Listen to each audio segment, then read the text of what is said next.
Testing audio.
Testing audio. Testing.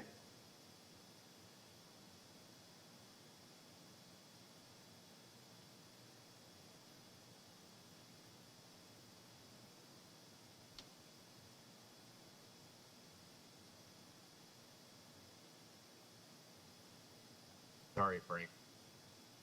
Can you hear me, Tom? Yes, sirree. Can you hear me? Yes, I can.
Is the rest of the commission here?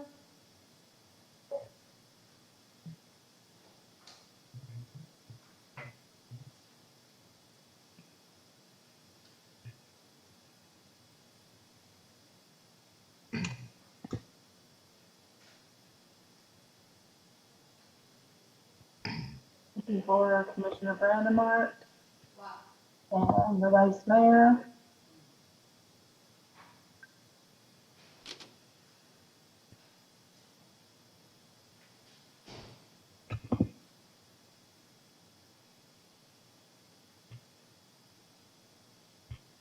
And Commissioner Harris.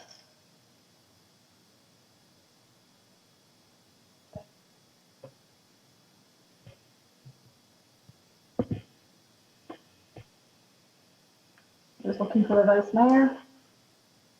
Oh, yes, okay. Your turn.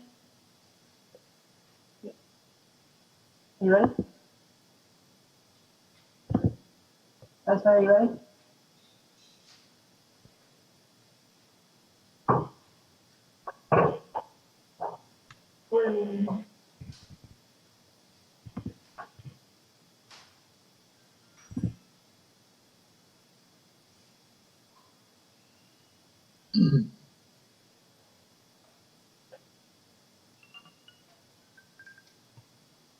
Are you ready? Now, I can't hear you. What? am I here now? Yeah. Okay, I think everybody's here. Oh, what's up? Good evening. This is the Dania Beach City Commission virtual regular meeting. It is Tuesday, July 28, 2020. It is 7:04 p.m. Can you please call the roll? Mayor Llewellyn, Here. Vice Mayor Odman, Here. Commissioner Brandemart, Here. Commissioner Harris, Here. Commissioner James, Here. City Manager Garcia, Here. the Attorney Ansbro. I see you. All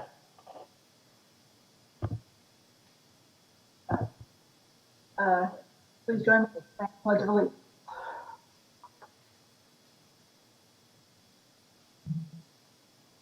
I pledge allegiance To the flag Flag of the United States of America and to the republic which stands one One nation, under God, indivisible. indivisible with liberty. and justice for all. And if you would please join me for a moment of silence.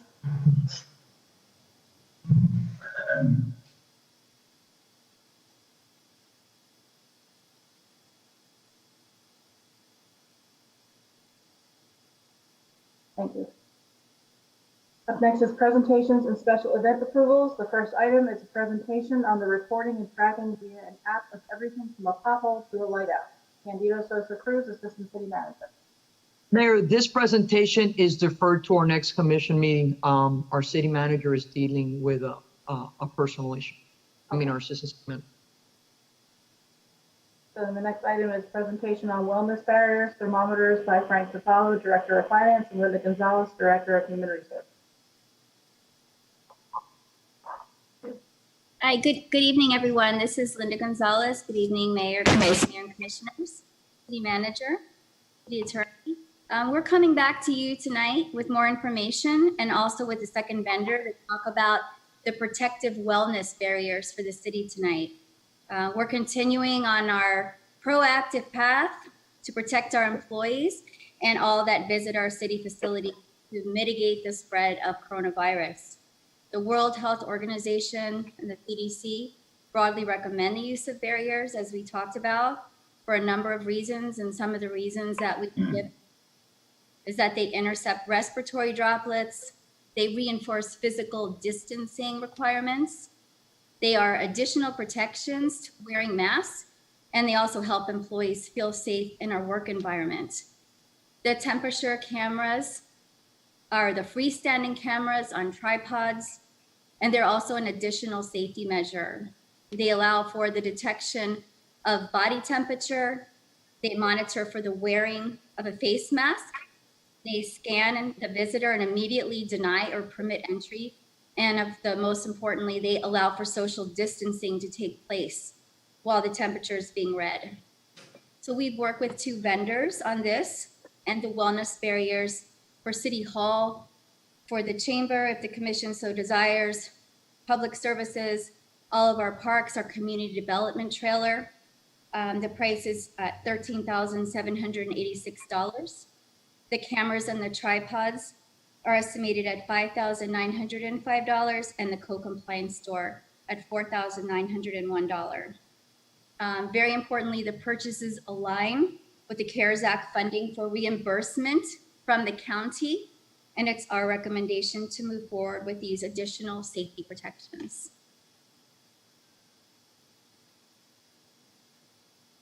Do we need a consensus vote on that? Yes. Okay. Is there any? I can't hear you, Mayor. Sorry, it's consensus. Does anybody have I have a questions question. first? I can't hear you. Commissioner James has a question. Yeah. Oh. Are these the same things that we were speaking about at the last meeting that will be in the chambers? So what we talked about the last meeting was 2 different things for the chamber. One of them was the personal protective barriers, and the other one, which we'll talk about in a few minutes, what was brought up was bulletproof glass. Included in this estimate is $1,608. That's part of the $13,000, which would include the commission chambers. So that is an option for the commission to have those protective barriers in the commission chambers. And is that what we're discussing on having tonight, consensus to have the barriers? Because I remember there was a lot of conversation and discussion, especially from the vice mayor, saying like how effective would be the separators and the dividers between each of us. And then I remember Commissioner Brandemeier saying that she only wants the ones in front of us. So I want to be clear on what we're deciding. If all of that is lumped into this consensus, or we're doing one thing by one. Yeah, so we're doing one thing at a time. So what we're talking about now are the barriers that sit in between the commissioners, with the reasoning that you would be sitting less than 6 feet apart. And so those would be sitting next to you between the commissioners. The other item that we're going to talk about is nothing to do with the barriers. It has to do with either bulletproof glass, and we'll also be talking about metal detectors as an option. Okay. Vice Mayor? So, hi, Linda, thank you. Hi. Is one of the options barrier in front of us, but not bulletproof? Was that one of the things that was priced out? We did not price out in front of you for wellness barriers because, again, the thought is that we're talking about distancing and social distancing, and the length of space between even the podium and the where you sit on the dais is more than 6 feet. So the cost out for this particular item was in between the commissioners. The cost out for the bulletproof glass actually covers everything above the counter, below the counter, where your legs would be, and inclusive of the entranceways on the sides of the commission chambers where we actually would have doors put in with bulletproof glass. So the reason I'm asking is because I think those are 2 very separate issues, and they're definitely very different cost factors. As I'm sure you'll go into, the bulletproof glass, while we can shortly debate the merit of whether or not we would want that kind of protection, the cost of it, there's a very big difference between having just that acrylic glass in front of you versus bulletproof glass. When we talk about the importance of having it in front of us, I understand, and I've come to agreement that that's fine having the ones in between us. And I know that part of it is that maybe we're saying, well, that's best practice because we see many of the other cities doing that. But they're doing that, but where our podium is, it wasn't really the issue. It was the kids that come up and talk to us, the residents that come up and talk to us, the lawyers that come up and talk to us. So although I would also point out that there's very good evidence that the droplets go beyond 6 feet. 6 feet was what was established by the Health Commission, but it's really looking that it's more 6 to 12 feet where the droplets can reach. And that's without any kind of sneezing or coughing. That's just in a regular voice speaking. So that's the podium issue is one, but I think really the primary concern, if I remember Commissioner Brandom already had, was, and myself, I shared as well, was the people who come up to the dais in you know, with good intentions, just to say hello, been so long since I've seen you, looking forward to presenting our item. So I don't want to hold up the process, but when I talked to the city manager, she told me that was priced out as well, the bulletproof glass and the acrylic glass. Yes. So what we can do is if you would like to also have a price to put the acrylic in front of you, we can certainly get that. Okay, great. So then I guess we could shortly have the debate. I know some people wanted bulletproof. For me, I think the acrylic is fine, but we can talk about that part in a moment. Thank you for clarifying that, Linda. You're welcome. Vice Mayor, what we could do, and we've broken this up as a menu for you. Right now, the $13 covers the temperature checks and the cameras and the partitions in between you. No. But because we anticipate that this is going to stay under 25, if you give us a consensus, we'll also price the shield in front of you, non-bulletproof, and move forward with that if we get the consensus today. Thank you. You're welcome. So, let's see by a show of hands if we have consensus. I'm sorry. Commissioner Brandemar, I'm sorry. I'm not for wasting the money with this useless plastic between us. I'm not. It's a waste of money. The way to go is what we always talked about, even in the past. I think the direction was very clear, and that was not about the partition in the middle, Ms. Gonzalez. It was about the entire front of just where we sit to protect us, and you can't put a dollar amount on our lives or the next commission that will be sitting there. Things in this world are not getting better, they're getting worse. I am not interested in putting a plastic petition, and I don't believe you were even asked to do that.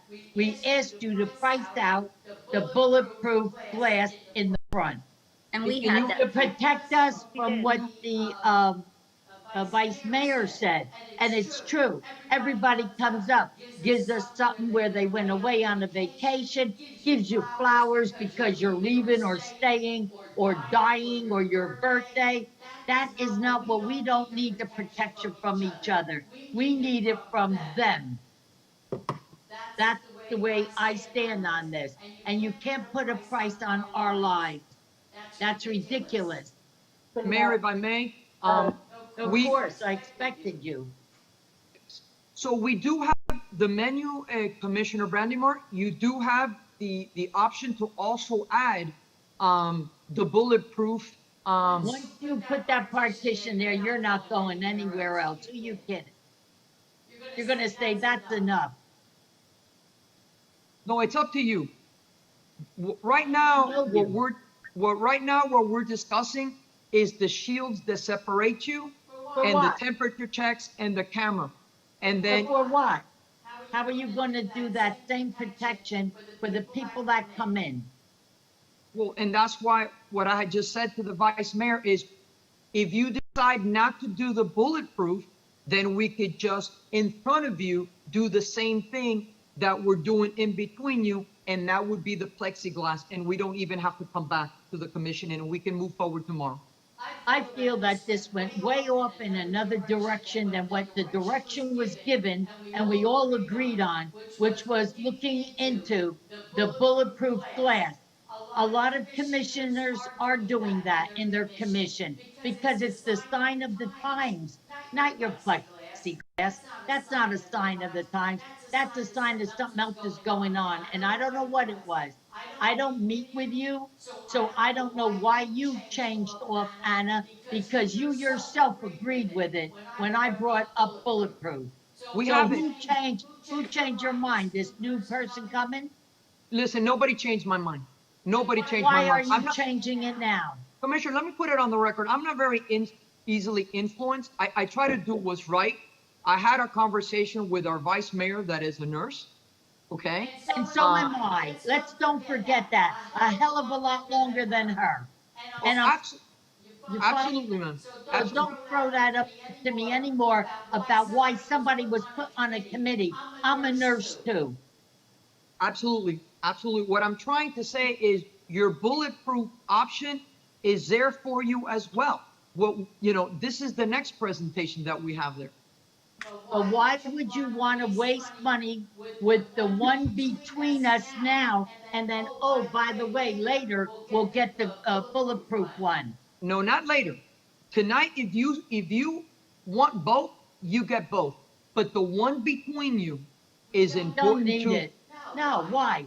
Tell me why. What did our vice mayor tell you why? And I'll combat it right now. Let's go. Why between us?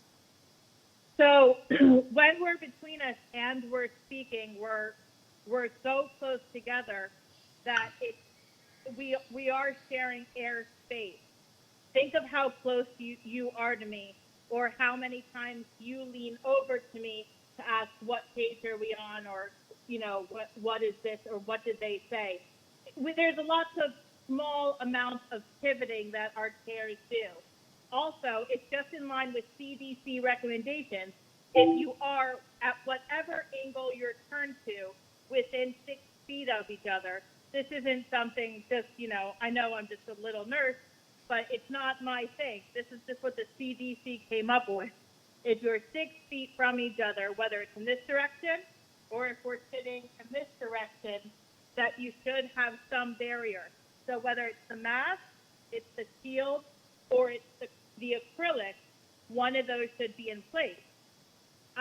My thing was, and we were somewhat on the same page, was feeling that in addition to that, we needed the acrylic.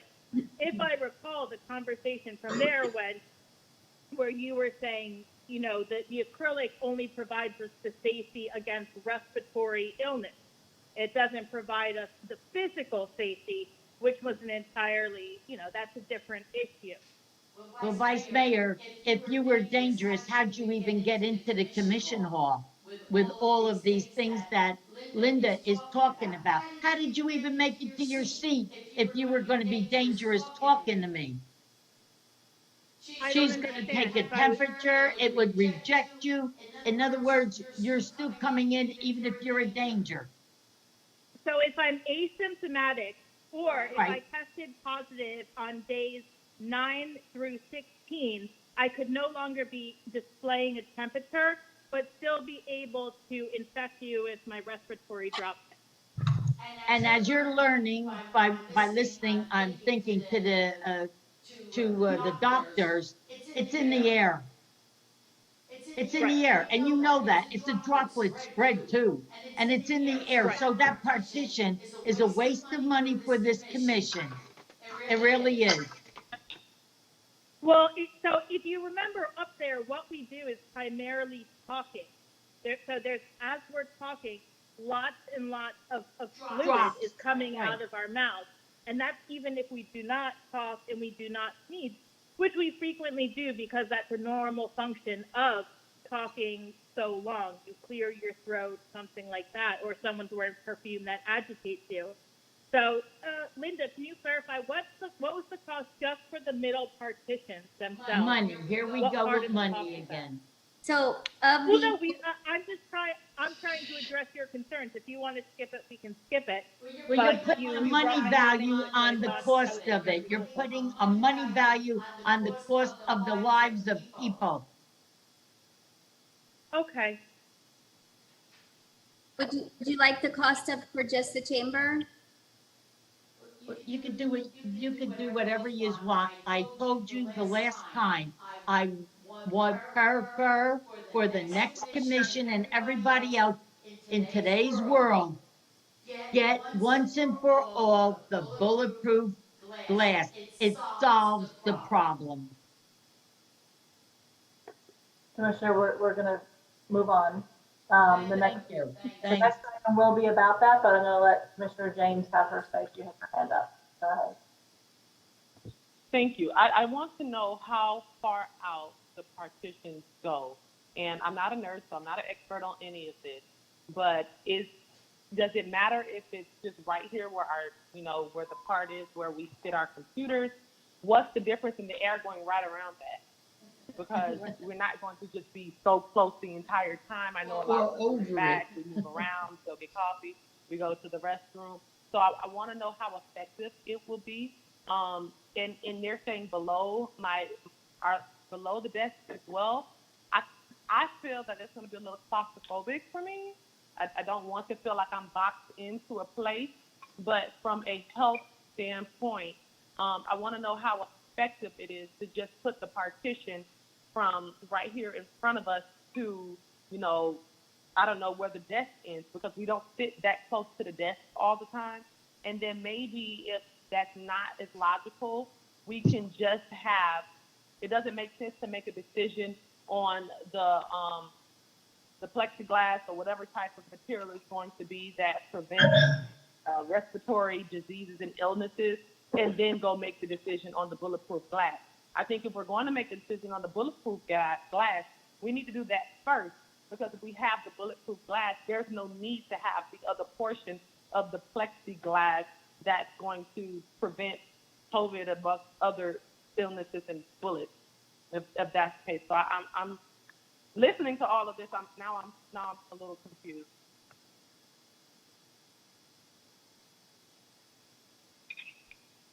Okay, why don't we do this? Here's a suggestion. Let's hear about the presentation on the bulletproof glass metal detector by Frank and Linda, and then we can come back and we can address each one individually. Is that okay? Wait, so you said the question to be answered later? No, You just want to do... they haven't done the presentation yet on the bulletproof glass issue. That's number 3. We're still on number 2. Right. We can talk about number Right. and talk about the cost and all the associated with that and the different items that they may have available. And then we can come back and we can see if we have consensus on one, neither, or both. Okay, so we're going to number 3 right now. Let's go to number 3. Okay. Okay, thank you. So based on the directive from last time, as Commissioner Brandon already pointed out, we did obtain pricing for the bulletproof glass. And additionally, we tried to think outside the box and come up with some other options of how we can protect as many people as possible. So we obtained some quotes also for a metal detector for your consideration. So I'll talk to you about them a little bit. And I know that Chief Marks is prepared also to talk to you about some of the pros and cons of those options. So the bulletproof glass, as we pointed out, would be full body protection above and below the counter, including entrances on both sides of the chamber. We got quotes on that, and the average price for the bulletproof glass is about $60,000. The metal detector, also we got a couple of quotes on that, and the average price is about $4,155. But also pointing out that it is likely that with a metal detector, we would have additional security during the meetings to monitor people going through the metal detector. So the metal detector, it also offers options for a wider range of uses because it's movable. So it could be used for special events or parks events or other public meetings. And the other thing just to point out when we were looking into the research for this is, Florida law does allow concealed weapons to come into City Hall. So if someone had a concealed weapon permit, they could come into City Hall today with that. But the law does not allow handguns, concealed weapons, or firearms, and this is a quote, into any meeting of the governing body of a county, public school district, municipality, or special district. So the metal detector would be set up for people going into a meeting so that they would be monitored and not able or allowed to bring any type of weapons or firearms into the meeting. So with either option, the recommendation from the city administration would be to go out, whether it's bulletproof glass, metal detector, or both would be in this case to go out for a request for proposals.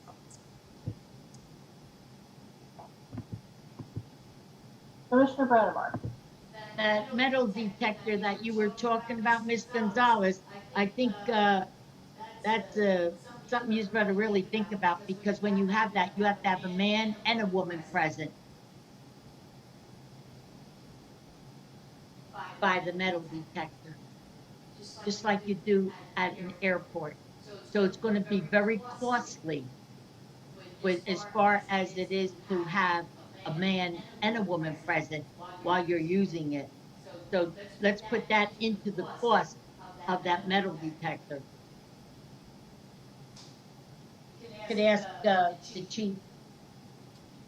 I could be wrong, but I think I'm right because I stood by one out at the court, and that was because in case a woman beat, and I had to scan her. A man can't do that. I had to do it as a girl. So you gotta remember, there's big costs into that, and I'm sure Chief will explain that to you. Captain Mark, do you have something to add? Yes, ma'am. Good evening, everybody. That could go many different ways. If you have a handheld metal detector as well, you can see where it's going off and if they have an explanation for what they have. But if you have good signage up, I'm for the metal detectors and the actual bulletproof glass because you can't put a price on safety, and that's just one more step to keep everybody safe. So I'm for both of them. Commissioner Harris? You're for both of what? Of what, Captain Mark? A metal detector and the bulletproof or the bulletproof glass. Okay, thank you. Commissioner Harris, do you have a hand up? Yeah, what I would like to see is I see all these price quotes from the Testa Group and the bulletproof glass quotes from Ballistamax, but what I don't see is any drawings of what it's going to look like. Can't they provide some drawing or some sketches or some schematics of what it will look like? I mean, I'm all for the temperature checks and the metal detector, but before we decide on this, can we get some drawings on what it's going to look like, or how it's laid out, or how it's portioned off? Yes. That's what I'd like to see. I mean, like full-scale architectural drawings of what it's going to look like, because that significant cost, I think that would be appropriate. So what we could do, if there's consensus, is move forward with the temperature checks, the cameras, your partitions for the acrylic, and bring you the design for the bulletproof shield, should you want that. And then what I could do with the chief is schedule accordingly to minimize the cost of personnel in regards to the metal detector. So we've given you a menu so you could choose from and discuss amongst you all, and then we'll follow your direction in regards to moving forward. Manager, may I also add something? Yes, of course. I would love to see the ballistic material not go from the counter where the commission and you all sit, but to go actually down to where, if God forbid anything should happen, you could take cover until the threat was addressed by dropping down below the counter. Floor. Right, Chief, that's what we've been looking into. Should you give us the directive that it would protect you all the way down to the floor, and as you know, we've changed the door so to be able to exit to the anteroom, so that is now an impact resistant and bullet proof door, as well as the 3 new doors that we've installed up here. So the bulletproof, though, has nothing to do with the partitions and the CDC. So we just need your direction so we can move forward. Absolutely, and you've already taken great measures to harden that area. Thank you, Chief. And I think we need to, even if we're going to do some further investigation as it goes to the security aspect of it, I think we need to move forward on the COVID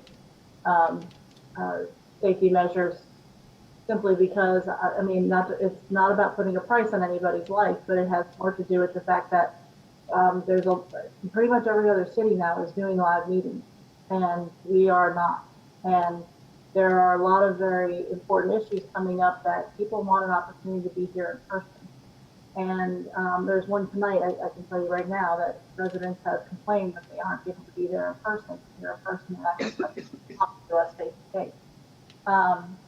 So I think we need to move forward on that sooner rather than later. It's already now been held off for a while, and we need to start trying to do things that are going to protect us, but also let us move forward with normal business. Commissioner Harris? Have there been any threats? Captain Marks, or city manager, have there been any threats? Not to my knowledge, no. Okay, so Commissioner James? Yes, I'll just put in my vote now since we're trying to move forward. I vote to have the bulletproof in front and towards the bottom, whatever the Captain Mark already did a assessment on, and for our safety measures, I think that kills two birds with one stone, because I think if it's thick enough to stop a bullet, it'll be thick enough to stop any penetration of droplets or what have you. And I am not in favor of having the plexiglass in front on top of having the bulletproof glass. And I don't know enough about having it in between us, because if we lean back, I don't see it being that effective. Anybody else? Commissioner James, Guys, I'd like to request, so Commissioner James, was that also including the temperature, saying yes to the temperature cameras? Yes, I'll say yes to the temperature cameras, whatever type of metal detectors you all would like. I don't feel comfortable being boxed in and with my feet and arms, and I don't know how effective that is. So yes to the bulletproof in front of us and below us, and the temperature checks and the metal detectors. Okay, but you're not yes on the partitions in between us? I'm not a yes on that. Okay. Commissioner Brandemart, what's your position on the two items? Whatever the majority wants to go with. I don't care, so long as the one in front of me is protecting me from the 50, 60, 70 people that come in the hall. That's all, and I don't think that's too much to ask for.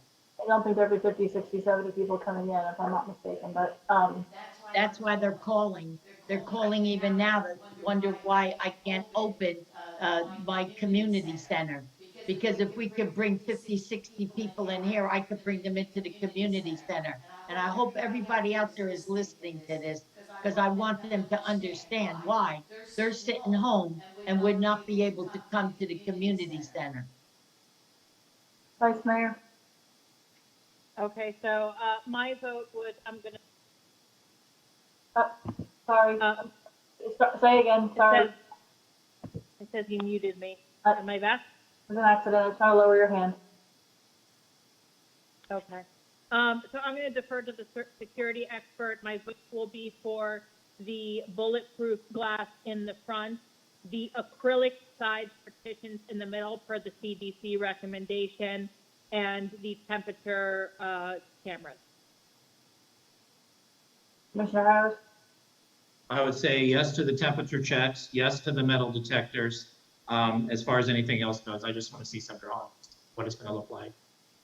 And does the bulletproof glass, is it laminated to the countertop, or how does it go? So just some drawings on what's going to look like. We can see those by the next meeting to make a decision, because we're not going to be going in there anytime soon, I don't think.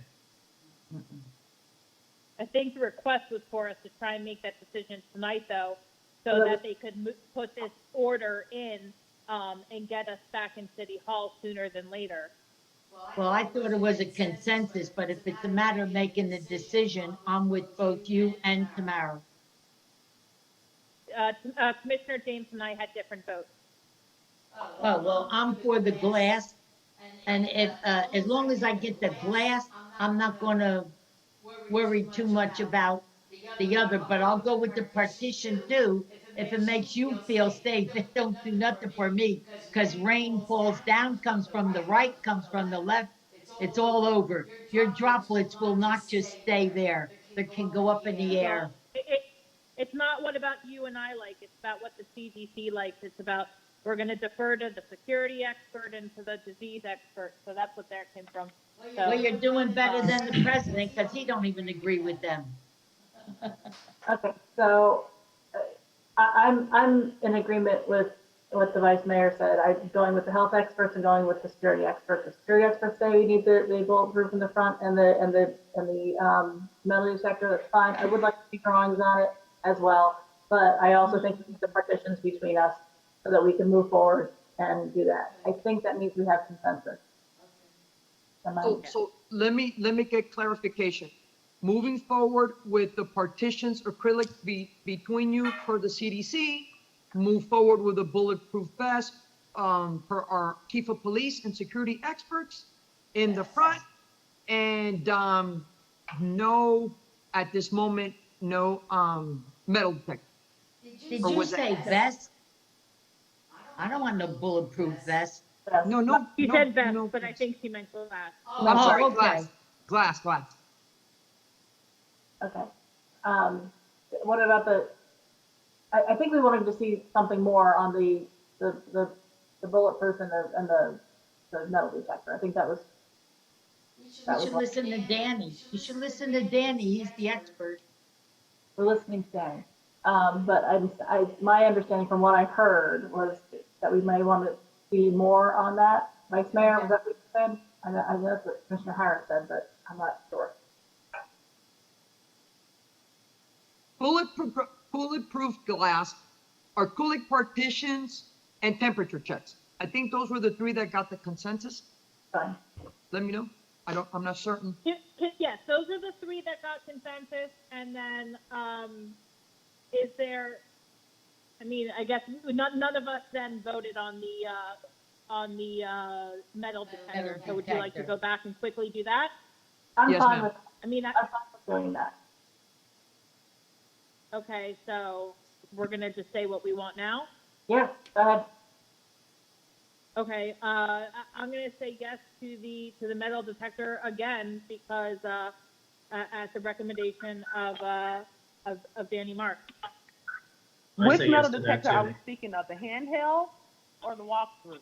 Because if we're talking about the walkthrough or the handheld, is this going to have to come with the extra security guard that's a woman for women that come in versus a man, or how is it done? I think the chief said, and Danny, if you want to speak up, I think the chief said if you have the handheld in addition to the walkthrough, you don't need to have different sexes of officers there. Say it, Danny. So I it's didn't just hear a piece of metal. So if I'm in the airport and Can somebody the metal detector clarify- goes off, Captain Marks, Can can you somebody clarify if that's correct, that we will not need to hire a second person? Because I think that's a deal breaker or a big decision factor for several of us.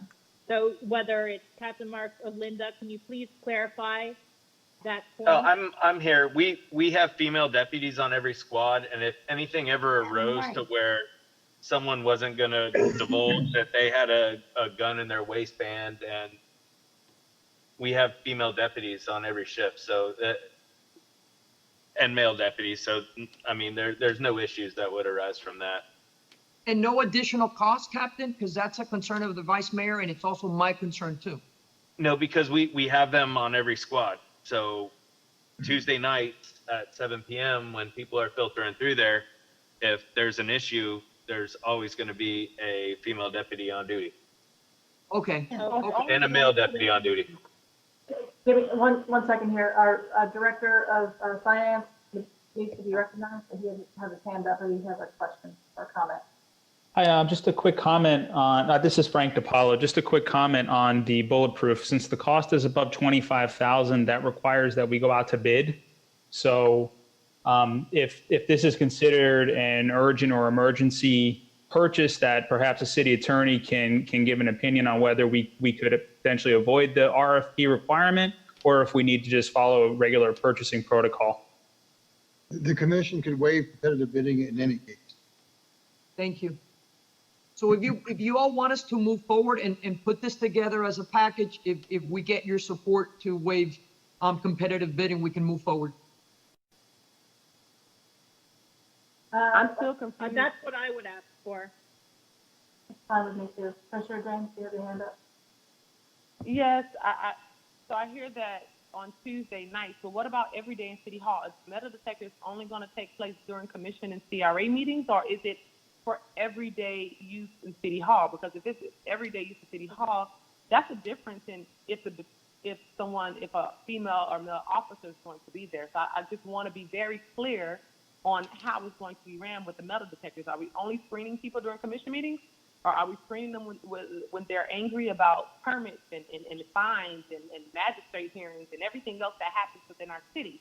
I'm very unclear on the part of when the metal detectors are going to be in use and when they're not going to be in use. Commissioner, people with a concealed weapons permit can come into City Hall, but they cannot come into a meeting. So we would use the metal detectors for city meetings. But if ever we had, for example, an event in the park that we wanted to use them, we could use them there as well, and we would have the personnel to be able to support that effort. It's what you said, it's called in session. That includes magistrate meetings. That is correct. Includes any meetings that you hold in this chamber. It's called your in session. Then Correct. I can't bring my gun in and I have a permit for the Correct. same reason. Yes. If I can, Mayor, I think, Linda, you have the quote, but it's only for city commission meetings, not magistrate meetings, not staff meetings, only of the I say elected in body. session? No, not for the magistrate, it's only for city commission meetings. That's good to know. Linda, am I correct? You have the statute in front of you. Linda, Linda? You're You're muted. muted. Wait, hold on. the statute says for Yes. keep out weapons and firearms, concealed or otherwise, from city commission meetings. Yes, so it says exactly any meeting of the governing body of a Right, county. that's it, that's it. No, finish the sentence. Yeah, let me hear the sentence. Thank you. Any meeting of the governing body of a county public school district, municipality, or, excuse me, let me read this back. Any meeting of the governing body of a county public school district, municipality, or special district. So not magistrate, not code meetings, not staff meetings, not nothing, but commission meetings. That's the only time. Oh. Meeting of the governing Only body, time. yeah. People carrying weapons. Can we leave that knives, part off so we can move on? Can that portion of it come back so we can move on, or we have to make that decision tonight? 'Cause it's 45 minutes already and we're still on that. The problem is that if we need to do an RFP, or we don't do an RFP, if we waive the bidding, we're fine. Vice Mayor, what? Well, so I don't like that part. I think if you're going to have that metal detector, you need to use it more than twice a month. I would want it for those planning and zoning board meetings, Good for those girl. magistrate hearings. That's It would good. need to be for all of that. So is there, if we add that in, what's that change the situation? Linda? Or, sorry, Tom? I'm saying for those meetings, Vice Mayor, you can't preclude a person with a weapon from coming into a P and Z meeting. Oh, okay. Only Okay, when all right. only when the commissioners are meeting and the CRA board are meeting as elected members. Nothing else has that protection. So So perhaps then we my just next move forward. question would be for the city manager. Can we so you have consensus on those first items. It sounds like there's a little bit more to dice out about this metal detector. Can you go with what we gave you consensus on and see if you can work up something that would make sense Yes, for so, for specifically this metal detector? Or Yes. would that impede you somehow in terms of your pricing? no, because it's all been separate, like a menu. So we're going to move forward with the shields, the whole bulletproof from top to bottom, and the temperature checks. And we would also want you to allow us to waive the RFP so we can move quickly with the whole bulletproof component. I say yes to that. I'm fine with that. I'm fine with that. Okay, there's three. let's go. One question. I gotta ask it because I took the class and I think I know what I'm saying on this. Have any of you ever gone through a metal detector and a beep? Yes, Who? Who said yes? All right, who warned you? Because that's what it's called, a woman. wand. A girl, you're darn right. There No. has to be a girl there. That was my job for 4 years. if you go to the courthouse and you go through the medical detector and it beeps, you usually get wanded by male or female. Unless Yes, it's and in Tallahassee, in the We'll have to Capitol. We'll have to Okay, Thank you. We have your directive. Thank you. next. Okay, next item is a special event request from Broward County Environmental Planning and Community Resilience Division for the 35th Annual Ocean Conservancy International Coastal Cleanup to be held on September 26, 2020 at the end of North Beach Road from 9 o'clock a.m. to 12 o'clock p.m. The applicant is requesting a fee waiver and parking pass. Yes, no, we're very supportive. All the departments have looked at it. I spoke with Eric and with Anthony Ifidi. This is a very environmental and beneficial project, and we recommend it, and we seek your approval. move the item. Move the item. Yes. Motion and a second, okay. All Second. in favor? Aye. Yes. Aye. Aye. Anyone opposed? Okay, no proclamations tonight. Citizens' comments. I have two sets of citizens' comments here. Some we're going to do now, some I believe we're going to hold until the public hearing on the 2700 Griffin Road. So the ones for now, Stephanie Jaffe, MD. Stephanie, you're on. Please state your name and address. Oh, can you hear me? Okay, sorry. I was trying to turn the video on. I didn't realize it didn't work. Thank you, Mayor Llewellyn. Vice Mayor. I'm sorry, you need to name and address, please. Oh, I'm sorry. My name is Stephanie Joffe, and I live at 5880 Southwest 37th Terrace. Thank you, Mayor Llewellyn, Vice Mayor Odman, and Commissioners for allowing me to speak. Section 825 of the City of Dania Beach's Code of Ordinances currently provides a special degree of protection for prescribed trees within this limit. However, in July of 2019, the governor signed into law HB 1159, which in essence deprives local authorities of the power to protect trees that an arborist declares hazardous from being cut down. This law is open to abuse by any new developer or resident who uses it to avoid getting a permit and the implicitly intended oversight by the city.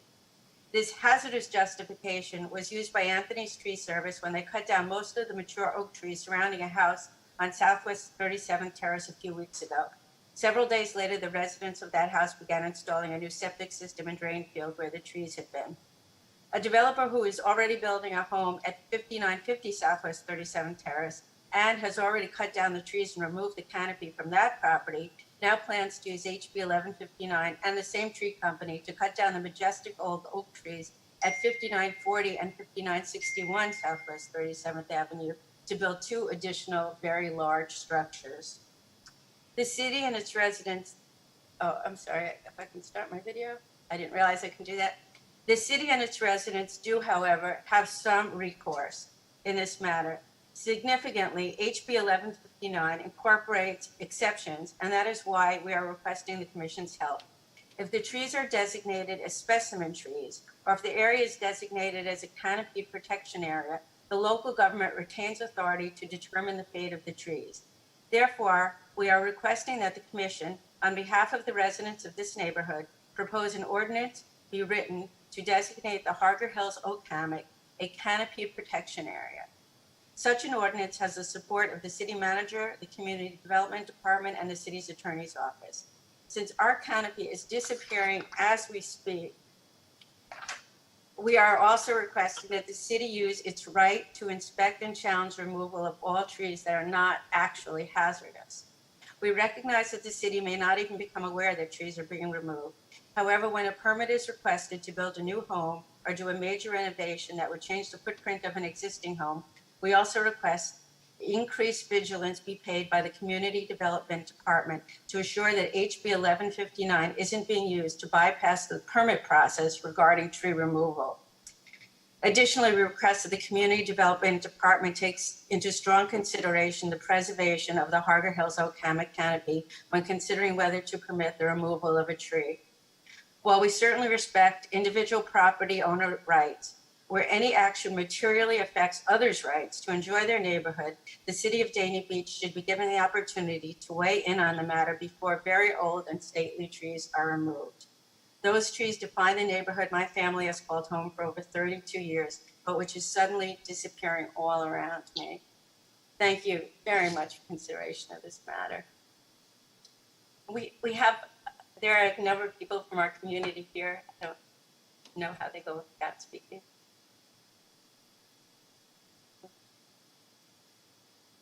I have the names here. I'm going to go ahead and read them off, and each one will have an opportunity. And we'll What discuss. is it? Harvey Suppler.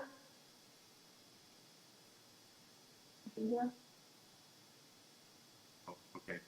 I believe he is. Now I think I'm unmuted, but I'm not sure if I get the video. Harvey, please state your name and address, and limited to 3 minutes. Yes, my name is Harvey Sepler. I'm a resident. I live at 5840 Southwest 37th Terrace in the Sterling Oaks Estates. I'm familiar with the efforts that Dr. Joffe has been bringing forward to you, and I really don't want to repeat this because I know you have a very large agenda tonight. But I just want to give you a sense of at least where I'm coming from as a resident of the street. None of us wants to keep people out of the street. Absolutely not. We welcome all new neighbors. But what's very clear is the importance of this tree canopy. I know where you live, there are special things in your neighborhood. When I moved here 20 some years ago, we moved here, we fixed the house up, we had our children, the children went to school, I paid taxes. It was the trees that brought me here. Honestly, if the tree canopy wasn't here, we wouldn't be here. I was born and raised in Miami Beach. We would be living in Miami Beach. It was the trees that brought me here. We have a special neighborhood. And so while we're trying to understand that there are legitimate reasons, I understand it. Sometimes there are legitimate reasons for removing trees. We don't want the character of the street to be in any way jeopardized. We understand that this is progress. New houses are coming in, commercialization is coming in, the peacefulness that we've enjoyed all these years, well, that's subject to change, and understand that. I'm an attorney. I've been practicing for over 30 years. I teach at the University of Miami Law School, have for over 20 years. I teach at Nova Law School. I know how to read statutes. I know how things are supposed to work. When it comes to the trees, our fear, and as Dr. Joffe has just said to you, there have to be checks and balances. The city of Dania Beach has to have a way to monitor the progress and the changes that are made. And where trees are removed, that should be the very last thing that should happen. I understand that hazardous trees, well, that's true. I mean, you don't want a hazardous situation in your house any more than we want a hazardous situation. But what's hazardous to you may not be hazardous to me, and vice versa. So we want to make sure that when things are done, they are done consistently and they're done properly. There's only so much that we can do in our neighborhood. We rely on you all. We absolutely do. You have the power to make sure that when things change in a neighborhood that affect not only one person's property, but everybody else's, that it's done in a proper way. It may be hazardous can be taken care of in a way that's short of removing the trees. I don't know. You have arborists, property owners have arborists. It's something for the arborists to work out. The neighborhood should not have to be placed in a position of trying to stop things from happening. That's why we live in the city. Dania Beach is a marvelous city, and you have always taken so much care to make sure that the neighborhoods are kept pristine. What characterizes these neighborhoods are the trees. They are majestic. They are irreplaceable. Once they're cut down, they're gone. They are gone.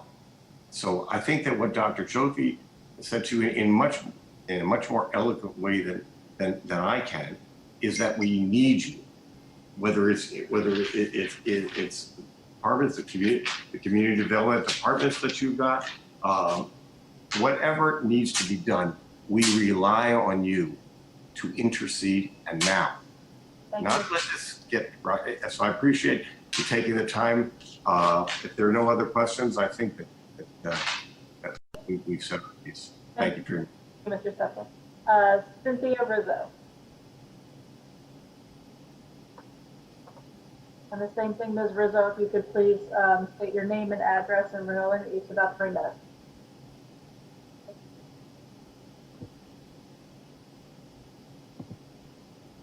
Here. Was early. I don't see her name anymore. Miss Rizzo, are you still there?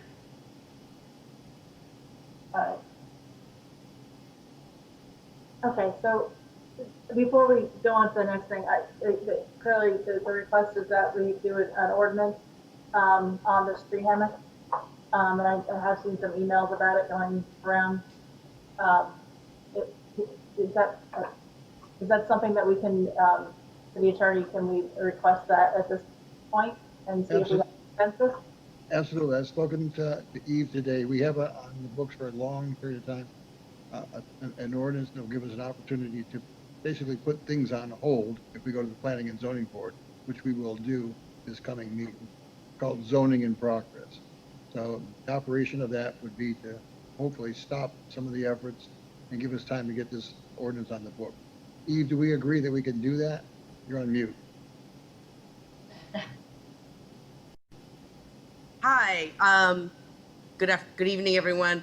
The answer is we have the ability to do it. I know that in the meantime, because there are several properties going forward, Planning and Zoning Department is going out to make sure with our arborists that whatever trees are being affected are truly diseased. So we are taking those efforts in the interim. Thereafter, we have zoning in progress, and we'll be working with our consultants to make a tree inventory. We have to get onto the properties. They have to allow us onto the properties to identify all the trees, the location, the age, the health status of them, and then develop the regulations. So we are looking at this seriously, and we've gotten the direction from both the mayor and the vice mayor to work on this. We just wanted to make sure we had consensus from the commission to go forward with the ordinances. Thank you. Which we recommend. Yes, thank you. The vice mayor has her hand up, so go ahead. Well, it sounds like he's covered it all. I was just catching everyone up that this is something I've been working on with Ms. Stalky and the rest of that neighborhood for a couple of weeks now. And I know that they've really been going through it, but they've done a terrific job of getting community buy-in and all rallying together to be patient, but to get something really, really good with some teeth that will protect that oak hammock. I think many of us at some point have walked that area and know how beautiful it is, and recognize that there's a tremendous interest for the city to protect something like this oak hammock. So I'm glad to see that my colleagues are on board with it. Commissioner Brandemart? Yeah, I have a question to ask on this. Will this as an ordinance harm us down the line with builders that want to build? Could it bounce back at us by having it as an ordinance? It would be an overlay for the district. So the answer is people can build, but they have to build within the parameters of what we're creating. And the idea is to protect the trees if we can. Because, you know, people have moved to certain areas, like we hear people come before us at every meeting and say, oh, I moved on this street because it was a dead end and nothing could be built, or oh, I moved here because it was a vacant lot on the corner and I didn't think anybody, they come with all kinds of reasons. I just don't want to see it come back and hurt us with building a project that we really want because we put this ordinance out there. To be clear, we're talking about an overlay for a special area. So we're talking about 3 or 4 blocks. We're not talking about the entire city. This ordinance will not cover anywhere else. No, it's for a designated area, and it seems to be about 3 or 4 blocks. And we consider that special. Yes. Thank you. You're welcome. Commissioner James? Yes, I want to thank you all for working on this.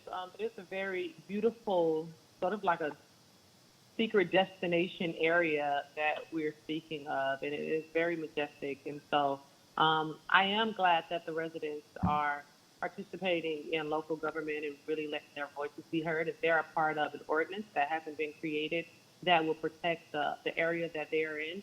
So you all have my full support on this canopy protection ordinance. I think that it's going to protect that neighborhood from other types of development that may come in and threaten the peacefulness and the beauty of those neighborhoods. This is an area where I think is very unique in our city, and I don't want it to lose its identity. So I want to thank everyone who's involved in these efforts, and I think it's a wonderful thing. Commissioner Harris?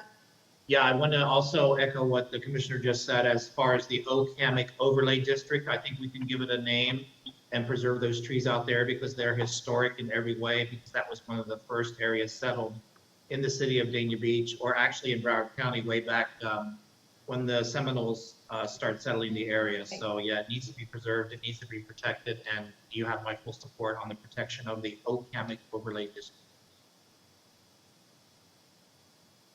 All right, sounds like we have consensus. Thank you. By the way, this is Gracie. I am sorry if she had put your screen. Did she sign a citizens forum? She's missing a stick. Anyway, okay, public safety report. Chief Mark.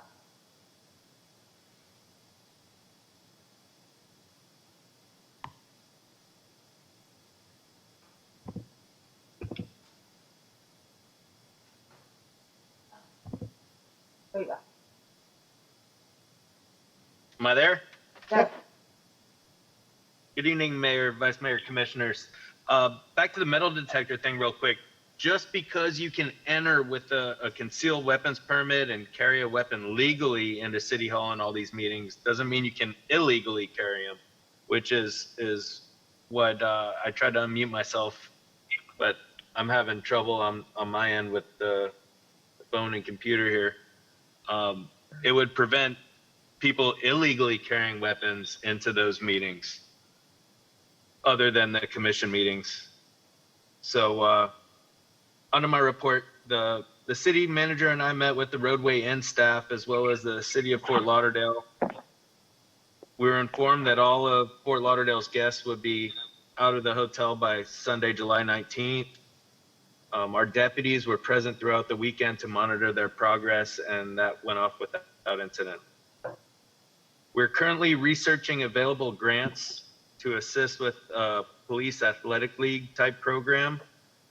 We found numerous avenues of funding on the cops.usdoj.gov website. So I'll be reaching out to Colin, and I'm sure we can identify one or two grants to go after there. Last week we had a shooting off of Northwest 14th Way. Luckily there were no injuries. We located the shooter a little while after the shooting, and he was in a stolen vehicle down in West Park. We followed him, a brief chase took place, and the shooter and other occupants were taken into custody without incident after the chase. In response to a few complaints about I-95 and Sterling Road, we began to increase our patrols. Even though it's in Hollywood, it's still an entrance and exit to our city. We made 4 arrests in the last week at that location. 3 out of the 4 subjects we arrested had criminal histories for burglaries and grand theft motor vehicle. And we've also been doing the same at Griffin and 441, which is also a Hollywood-Davie border of ours.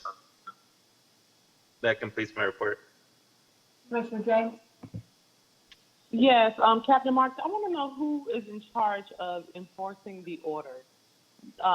I've seen several large gatherings all the time in certain areas of our city, and I just, our numbers are continuing to go up, and it is a concern of mine. A lot of times they don't have on masks, far more than 10 individuals.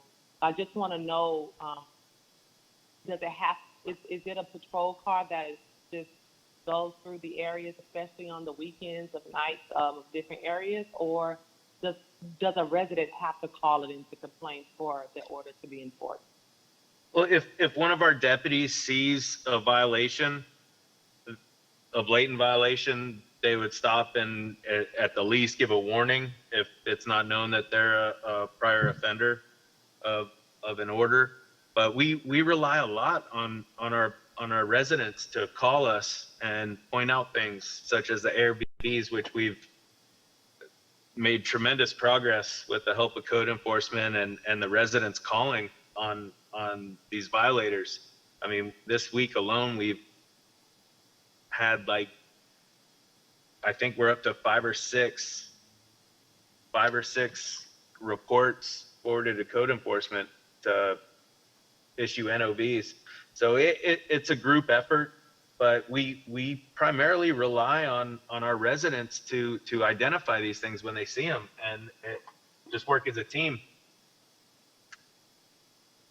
Okay, these are more so of like street parties, not even in residences. There are a lot of them that happens every weekend in some of the same areas. So I'll get with you, but there are a lot of negligence that's going on, and I think that it's hurting a lot of us, and we're not even realizing or understanding it. But it's spreading through a lot of the parties that's happening constantly on the weekends. As far back as when the order first started, I mean, they were doing it before the order started. They just never stopped. So I just want to make sure that, we may have a patrol car that rides around, especially on the weekends, because I see it all the time on social media. They're just out there free as if they can't give it to someone else. And although we may have the immune system to fight it, I'm afraid that people that don't have that same immune system, it can turn fatal for them. So thank you.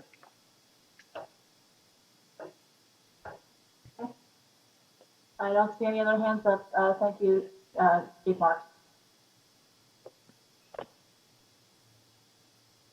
Chief Pellicer?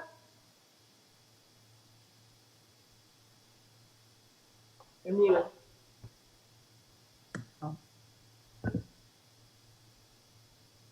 Can you hear? I'm muted. All right.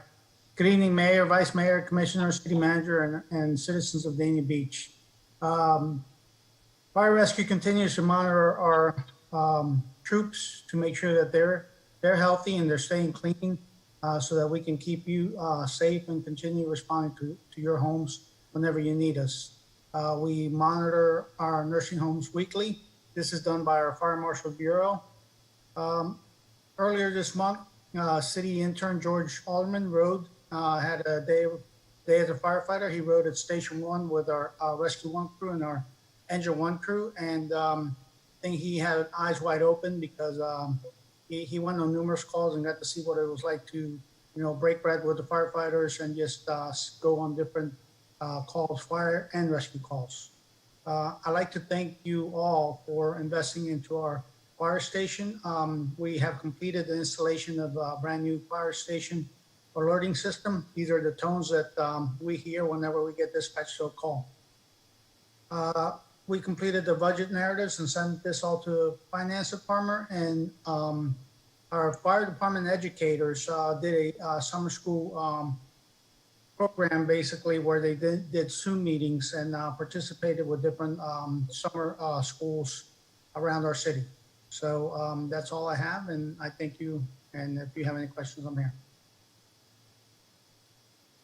Don't see any hands raised. Thank you, Chief Pellicer. Next up is consent agenda. Do we have any polls? 7.8 and 7.9. Any others? Motion to approve the agenda with the exception of 7.8 and 7.9. I second it.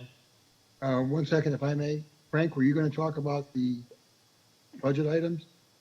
Yeah, I think those items need to be pulled since they're technically not public hearing items, but they fell on the consent agenda. So if you could please pull those 4 items for the tentative millage rates and the 3 special assessments. That's 14, 15, 16, 17. And Tom, do you have to do a first reading also? and I have to read the ordinance when you're ready. The ordinance is an ordinance of the city, okay, No, just, which one is that? It's number 18? number 18, correct, I'm sorry. And I'll read that now. An ordinance of the city of Dania Beach, Florida, amending Article 13 entitled Prohibition of Distribution of Plastic Straws to expand the article to add new provisions to it for regulation of styrofoam and similar products used by the city and the Dania Beach Community Redevelopment Agency, the CRA, related to packaging of goods, foods, and beverages, which article appears in Chapter 17 entitled Offenses Miscellaneous of the City Code of Ordinance. Such new provisions to include additional definitions in Code Section 17-134 and create a new Section 17-135 relating to styrofoam and similar products to provide for the prohibition of the supply and use of styrofoam and other polystyrene and polypropylene food and beverage articles by city and CRA contractors and temporary vendors to the city and CRA related to the use of city facilities and property, availability, conflicts, further providing for an effective date for first reading of that ordinance. Okay, so do we have another motion? Are they again? I make a motion to approve 7.18, was it? And I'll second it. Okay, all in favor?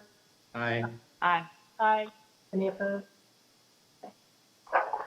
And then, we did not approve the others, right? I remind you, approve the consent agenda, the balance of the consent agenda minus the polls. Okay, so go ahead then, Tom. Have we approved the consent agenda yet? Approve the consent agenda with the exception of the polls. Correct. Well, we had a first and a second. We just didn't have to vote, I guess. So all in favor? Aye. Aye. Any opposed? No. Okay. So I think Right, let me- it's the first one. Let me do the ones from Ms. James first.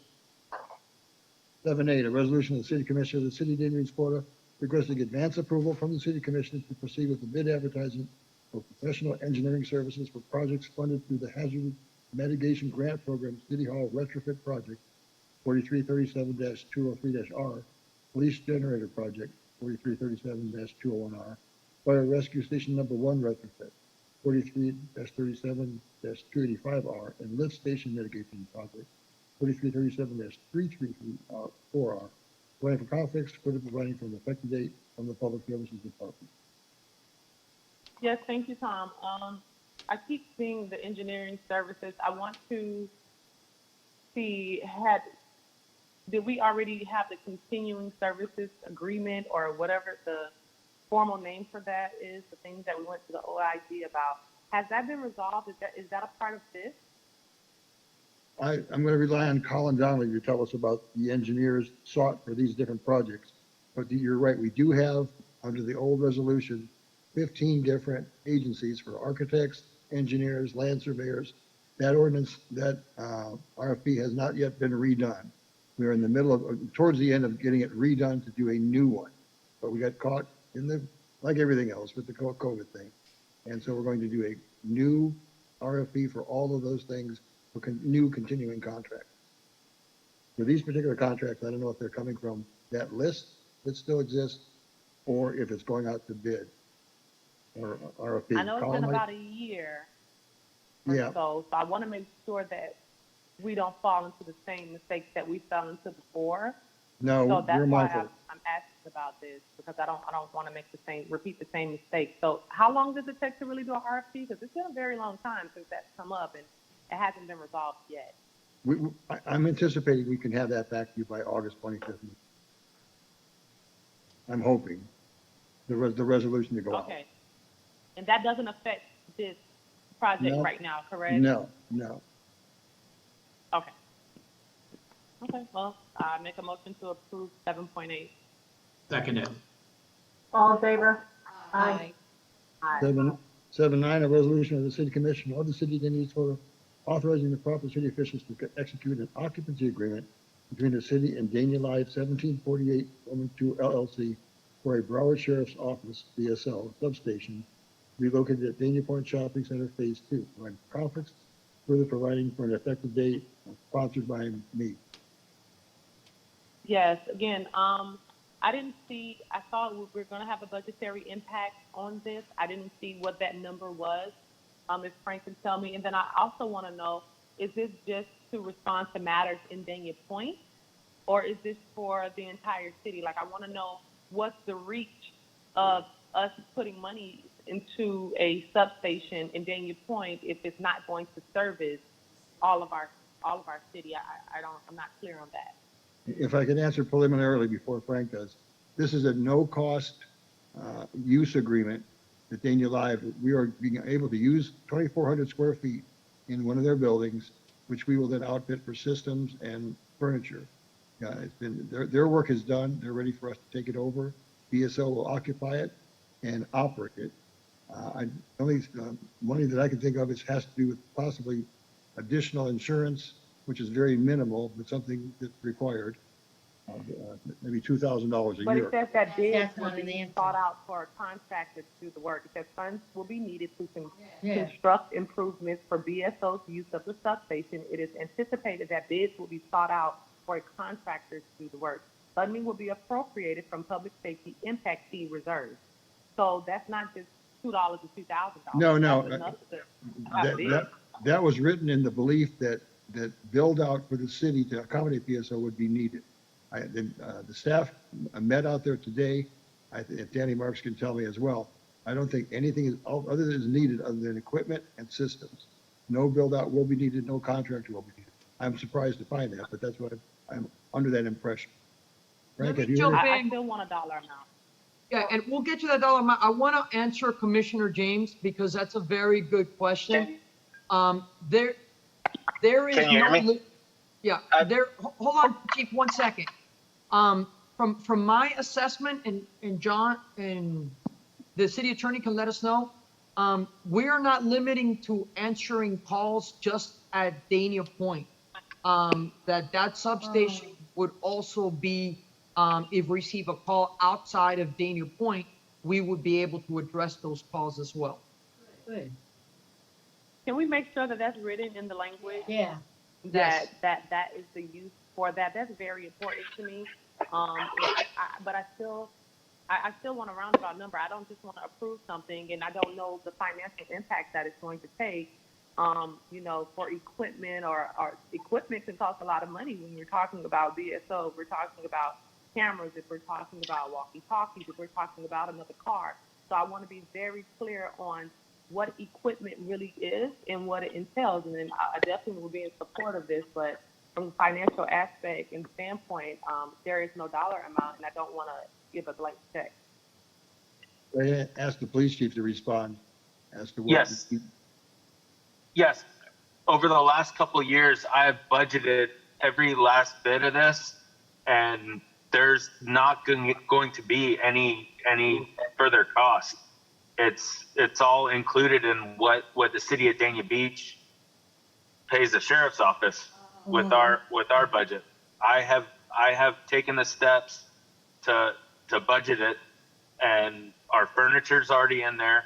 The last of it's going in, and we're in really good shape over there. And there's no fences to any deputies that we have countywide. If we need something in Dania, we're gonna have it. Right. Okay, we just might want to fix up the language that says, that's kind of conflicting with, what I thought that I had an issue with. Okay, yeah, there's no, if somebody needs something, they're going to take care of the problem. Plain and simple. There's no barriers, period.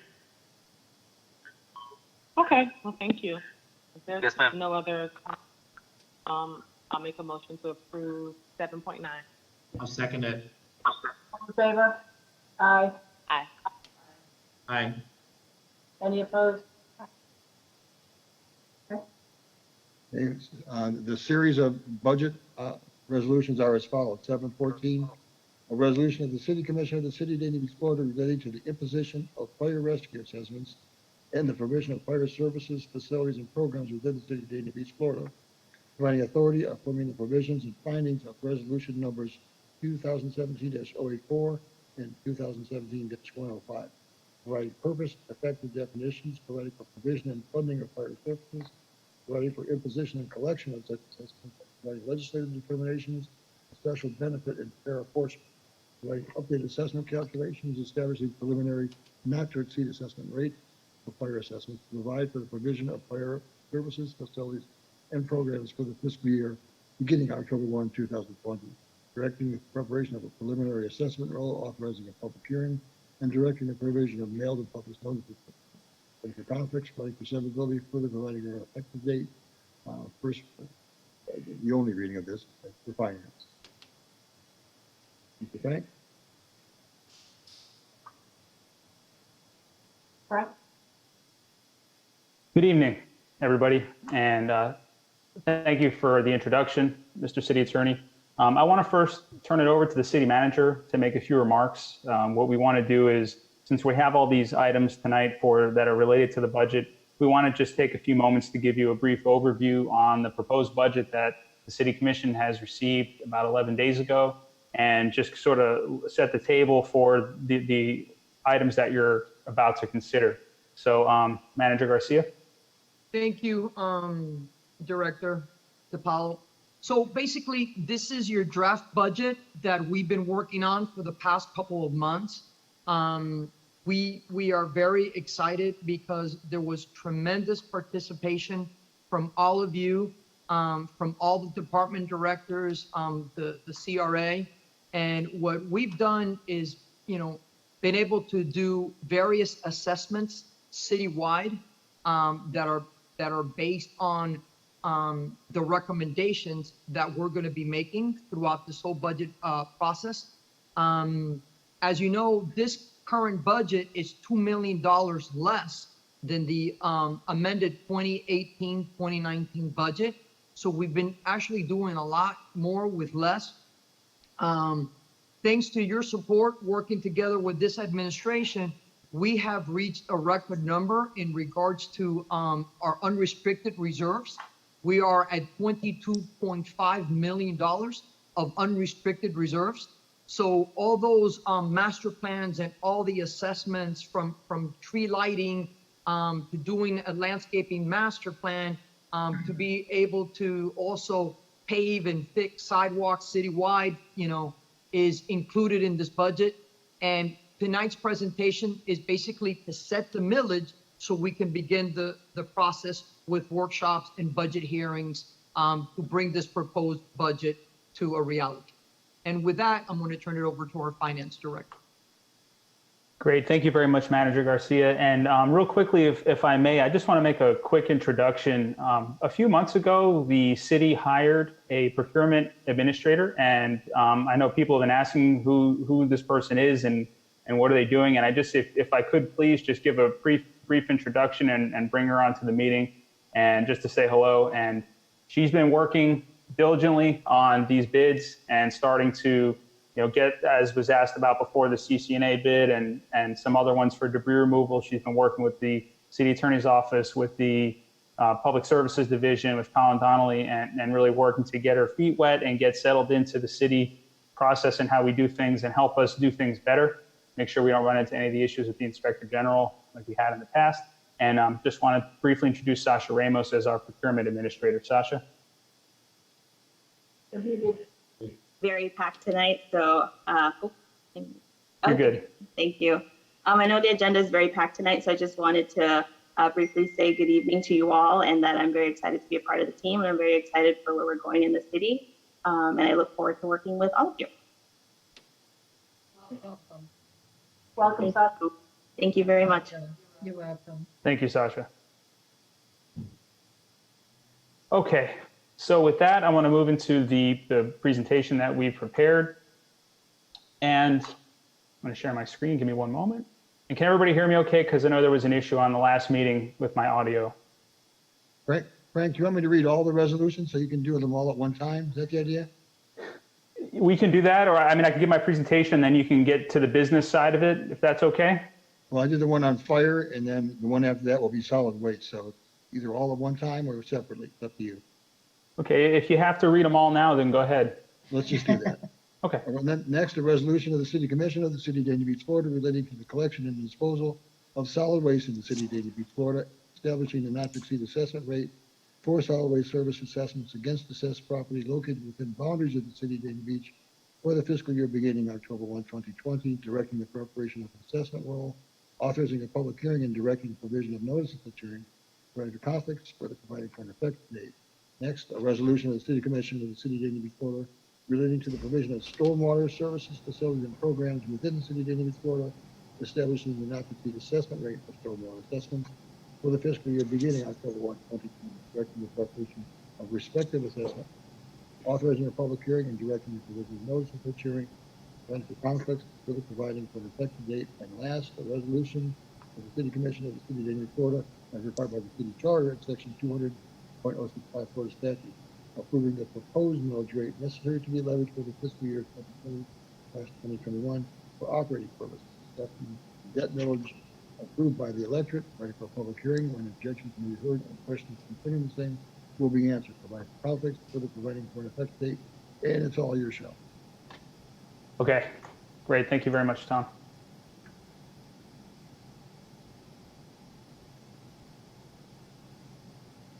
And let me full screen it. All right, so the budget this year, the theme that was designated was the future is now the renaissance of Dania Beach. When I met the city manager back in the fall before I was hired by the city, we had a conversation. I think we both uttered the word renaissance at the same time, talking about the city. And I had that some context because I'd been here before for 6 years and coming back, and I could already see the amount of dynamic changes that were going on in the city and how much potential there was. And rather than waiting and resting on our laurels for these things to just kind of happen, that's why the theme is the future is now. Let's start making things happen now while the city is in a great financial condition and we have the ability to make these decisions that are going to impact the city for years ahead. So the short story is there's 4 different actions before you tonight, maybe 5 actually. The first being setting the tentative millage rate, and it's been recommended to stay at 5.9998 mils. It's the same rate that the city's had since 2011. It has not changed. The voter-approved millage rate is recommended to decrease by about 0.07 mils. It's a small amount, but it's a decrease. It was 1.1690. We're asking to set the first budget public hearing for Monday, September 14th at 7:00 p.m. And what we're looking to do in September, because both of our regularly scheduled meetings in September fall on dates that the Broward schools and Broward County have already scheduled public hearings. So we can't hold public hearings on those nights. By law, we're not allowed to. Right. So therefore, what we're asking to do is reschedule our regular city commission meetings for Monday, September 14th. And that would be our meeting where we adopt our assessments and we approve the proposed, we hold our first public budget hearing and first hearing on the millage rate. And then we would hold the second meeting 10 days later on September 24th. That's a Thursday. Again, reschedule our regular city commission meeting for that night. And then we would adopt the budget and adopt the millage rates. So the idea is to just have everything rolled into 2 meetings so we don't have 4 meetings instead of just 2 for the month of September. So we'll talk about that in a few moments. The next thing is the fire assessment. That's being recommended to increase by $17.20. Last year was no increase. We're funding around 70% of the fire protection cost. The costs continue to increase. The demand continues to increase for fire protection services, the amount of buildings that are being constructed in the city, and everything that comes along with that. So we're recommending this increase to provide much needed resources in the budget. Stormwater assessment. Stormwater fund is a utility fund. It's an enterprise fund, and it runs on its own, sort of like a business. And we're recommending no change to that rate. It's going to stay at $40 a year. Lastly is the residential solid waste assessment. One of the things I looked at when we started the budget process was the solid waste operation is around a $3 million operation for the city, and it actually runs at a deficit. And essentially the rate that we charge for solid waste services doesn't cover the total cost of the operation. So what we're looking at is increasing by 19 cents a month, no matter what, because that's what Waste Management's contract rate went up by. But what we're asking is to go up by $1 a month, about $12 a year. And what that's going to do is ensure that this operation is self-supporting. And we want to take it a step further and actually recommend creating a solid waste fund, sort of like our other utility funds, that we have a designated pool of resources available for the solid waste function. It operates on its own. It's transparent. We can see the revenues coming in and the expenditures that are being used for that function, and begin to build up accumulate reserves in that fund to be used for additional trash collection, for additional trash containers when needed, for public information and public outreach.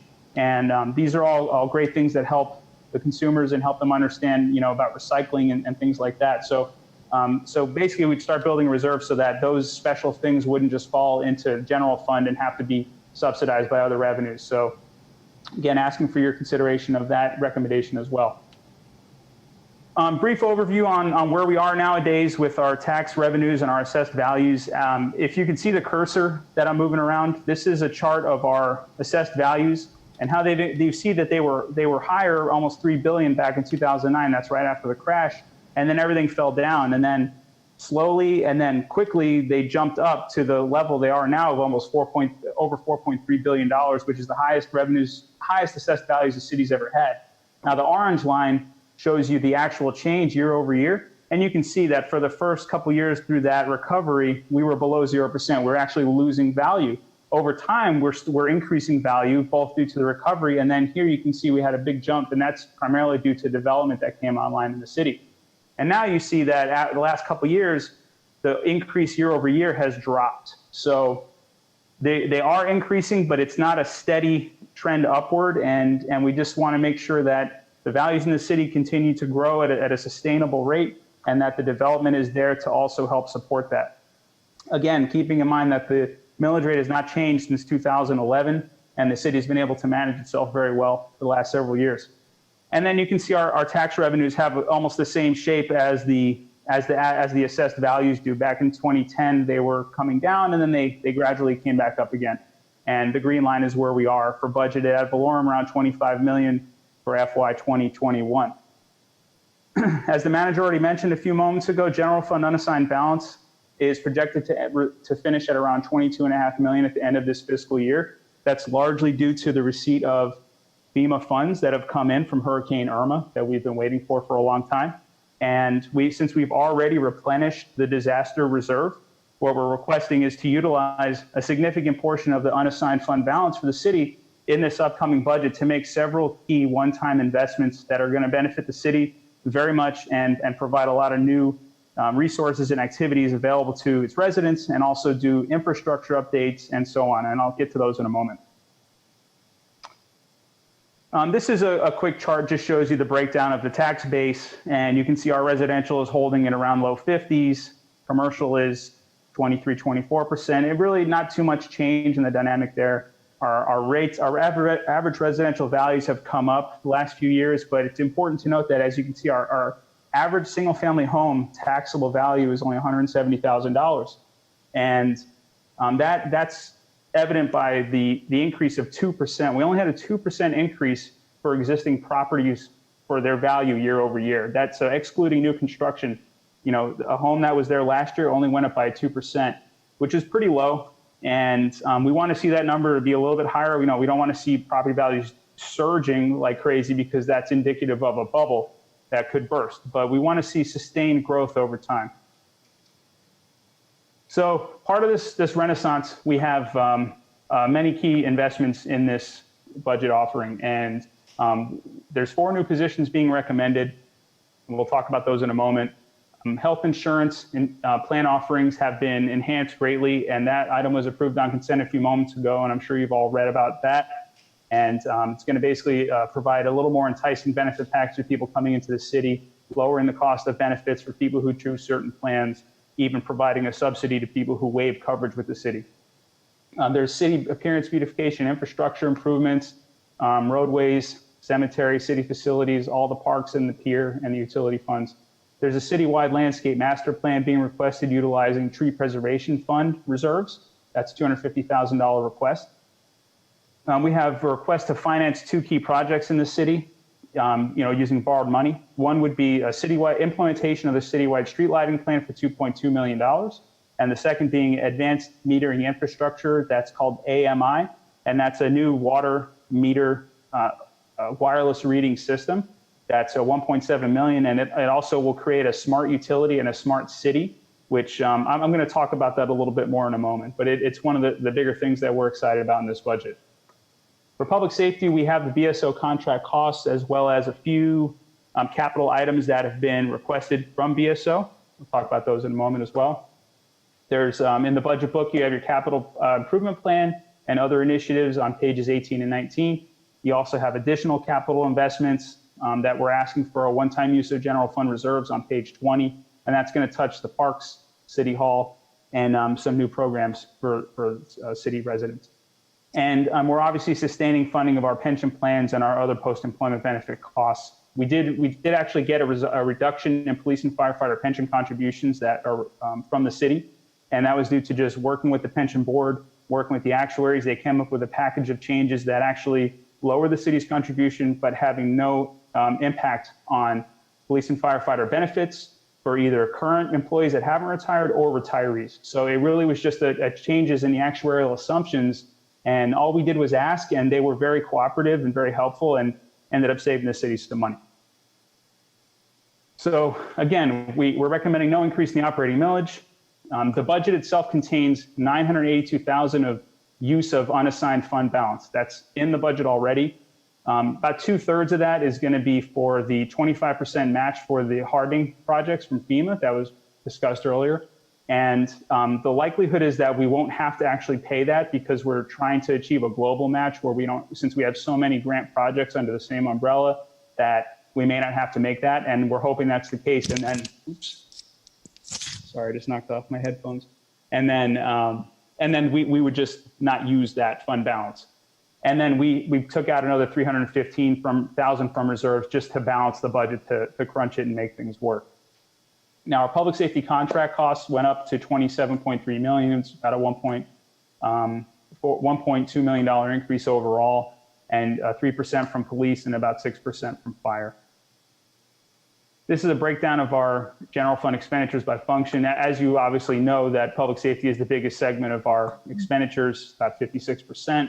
That's common in all cities across the board, whether they're BSO contract or they have their own police, or BSO fire and their own police. It doesn't matter. This is it's a very labor intensive operation with a lot of equipment and a lot of hours, man hours, and that's just how it is. And we want to have a safe, clean community. Now, the position request I mentioned earlier. Human Resources requested an additional HR generalist position. The city manager has executed a plan of trying to bring in the best people and being able to train and retain and have the best workforce in South Florida government.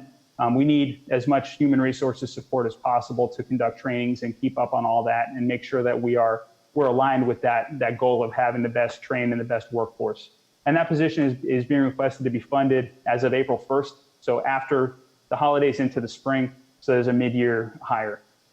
Recreation has requested 2 positions, one being an Assistant Parks and Recreation Director, which has been a position that's been requested for some time, and much needed support for the Recreation Director, and also to assist with some new programs, one of which is a PAL, a teen outreach program or after school to really work with the community. And it's that having that position is going to be key for that program to work. The beach lifeguard, that's just instead of just eliminating on-call lifeguards and hiring one full-time, it's a cost-neutral change, but it actually provides a higher level of lifeguard services at the beach, and it's a much more efficient way to do things. So we ask that you support that as well. Lastly, Public Services has requested a facilities foreman. As you know, we've had a multitude of issues with our facilities just due to not having enough manpower to keep up on everything and really having a solid maintenance and rehabilitation program in place. Our public services team is committed to that. Our city manager is committed to that, and we don't want to see those issues anymore. Having a facilities foreman would be a person who's not only a supervisor, like a foreman on a construction site, but they're also working. They're a hands-on blue-collar worker, but they're supervising the crew of 3 other people. So we think that that's going to help keep up on maintenance and make sure that a lot of things that need attention are going to get that attention. So this is from page 20 of your budget book, and this is a list of additional capital investments, and the total is about $928,000. Now this would be a one-time request from unassigned fund balance, that in addition to the 982 that I mentioned earlier. So this actually is not in the budget funded. We're asking you to fund it. You can fund all or none, but these have been recommended by department directors with with their input and asking for what they need. And it's a lot of stuff, but it's much needed. And starting with the City Hall and the West Wing improvements, it's $250,000. That can be up to the City Commission. We can workshop that and talk about what to do in that area, how to use that space efficiently. And City Manager, feel free to jump in if you want to at any time to elaborate on that. The Nyberg Swanson House assessment, that's something that's needed to take a look at the architectural structure, the integrity, what that building needs to be safe, and then possibly to be relocated at some point. The PAL teen program, that's a $30,000 implementation cost to basically outfit a space for youth and teens to meet and work with that program. And again, that's location to be determined at this point. But I know the city manager has spoken with Captain Marks and Eric Brown, and they're coming up with some ideas to make that work. And I know they've already mentioned possibly getting some grant funding to run that program, which would be phenomenal. And then the four park areas of the city. So C.W. Thomas, they want to do a playground and court. So the court's rehab is going to be a comprehensive rehabilitation of the existing basketball court, which is desperately needed, but then also to convert it to a multi-use, multi-purpose space to be used for a number of different sports. But the basic idea is that that court needs to be rehabilitated so that it's level and it's not ponding with water, and it'll last for several years. And then a playground as well at that site. The beach, playground, and lifeguard stands, that's at Adler Park Playground, and then a request for lifeguard stands, a couple of them that I think are about 35 years old that have been requested to be replaced. PJ Millie also a $56,000 collection of site improvements, both the courts, and then a number of other things, covers for the pools and some other equipment there. And then lastly, Frost Park site and facility improvements, converting the court to multi-purpose, putting in new flooring in the weight room, and a few other improvements there as well. I want to jump in real quick. Thank you, Frank. I totally recommend that we fund these projects. I would like to workshop and do a walkthrough with you of the west wing of our city hall, because there's 2,500 square feet of usable space. We've done the whole mold mitigation, and we've really cleaned the space out, and it has tremendous potential. And based on your directive and the needs, we could do something really special there. I want to put it on the record, and I had an earlier call with one of the commissioners, that while we want support for these quick fixes at all our parks, our game plan and our recommendation would be to float a bond and begin to work with our community to totally fund our adopted parks master plan. In order for us to really be that great city and reach our full potential, our parks really need to have a complete makeover. But this is a start, especially these multi-purpose courts. And I think that throughout the budget workshops, because I believe I was talking to the mayor, she said, well, how about IP Parker? And then I thought about the seniors, and not only the seniors, but all the opportunities that we would have at IP Parker if we would really, really invest. And the return on that investment would be tremendous, because that would be a premier site for wedding receptions and baby showers. And I've seen this happen in other cities where the investment has been quickly refunded based on folks really using those facilities. And now, we can add more things or delete as we talk with you more and meet with more of you throughout this process. But I just wanted to put that on the record, that these will be some quick fixes, much needed to all our parks and our beach. But in the long run, definitely we should work towards a plan to fund our complete parks master plan. Okay. I think another vice mayor has a question. Actually, Commissioner James had her hand up first. Okay, I don't see her. Oh. Okay, please. Can I speak? I mean, I have stuff about all the pages, but if we could just talk about this page, I guess I'll do that. I don't think that at this moment as I spoke with the city manager earlier, that the West Wing is necessary to fund. We don't even know what we want as a commission. We haven't decided that as a commission. That's been on the books to even start the discussion, and I don't foresee many things happening. I think we all have very different views of what it could or should be. So I'm not comfortable even having that budgeted. That's $250,000 that we can save and maybe do some other things that the commission may want, or some initiatives that the commission may want, because there hasn't been any discussions of what we want in the budget and how that's going to be funded. I think that that is something that definitely can wait. We do have 25 plus 100 square feet of space that can go to a multitude of things. And again, us as commissioners and mayors and vice mayors, we don't even have an office space that can be independent, instead of us all having to share and schedule and get in where we fit in at City Hall. There's a lot of potential there, but I think that that's going to take a lot more workshopping just to put $250,000. It kind of seems that there's already a plan that we are unaware of for that space, and I would like to just have the time to workshop that with the commission and see what we want and build out a cost for that. Are we going through all of my questions? Because I've been writing questions down. I didn't know if we were asking questions at the end, or are we just at this point? I'd rather if we wait till the end, but I also would rather, I don't want to turn this into a full-blown budget discussion. That's not what the purpose of this was tonight, to my understanding. I think that's for the workshop. It's more for these specific things and just kind of giving everybody a general idea of what the budget's about and what's going on and some of the suggestions. So I don't know that we want to go through and start picking apart different things that we like or don't like at this point in time.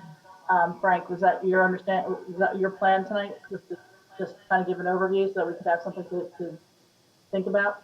Yeah, I mean, from my point of view, this was not intended to be a budget workshop. However, we're going to talk about that a little bit later, and hopefully we can schedule something in the next 2 to 3 weeks, and we can have one or two, whatever we need to do to get through the questions and discuss the items and digest all this and make sense of it is fine with me. Just tonight was really just to, like I said, it was to lay the groundwork for the setting those not to exceed rates on the millage and the assessments, if you're comfortable with those, having received the budget and having gotten this overview. Well, I also have questions on the assessment rate. So, I don't know how much more we have to go on this, but when that finishes, I guess I can put my hand back up because I have questions on the solid waste and the fire rescue assessment. Okay, well then why don't we finish the presentation and hold questions to the end? No problem. Vice Mayor, do you need to add something right now, or can you wait till the end? Only about this page, and they're rather just clarification questions. They're not quick, and they are quick. Okay, go ahead. For the Nyberg Swanson assessment, that much for the 55,000, but like after it's assessed, let's say they say that it can be moved, then what money would we be using after that if we decided that we were able to move it, from moving after the assessment? Where's that money going to come from? So the plan would be, I'm sorry. So the plan, Vice Mayor, go ahead. Yeah, so the plan would be the $55,000 will be to do the entire assessment. And then we would come back to either do an RFP. If this stays in the path of being a historical structure, then we would do an RFP to address the structure as a historical designation. If not, then we would also come back to you. But then based on the assessment, we would know more or less how much those steps would cost. And we would come either a mid-year budget adjustments, and we would certainly have plenty of reserves to be able to bring this beautiful building to something that we're very proud of. Okay, understood. And just for clarification, so when we're talking about these City Hall and West Wing improvements, the reason we're talking about investing that money in now is because we're not going to be, some people still think we're going to be putting up the new City Hall soon. So this is these investments are in light of that, correct? That is correct, Vice Mayor. The the monies that we were looking at, if we were to build a brand new city hall, would be somewhere between the range of $10 million to $12 million. So what between the $1.8 million hardening grant and our match, we would really be able to do something great in this building, and having that 2,500 square feet over there would be much needed office space, be it for the mayor and commission, to move one of the departments over there, to have a BSO little substation that works with teen program, whatever you would decide based on a workshop, that you could do it now, or you could do it whenever you want. How do I chime in on this? You have to raise. No, I don't have that on this screen. Okay, well, I'll get to you. So my next Monica? question would be, when I look at for the playground, the beach I got playground, no screen. if I recall, for the RFP for the Dania Beach Bar and Grill, the playgrounds were a part of that, where we had talked about it, or making that into an art space. I remember you and I having extensive conversations about what that could look like. And I mean, talking at length about why the beach playground itself was so impractical, underused, and most likely unnecessary for that area. So why did we backstep on that? Well, having spoken to the parks director, one of the reasons a lot of people don't use that playground is because it's not the appropriate playground. It doesn't have any type of shade structure. So when we're saying play structure, we kind of mean a play environment that could include climbing art structures. So don't focus so much on the fact that it says playground, but we would be bringing the different designs and the art and the multi-purpose equipment forward to you for your approval. So we would still be on the same path. We just didn't want to wait for the RFP because we've had some delays because of the COVID, and we need FAU to approve some of the things in regards to parking. But we would still want to move forward with doing something cool of outdoor play, and not just for youth, but for adults, and combine the art with the play environment. Okay, and my final question is less a question, more of a statement. I remember when we talked about floating that bond for all the parks, and I was very on board with that plan and that idea, and going place to place and really selling on how great that could be. I have to say, I can't even imagine doing that this year. I can't even imagine it next year, to be honest. I think that plan may have to go on the shelf for a while. I just can't imagine anytime soon, even once we're way over this hump. I'm talking even post-vaccination, post-final phase. There's going to be a lot of readjustments. There's going to be a lot of change in priorities for people, and residents that would have been jazzed to hear about dusting up our parks last year, now they don't want to hear nothing about it because the priorities have changed, understandably. So I was for it last time we talked about it, but I think we may have to retool that idea, or unfortunately hold off on it, which I hate to say, but I guess we'll talk about it more during the workshop. So thank you guys for your hard work. Thank you. Can we wait on the other questions until we're finished with the presentation? No, I have questions on the page still. Fix my computer. Chair, Mayor, can you see everything now? All right. Okay. I just don't want to turn into a full-blown discussion about the budget. It's not a workshop. That's fine. I still have questions on this page. Other people have questions on the page. Well, when we're talking, going back to the West Wing, we've been having the conversation that the funding far before City Center deal has not was turned down or put back on the shelf. It wasn't because City Center wasn't going to happen. This plan for the West Wing has been going on for quite some time now, so it's not just because we're receiving the money for the hardening. We've been speaking about this for probably a year now. So I don't understand why all of a sudden it's because City Center, that's why we're talking about the West Wing, because we've been speaking about the West Wing. I want to know from Tom Snyder, about the Nyberg Swanson house. Was there recently a bid done regarding that house? I can answer that. There was a bid that was done and it was awarded to a group, and that's the city intends on moving forward with that contractor that was selected. Okay, and with the basketball courts, I think with C.W. Thomas Park Playgrounds and Courts, I think that can be a savings tool for us. I remember before Daniel Point even broke ground, that Mr. Shapiro agreed to help pay for the resurfacing of the courts. We walked that court together, as a matter of fact, and he agreed to pay for the funding. So you might want to reach out to him and to see if his word is still good, because that's definitely something that we discussed a few years ago. So anytime that we have a community partner that is willing to invest in our facilities, I think we need to hold them to that. I know that he had multiple meetings with that neighborhood, Bird Point, and there were several things that he said he would do, including if we're talking about maybe shelving the RFP or the Parks Master Plan. He also spoke about having a covered basketball court facility there at C.W. Thomas Park. So I definitely want to entertain that idea, and maybe staff to reach out to him to see if that offer still stands, but it was to resurface and to cover the facilities, because as of right now, we do not have a covered basketball court anywhere in our city. Thank you. Certainly, I can reach out to Mr. Shapiro. I wasn't part of that conversation, but if you were, or if it was done in a public forum, I'll circle back up with him.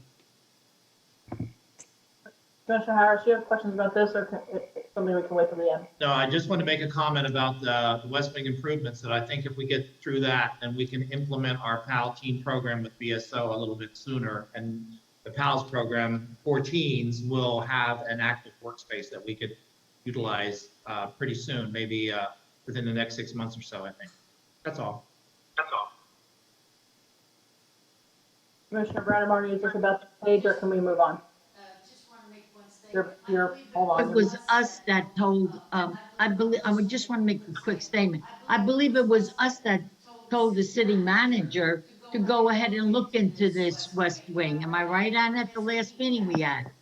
We discussed the West Wing, and we're the ones that told her, look into it, because we know the people were not for a new city hall. Right, we've been talking about thank you, Commissioner Brandon. We've been talking about the West Wing for a long time. From the mold mitigation, to the dumping ground that it became, A, B, C, that it's not ADA compliant, and we have a state representative there. We've discussed that we have limited space for our youth in our community. We've discussed, having better participation and working with an underserved population, which is our teenagers. So I'm just trying to bring this forward to let you know that there's a space and there's needs and there's lack of ADA compliance, and we'll follow your lead, but we cleaned up that space. You supported us to do the whole mold mitigation. And I keep bringing it up because there are needs in our community that need to be addressed, including ADA. So whatever you want those offices to be or that space to be, I'm going to bring it forward because I think it's important that there's a great space there that can be used with a small investment, and that return on that investment could be huge, particularly if we have programs for teens and maybe to house you all and have community meetings. I don't know, but it needs to be addressed. Agree. Vice Mayor, did you have something else on this? I have one more comment. Okay, then we will move on from there. City Manager, I'd also like to remind you. So when we look at that playground, it just reminded me of something else we talked about. So I'm looking at these. I see playgrounds, I see sports, I see all these sports things. Where are my arts and cultural, spaces? So I don't know if within that playground there's an option for any kind of artistic space for like a stage or anything like that. But please, please, please keep it in your mind. I'm so proud of the things that we've done with sports, but I have my other kids, I have my cerebral kids, I have my artistic adults that are begging me for theater space. They are begging me for a place to do a choir. They're begging me for a place to do their local theater. And that is something the city has neglected year after year after year with the budget. So I thank you all for the work that you are doing with sports, but I'm asking you, please save a piece to refocus on that and see if we can carve out something within what we have to work with for those residents who are begging for it year after year. That's all I'll say about it. I'm glad you brought that up, Vice Mayor, because even though the name of the program is Police Athletic League, it's not just about athletics. It can be about art, it can be about music, and all those playgrounds can be about art. And it's important to note that we also need to recommend a space, and I think the Nyberg Swanson would be a great place to also house our historical foundation. So when we look at Parks and Recreation, it's not just about sports, it's about education, it's about cultural, it's about social. So whether we're putting a playground or we're looking at a space, we're looking at multi-purpose spaces. So that has not been forgotten, but thank you for continuing to remind us, because Parks and Recreation is just not about sports. It would be an incomplete program if it were just to be about sports. Thank you. Thank you. Frank, Okay, your turn. my turn. Okay, so let me continue through this. So again, the thing to take away from this is that these are all additional investments that are not in the budget that we're asking that you support, or if you want to change the way these funds are being used, feel free to make suggestions as we continue to workshop this in August. So, whoops. Okay. So as I mentioned earlier, I might not have mentioned specifically, but one of the things we're looking to do is implement a citywide street lighting plan. That's a $2.2 million project. We're looking to take a 10-year bank loan. It's going to cost around $240,000 a year. We can get around 2% interest, maybe a little lower than that right now. And much needed project that will address the most needed areas of the city first and brighten them up. And the city just completed a lighting master plan recently. So this is to execute that master plan. Road maintenance and rehab, that's a surtax project, $300,000 to rebuild road base where needed and also do surface milling and paving. We have the annual roadway and repaving maintenance program, that's $225,000 in the budget from the city. Sidewalk maintenance, as well as the much needed speed hump compliance, that's been a sort of a thorn in our side for a while now. That'll all be taken care of this year. Couple of citywide projects. These are all listed on the capital improvements, but a couple of if you notice, the first one is a grant project that's a CDBG for Oasis 14. The next one is the FEMA hardening grant for 3 facilities. We do have a 25% match. We're hoping again to avoid that through the global match. Landscape master plan using tree preservation funds, $250,000, and then that'll set the stage for additional beautification projects throughout the city, whether it be east, west, north, or south. Other capital purchases that we have, City Commission Chamber audio system upgrade. We had vendors there today that we have already selected. They're going to be replacing the video system before the next commission meeting with all new cameras, all new equipment, and moving the controls into the IT room. And then next year, we're going to continue with replacing the entire audio system, which is antiquated and needs to complement the video. And then CW Thomas, there's a request to replace pool heaters. We did them in PJ Milley this year. We're going to do them in CW Thomas next year. I think they've been there for 40 years. And then I'll talk about the infrastructure, the utility funds rather quickly. No recommended rate changes to water per the city's recent rate study. Big project that we want to accomplish this year is advanced metering infrastructure. You may have heard of AMR, which is it's more of an older technology. This is AMI. They install Wi-Fi radios on every single meter in the city. They install central collection points that collect the signal from those meters, and they send all the reads to the cloud, and then we get everything in the back office. It provides for the customer to have access to their water account, just like when you look at FPL and you see what kind of consumption you have. We're going to have the same thing for our residents. And also in the back office, we can take instant reads. We could do instant turn-ons or turn-offs if we put a certain valve on there. And then the great benefit from this project is we can expand it to make city-wide public Wi-Fi. the same device at those collection stations that's used to send our meter information can be outfitted with a separate radio to provide public Wi-Fi in the surrounding areas, which is really exciting. This is a project we're also asking to be financed in the utility fund. The money we would save from cost from efficiencies through going to an automated meter reading system would basically pay for the financing over the 10-year period. So it's actually going to be cost neutral to the utility, and it makes the city way more efficient and way more modern. Some water line improvements and water distribution improvements, some stuff at the water plant to do some painting and some maintenance. And then city is going to rebuild one of its VACCON trucks, and that's cost is $50,000 shared between the water, sewer, and stormwater funds. We have the sewer fund, again, no changes in the rates. We have lift stations grant project, that's another FEMA hardening grant to put new pumps and new generators at the lift stations to make them more resilient. And we have basic sewer system improvements, and then again, the VACCON truck. Last big utility fund is the stormwater. No changes to the assessment rate. We're moving forward with Southeast Drainage Phase 2, getting surtax money for that, as well as for the Southwest 43rd Terrace Improvements Phase 1. Drainage plan, that's $2.2 million. Stormwater master plan, $250,000, which is really important to really address the feasibility and the needs for the drainage system citywide and continue making these improvements. A few other things that are, currently we're working on is parking garage design down at the beach through the parking, and that's on an as-needed basis, $100,000 this year, $100,000 next year. If the funding is there, we could possibly get grant funding or county funding for that. That would make it a little easier, and we can get it done faster. Beach has some improvements listed as well with underground electric and some of the other stuff we've already discussed. The pier, there's a $1.3 million request starting with phase 1 this coming year for $500,000 to do a comprehensive safety and rehabilitation project. It's been assessed, and we know what the need is, and it's basically going to do an entire overhaul on the pier, making sure that all the bad planks are replaced, comprehensively, not just piecemeal, and also address electrical and lighting issues.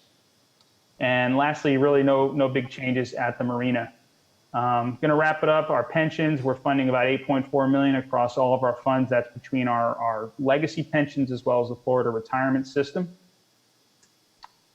And that's really big. So the key takeaway is the recommended budget reflects the assessment of all citywide needs and provides a financial plan of investment in this renaissance.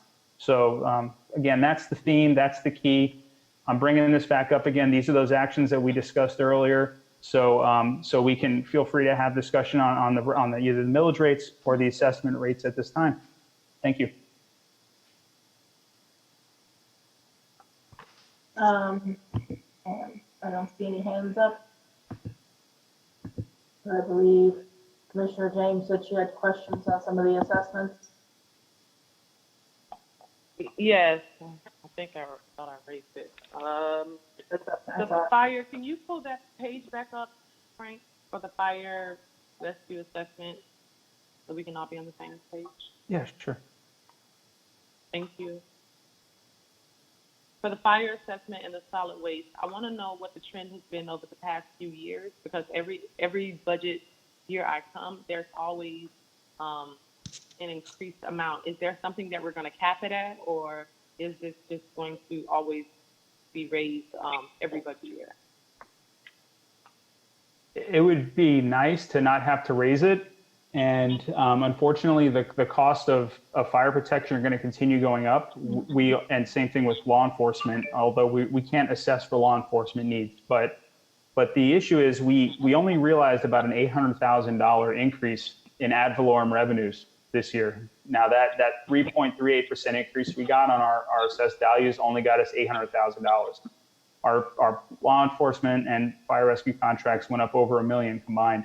We had increases to our other pension contributions. We had increases to city staffing. We had a 3% increase in our labor agreement. So there's those little gains that we get by our appreciating values get eaten up rather quickly. So it makes it really hard to keep pace with the cost. So again, in a perfect world, we wouldn't need a fire assessment, and we're not even assessing for 100% of the cost of fire rescue. So I'd like to say we're not going to increase it next year, but we look at each year on its own, and hopefully we can keep that contained. What has been the trend though in the past few years?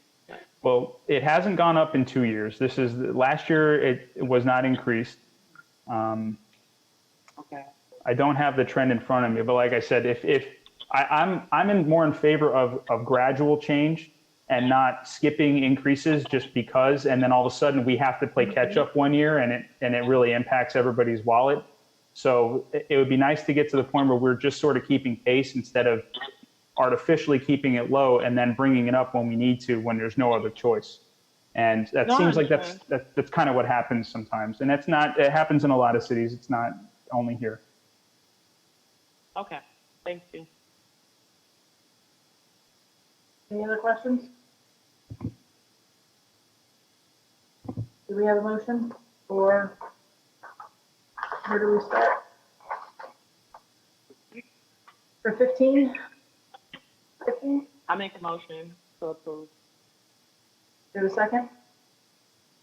I'll second it. All in favor? Aye. Aye. Aye. Any opposed? Okay. And then there was number 16. Do we have a motion? Make a motion to approve 7.16. Do we have a second? Is it 7 or is it? No, I'm sorry, 7:16. Do you have a second? I'll second it. All in favor? Aye. Aye. Any opposed? 7.17. I make a motion to approve 7.17. Second. All in favor? Aye. Aye. Did I miss any? 14. Oh, I'm sorry, 7.14. I make a motion to approve 7.14. Second? I'll second it. All in favor? Aye. Aye. Aye. Any opposed? Okay, thank you. Thank you. All right, there's no bids or for proposals. Public hearings, number 1. 9-1 is an ordinance of the City Commission of the City of Dania Beach, Florida, repealing ordinance 293 dated October 30, 1952, relating to the rules and regulations for city-owned cemeteries, and ordinance 102 dated August 24, 1976, related to an obsolete fee schedule, as well as rules for installation and display of markers for cemeteries, providing for conflicts, providing for severability, further providing for an effective date. Second reading, ordinance sponsored by my office. This is a complete rewrite of all the old rules and regulations and repealing old ordinances that are clearly antiquated. 52 is obviously over 60, 70 years old, and replacing with new rules, which is the next item. This is the repeal of the old and archaic ordinance. Commissioner Brandon? Yeah.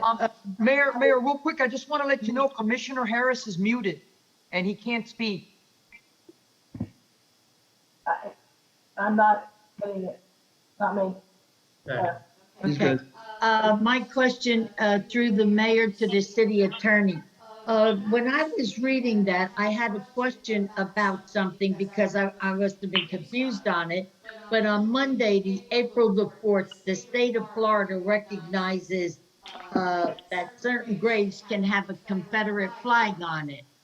Does that still stand with all that's been going on in the world? I mean, is the Confederate flag in this cemetery that we just redid over again, is that still stands that way? That's actually the next item, but I can answer the question for you. There is a Confederate Memorial Day to honor the people who died in the war. So All right, so that's April the 4th. That's correct. There's one Okay. day that, and I think there's 2 graves of Confederate soldiers, of people buried in our cemetery. So the state still honors it. We are recognizing that state allows it so that for the one day that is honored in the state of Florida, the survivors of those people can honor those 2 Confederate soldiers. And then the flags have to be removed within 3 days. They must be limited to 8 by 14 inches, among other regulations. That's the next topic, but I'm answering your question on that now. Yeah, because I got confused with that, Tom, because I must be watching too much TV. And when I saw all of the things that was going on regarding these Confederate flags, when I saw that, I thought, well, maybe something was missed there. I wasn't sure. That's why I wanted to ask you. No, there's clearly a lot of things going on throughout the nation in different states and counties and cities about Confederate flags and car races and display of the flags by people. We're doing nothing less than what the state allows. And if the state changes its mind, we will change it. We'll recommend to you to change our mind. But one Are of the we things allowed to do it, if we wanted to without the state? I would recommend the way things are written now, to avoid a constitutional issue with these people Yeah. who still have family members in there. To let them Yeah. display on that one day, they should have those flags. They should be allowed to display. It may not be popular, obviously, but it's their way of honoring. No, I'm not going at it for popularity. I No, I just know. want to know if we wanted to, did we have the right, or are we forced to by Florida law to do this? No, Florida law is not requiring us to do it. It's my Okay. recommendation. That's My all. recommendation. Okay, all right. All right. This is for a repeal of the old ordinance. And then there's a related resolution in a minute. That's it. Oh, all right.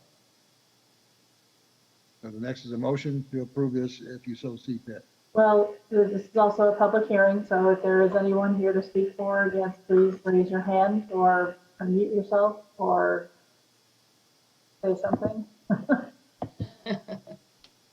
Move the item. There you go. Second. Call the roll, please.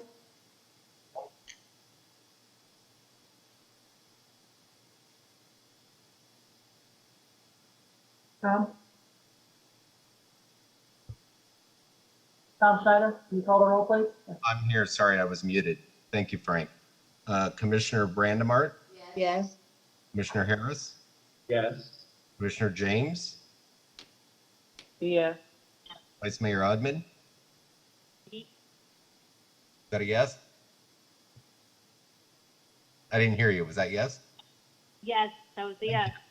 Mayor Llewellyn. Yes. Motion carries 5-0. The next item is a resolution. It is not a public hearing, but I asked the clerk to place it here because it replaces what we just repealed. So the resolution is a resolution of the City Commission of the City of Dayton Beach, Florida, in its capacity as the Board of Trustees for the Memorial Park and West Lawn Cemeteries to amend the cemetery rules and regulations, providing for conflicts, further providing for an effective date. This is a rewrite of about 40 pages of all the cemetery rules and regulations, everything you can imagine and don't want to know about cemeteries, including regulations on flags, so that the people are all treated the same. For example, for flags, no flag, and they're all limited to an 8-inch by 14-inch flag, and no more than 3 days for a particular holiday. So American flags, there are 7 different days that American flags are posted, along with POW MIA flags. There's Flag Day for Police Blue Lives Matter. There's a certain day for that. There are a couple other flags that are specialized. If there's a holiday associated with it, people will be allowed to display for that one day. They don't remove it within 3 days, the city will remove them.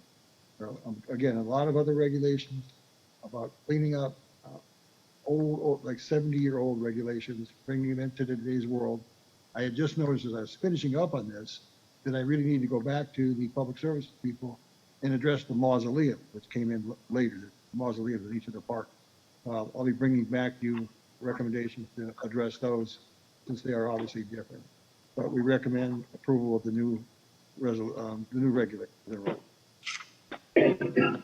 Not a Can public I hearing. ask- Yes, Why do you, suggest that it's approved? but you need rules and regulations for the cemetery. They've evolved out there. Yeah, I've been reading them all. There's a lot. There's a lot, and Whoa. I dumped out a lot of them that didn't need to be there anymore, because you can imagine, after 70, 80 years, a lot didn't need it. Jeez.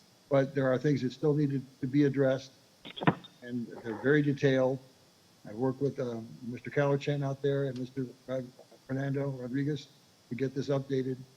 And I checked with the other cemeteries in the area, Boca, Fort Lauderdale, all the other cities that have them, to see what do you use, what do we not need?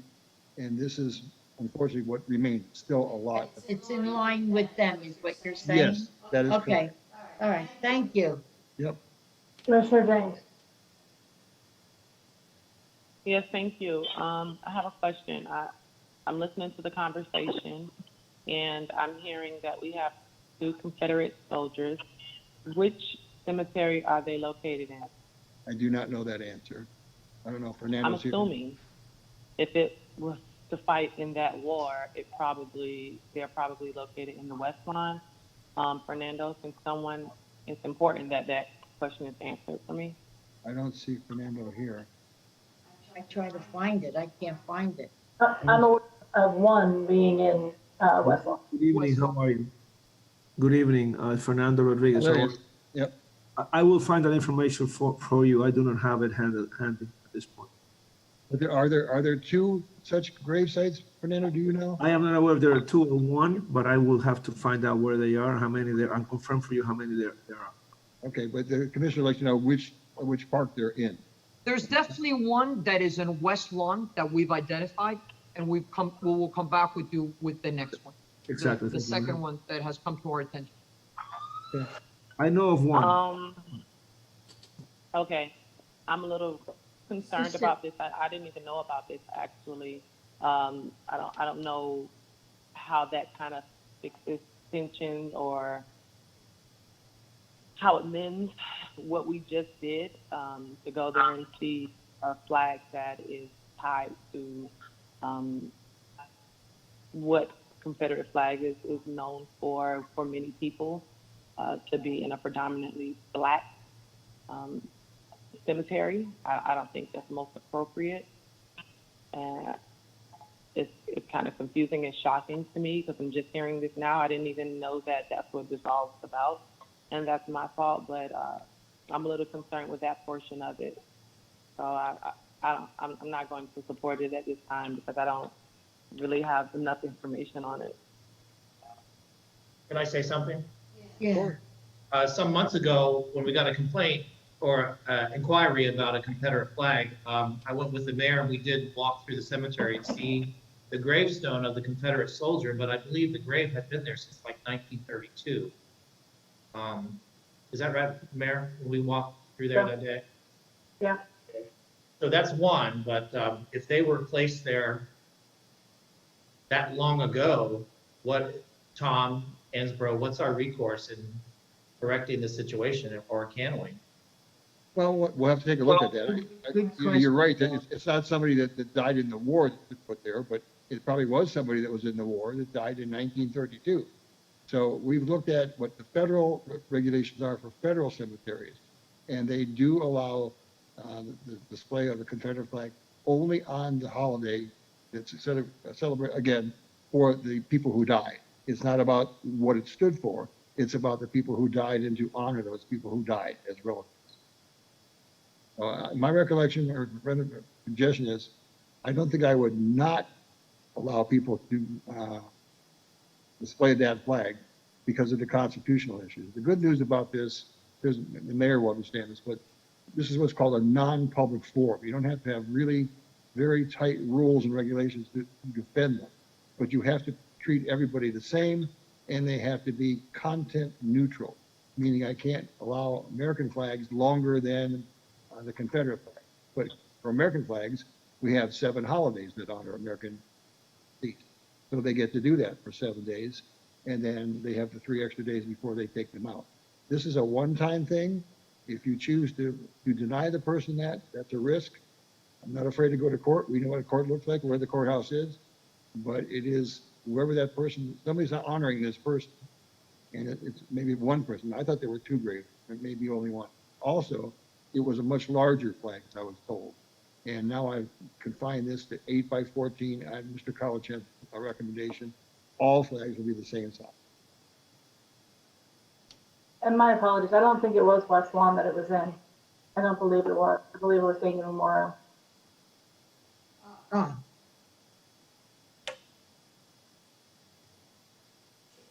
Do we have to pass this tonight without looking a little further? Well, we just repealed all the other ones, so you won't have any rules.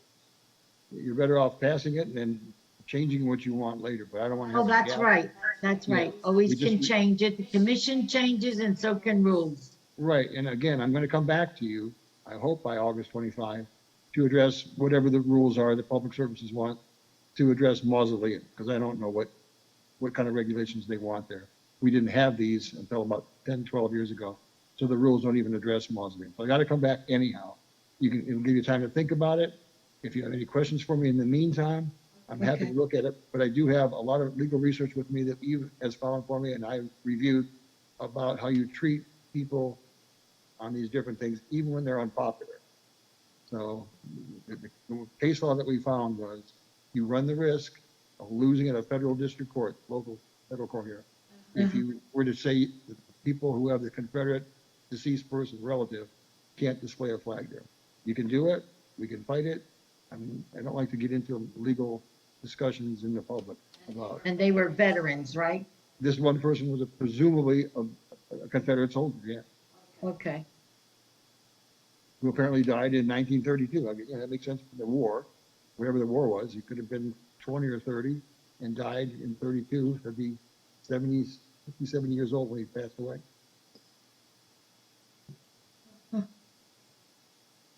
Yes, I'm sorry. Yeah, sorry, Vice Mayor. So we don't know definitively if it's in West Lawn, right? I don't know where it is. I apologize. Okay. Yes. But I think that detail does make a difference.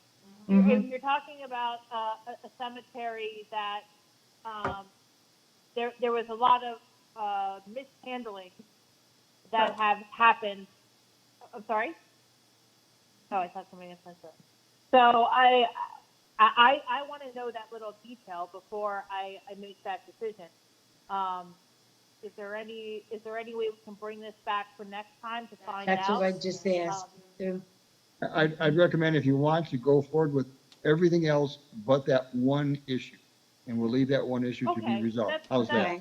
That's fine. And then if we could Because- just find out that one detail, it might Right. make the difference for some people about what they want to do, or it may not. I mean, Because again, the only possible display day they have, if they are doing it, and they did it apparently this year, is April 4th. So there's plenty of time to try to address it. But if it is an issue, we'll try to figure out a way to resolve it so that you all feel comfortable. Yeah, I agree with the vice mayor because it's not the fact that it's one day, it's the fact of the flag and what it stood for. Right. And I would be for what the vice mayor said. I too want to be a little bit careful in this because things change and you're doing something that might be changed again. You don't know. Well, we know a lot has changed in the last 2 months or so. Yeah. So, So we know the name of the individual and we'll find out to be certain in which one of the cemeteries he's in. right. And make sure, please, Fernando, if there's more than one, that you identify that person as well. Yes, I will look into that tomorrow. Thank you. Thank you. Okay. If you are willing to pass it, it's not a public hearing, but it's up to you. So you want to move the item with the amendment? Without the one piece about the flags, and I'll bring that back. We'll take that out for now. Not the whole flag, the Confederate flag display. Thank you. Everything else will be. thank you. All right. So do we have a motion? I'll make a motion. Do we have a second? I'll second it. Since I brought it up. Ready for the roll? Yes, please. Thank you. Commissioner Brandemar, Yes, with the exception. Commissioner Harris, Yes, with the exception. Commissioner James, Yeah. Vice Mayor Odman, Yes. Mayor Llewellyn. Yes. Motion carries 5-0. Okay, the balance of this part of the agenda are these quasi-judicial hearings. And the first quasi-judicial hearing is the Griffin Holdings property for the rezoning. The second one is the Shenanigans Restaurant. I'm not sure that qualifies as quasi-judicial, but I'm going to treat it that way for now. And the last one is the AMO property. So anybody will address these people as they come up to be sworn in individually. Lawyers, as you know, don't get sworn in. And then when I read each one, if you've been contacted either for or against an application, if you would disclose that under what we call the Jennings rule. The first ordinance is an ordinance of the City Commission of the City of Dania Beach, Florida, approving the request made by Rod A. Finer Esquire on behalf of 2750 Griffin Holdings LLC for a rezoning RZ 018-20 and flexibility units allocation OT 01720 for properties generally located at 2750 Griffin Road in the City of Dania Beach, Florida, as legally described in Exhibit A, a copy of which is attached to the ordinance. Changing the current zoning classification of the properties from commercial C2 and single-family 8,000 residential district RD 8,000, planned residential development district PRD1, subject to certain restrictions, providing for conflicts, providing for severability, and further providing for the effective date, first reading, sponsored by community development. Did you want us to disclose now, Tom, or wait? Yes, if anybody can disclose now, mayor and which I've one? been, I've spoken with both the Both sides. and the developer. Okay, anybody Go else? ahead, Vi. Okay. And Mr. Harris, Brandemar, Vice Mayor? I don't know the I man. did not speak with the developers. No. Okay. I went to the meeting. Pardon me? I went to the meetings, Oh, okay, that's fine, that's fine. Okay, Ms. Corinne, all of them. I went to all of them. okay. Good.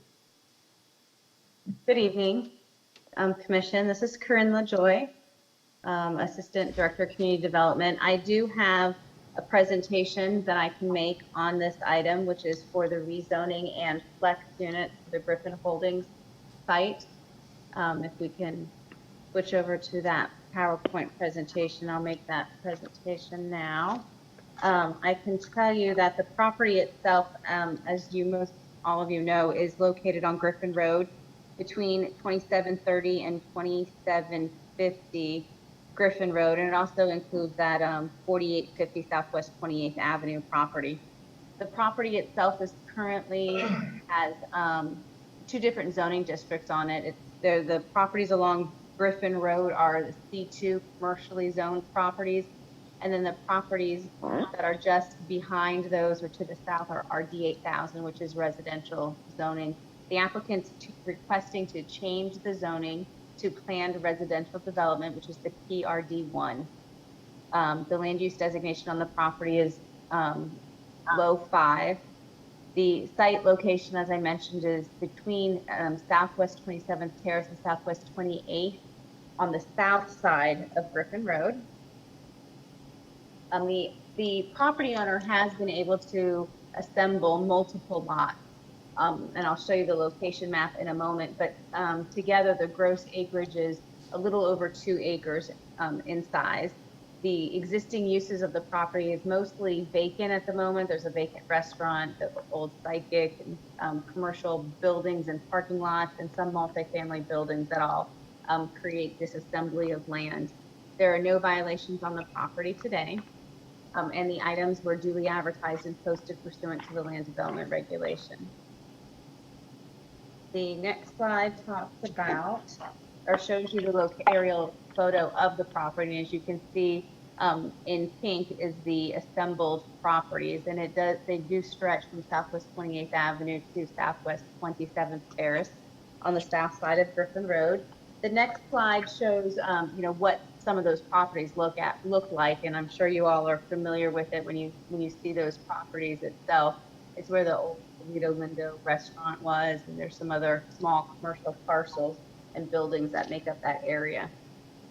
The next slide talks about the rezoning, and as I mentioned, they're wanting to change it from C2 and RD 8000 to that PRD1 zoning.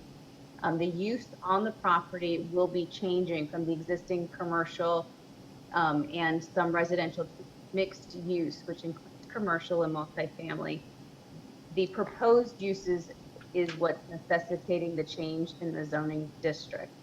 The applicant has submitted a site plan and plat application to the department that proposes this redevelopment of the site for almost 16,000 square feet of commercial and 79 multifamily units. It's currently being processed and will come to public hearing at a later date. Article 645 of the Land Development Code states that rezonings have to be heard by the Planning and Board for recommendation to the City Commission. That has occurred. Also, the land development regulations has rezoning criteria. If we go to the next slide, I start to describe what each of these criteria are and how the request meets these criteria. The first is consistency with the city's comprehensive plan. And there are two policies, policy 1.1, which talks about providing a mix of residential communities, which promotes diverse population and a healthy environment. And policy 5.1 encourages development to enhance the tax base of the community. This project would do both of those things.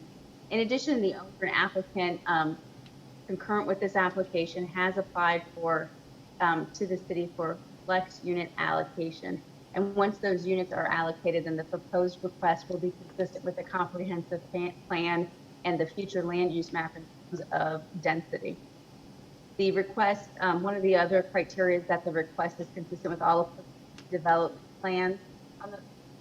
It is on the west side of the city, and there are no adopted redevelopment or corridor plans in this neighborhood at this moment. The third criteria, the rezoning criteria, identifies that the request does not give privileges not generally extended to similarly situated communities or result in an isolated district unrelated to the adjacent or nearby districts. So along Griffin Road, there's commercially zoned property which fronts on Griffin with residential immediately behind these commercial properties. This is similar to the development that exists at this location. The proposed rezoning allows both commercial and residential units to remain. Thus, the PRD rezoning will not result in an unrelated or isolated zoning districts when compared to the adjacent residential or nearby zoning districts in the area. The applicant has indicated that they're in their justification statement that the PRD zoning district specifically allows for such development when an assembly of property of 1 acre of size and significant frontage. So this development does meet the requirements of that PRD zoning regulations. And if other property owners are able to assemble land like the applicant did along this corridor, they'd be able to utilize this vision and do a similar development. So it's not something that's unique to this applicant or property. I think there is one more slide of criteria that talks about that the request further is adopted community redevelopment plan, and there is none for this area. That the rezoning is addressing an error or ambiguity, and that's not applicable in this case. That the rezoning, that there exists changed or changing conditions that make approval of the request appropriate. And we think that there is actually in this case, the mixed use development is essential to just the retail and commercial thrive in terms of the online delivery and purchasing that's happening. And we're seeing even exaggerated right now because of COVID. There's just less on the ground shopping. And so these larger retail establishments and sites that we've seen in the past just aren't the way the market is going and the way shoppers are shopping anymore. So a smaller, more diverse, multi-use property is really more feasible, it seems, in the market, what the market is demanding at the moment. Another criteria talks about sustainability reasons exist, substantial reasons exist why the existing property cannot be used in accordance with the existing zoning. The existing zoning of the property does not allow mixed use. The setbacks and other requirements of the zoning district don't take into account the unique nature of the planned development, which is what PRD zoning allowed to accomplish. And the depth of the property that's currently commercial, and this is similar all along Griffin Road, is that commercial depth is limited and really hampers development in that area. And I think that's the reason why we haven't seen much redevelopment occurring in that corridor. And finally, the rezoning of the development of compatible with existing conforming adjacent land uses and planned adjacent land uses. So the rezoning allows for the mixed use project along major arterials that meet the requirements for the frontage and size, which this project does meet and is consistent with the existing land development regulations in that PRD zoning district. And the rezoning in the proposed development would actually apply uses that are currently permitted on the adjacent lands of more coherent nature. So really the commercial and the residential is not that far different than what those existing zoning districts allow. It's just now not going to be mixed horizontally. It would happen vertically, that mix. The next slide talks about the application request for flex allocation units. The applicant has requested 75 flex units, which will increase the project's density from 4 because that's those residential properties to the west, to the south do have some residential units. 4. So with those 75 flex units, that allows the total units on the site of 79 dwelling units. The city currently has 656 flex units available citywide. We were able to collapse those flex zones that we had that divided the property into one flex zone for the whole city. So now our plot is up to 656 that we have available for allocation. The next slide talks about the community outreach efforts. At staff's request, we asked all applicants at this point to meet with adjacent residents and the community about projects that before they get to public hearing, and the applicant was able to do that on this project as well. They had actually started before, in February, before COVID really, gripped the community. In February 28th, the applicant hosted a community meeting at PJ Millie. They sent invitations to property owners within 450 feet of the development site, which is the same radius required for public hearings. March 3rd, the applicant attended a meeting of the Griffin Civic Association. On June 2nd, the applicant hosted a meeting on the property with the Griffin Civic Association. On June 17th, the project was heard by the Planning and Zoning Board. And then after that meeting, on the 19th, the applicant sent letters to property owners again within 450 feet of the project, notifying them of community outreach meetings that they were going to host at the site on a reoccurring basis weekly that occurred between the Planning and Zoning Board meeting and tonight's meeting. So on June 24th, July 8th, July 15th, and July 22nd, the applicant kind of had an open house on the site and allowed the residents to come to the site and discuss the development with the developer as well to answer any questions. But I'm sure the applicant is going to go through that and may talk about those community outreach efforts a little bit more in his presentation. The final slide talks about the Planning and Zoning Board recommendation because it did have to go to them for a recommendation. The applicant was presented to the Planning and Zoning Board on July 17th, where the motion for approval failed on a 2-2 vote. This was a meeting when one of the board members failed to show up because of an emergency that had occurred right prior to the meeting. So it did receive a 2-2 vote. But at this time, staff recommending approval of the ordinance on first reading. This is first reading and will have to come back to the City Commission for second and final reading. And at that time, we believe the site plan will be ready for presentation as well. I know the applicant attorney is here and several of his team members as well. I believe they want to make a presentation and they're available for questions. But are there any questions of me at this time?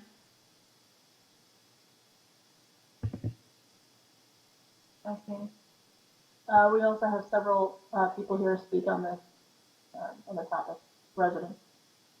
Mayor, if I may, I forgot to swear in Corinne. If I can just sort of Sorry. retroactively swear her in here. That's fine. Did you tell us the truth, the whole truth, and nothing but the truth, Corinne? Yes, sir. Thank you very much. Okay, when we go to the applicant, we'll have each of the people name themselves other than the lawyer, and we'll swear them in individually after they identify themselves. Thank you. Do we want to do that first, and then I'll call up the individual Yes. residents? Yes, please. Okay. Okay, Mr. Finer? Muted. Okay, great. Hi, thank you. My name is Rod Finer. I'm an attorney with Coker and Finer. For the record, 1404 South Andrews Avenue. Behind me is Sharon Sharabi. He is the representative of the developer. if he needs to speak, he'll be sworn in at that time. We also have a brief presentation that we forwarded to staff. Mr. DiPaolo, I guess, could you bring up our PowerPoint and I'll speak during the PowerPoint?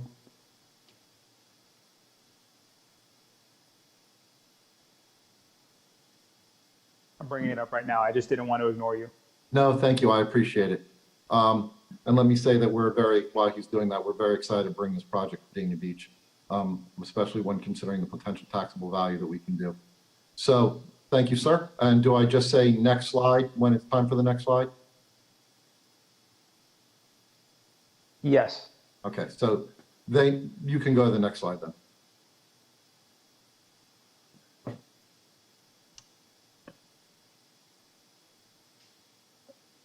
And while that's happening, let me also say, besides myself, you're going to be hearing from Joe Taylor, who's the project architect, as well as Carl Peterson, who is our traffic engineer. That's all part of our team today. So going to the first slide, I just wanted to, Corinne showed you this slide in her presentation, and let me say, we agree with the recommendation of staff. We think that she did a very thorough analysis of the application. Our justification for the rezoning on how it meets the criteria is part of your backup. We would just incorporate that into the record in addition to this PowerPoint. But this is just a larger overview of the property that's highlighted in yellow that's seeking the rezoning. And you can see it's part of a neighborhood that's a little bit behind it. And that factor is important into the design and why we're requesting the PRD1. If you could go to the next slide, please. And you can see that the project fronts along Griffin Road. And I think it's important that we point out to the City Commission that when the PRD1 zoning regulations were amended, the thought was that if a developer or somebody could amalgamate sufficient property, that a mixed use would be appropriate, especially if that property fronts on Griffin Road. Because the frontage on Griffin Road, a lot of the commercial uses along Griffin Road are not being properly utilized. They're sitting vacant. And so what really functions into and allow for the redevelopment would be a mixed-use development, especially along the major arterial like Griffin Road. So the PRD1 allows a proposed development of mixed use only if you've assembled over an acre and only if you have significant frontage along Griffin Road, which is, as you can see from what this slide depicts, that actually this property satisfies. If you could go to the next slide, please. So this property, as Corinne pointed out, is split zone. This is just showing you what the split zoning is. So you have C2 property, which is commercial property, both along the two parcels along the frontage on Griffin Road. And interestingly enough, the one parcel behind is also zone C2. So that's also commercial property. And next slide, please. And then you can see the two residential properties that are adjacent to the one commercial property that really should be are the 8,000, not 6,000. That was a typo. If you could go to the next slide, please. And that's where you can see the different zoning on the two together and why we're requesting this rezoning, because it puts one zoning on the entire project that allows for the development of the entire project. Next slide, please. So like I talked about already, the PRD allows a mixed use, but only if you butt an arterial roadway. You're a minimum of 1 acre inside, and you have a maximum width or a minimum width of at least 150 feet, which we do have.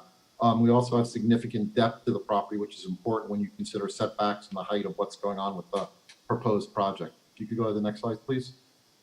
And commercial use is important because, as we've mentioned before, Griffin Road is now a 6-lane divided highway. It's a major arterial roadway that FDOT has taken large pains to develop to help east-west transit. And so what you want to do, and what the express policy of the City Commission has been, is with redevelopment, is increase density closer to Griffin Road, but still protecting the neighborhood, the residential neighborhood by. So you want to keep those residential neighborhoods feeling like a residential neighborhood while still building up Griffin Road. And what we've seen nearby is that mixed use is actually necessary for the commercial development. As Corinne has mentioned previously, what you see a lot of is the days of the standalone retail stores, for the most part. Big box retail stores or similar uses like that are no longer capable of supporting themselves. They need the mixed use of what's going on. And that's even come more about, and we've seen that actually become larger and more needed in this time of pandemic, where you get a lot of people who are working from home. The trend is that a lot of these companies, I know Google just did this as well out in California, and applied it nationwide, where they basically said all our employees are going to work from home through the remainder of the year, and they might start doing that. So it's important that you have commercial and residential together because the commercial feeds off the residential. If you have people working from home, they're not going to be getting in their cars as often. They're going to want to use local commercial uses, and they're going to support those local commercial uses, which is significant about the PRD1 zoning district as well, because in the mixed use development of the PRD1, they only allow certain very specific commercial uses. And those commercial uses actually work with the neighborhood. So they don't allow, and specifically when the city commission adopted this, they specifically did not allow for budgetary or dollar stores. They did not allow for massage parlors. They did not allow for liquor stores. They did not allow for CBD stores. So what you have are maybe a fitness studio, if those are even going to exist from now on. Jury's still out on that.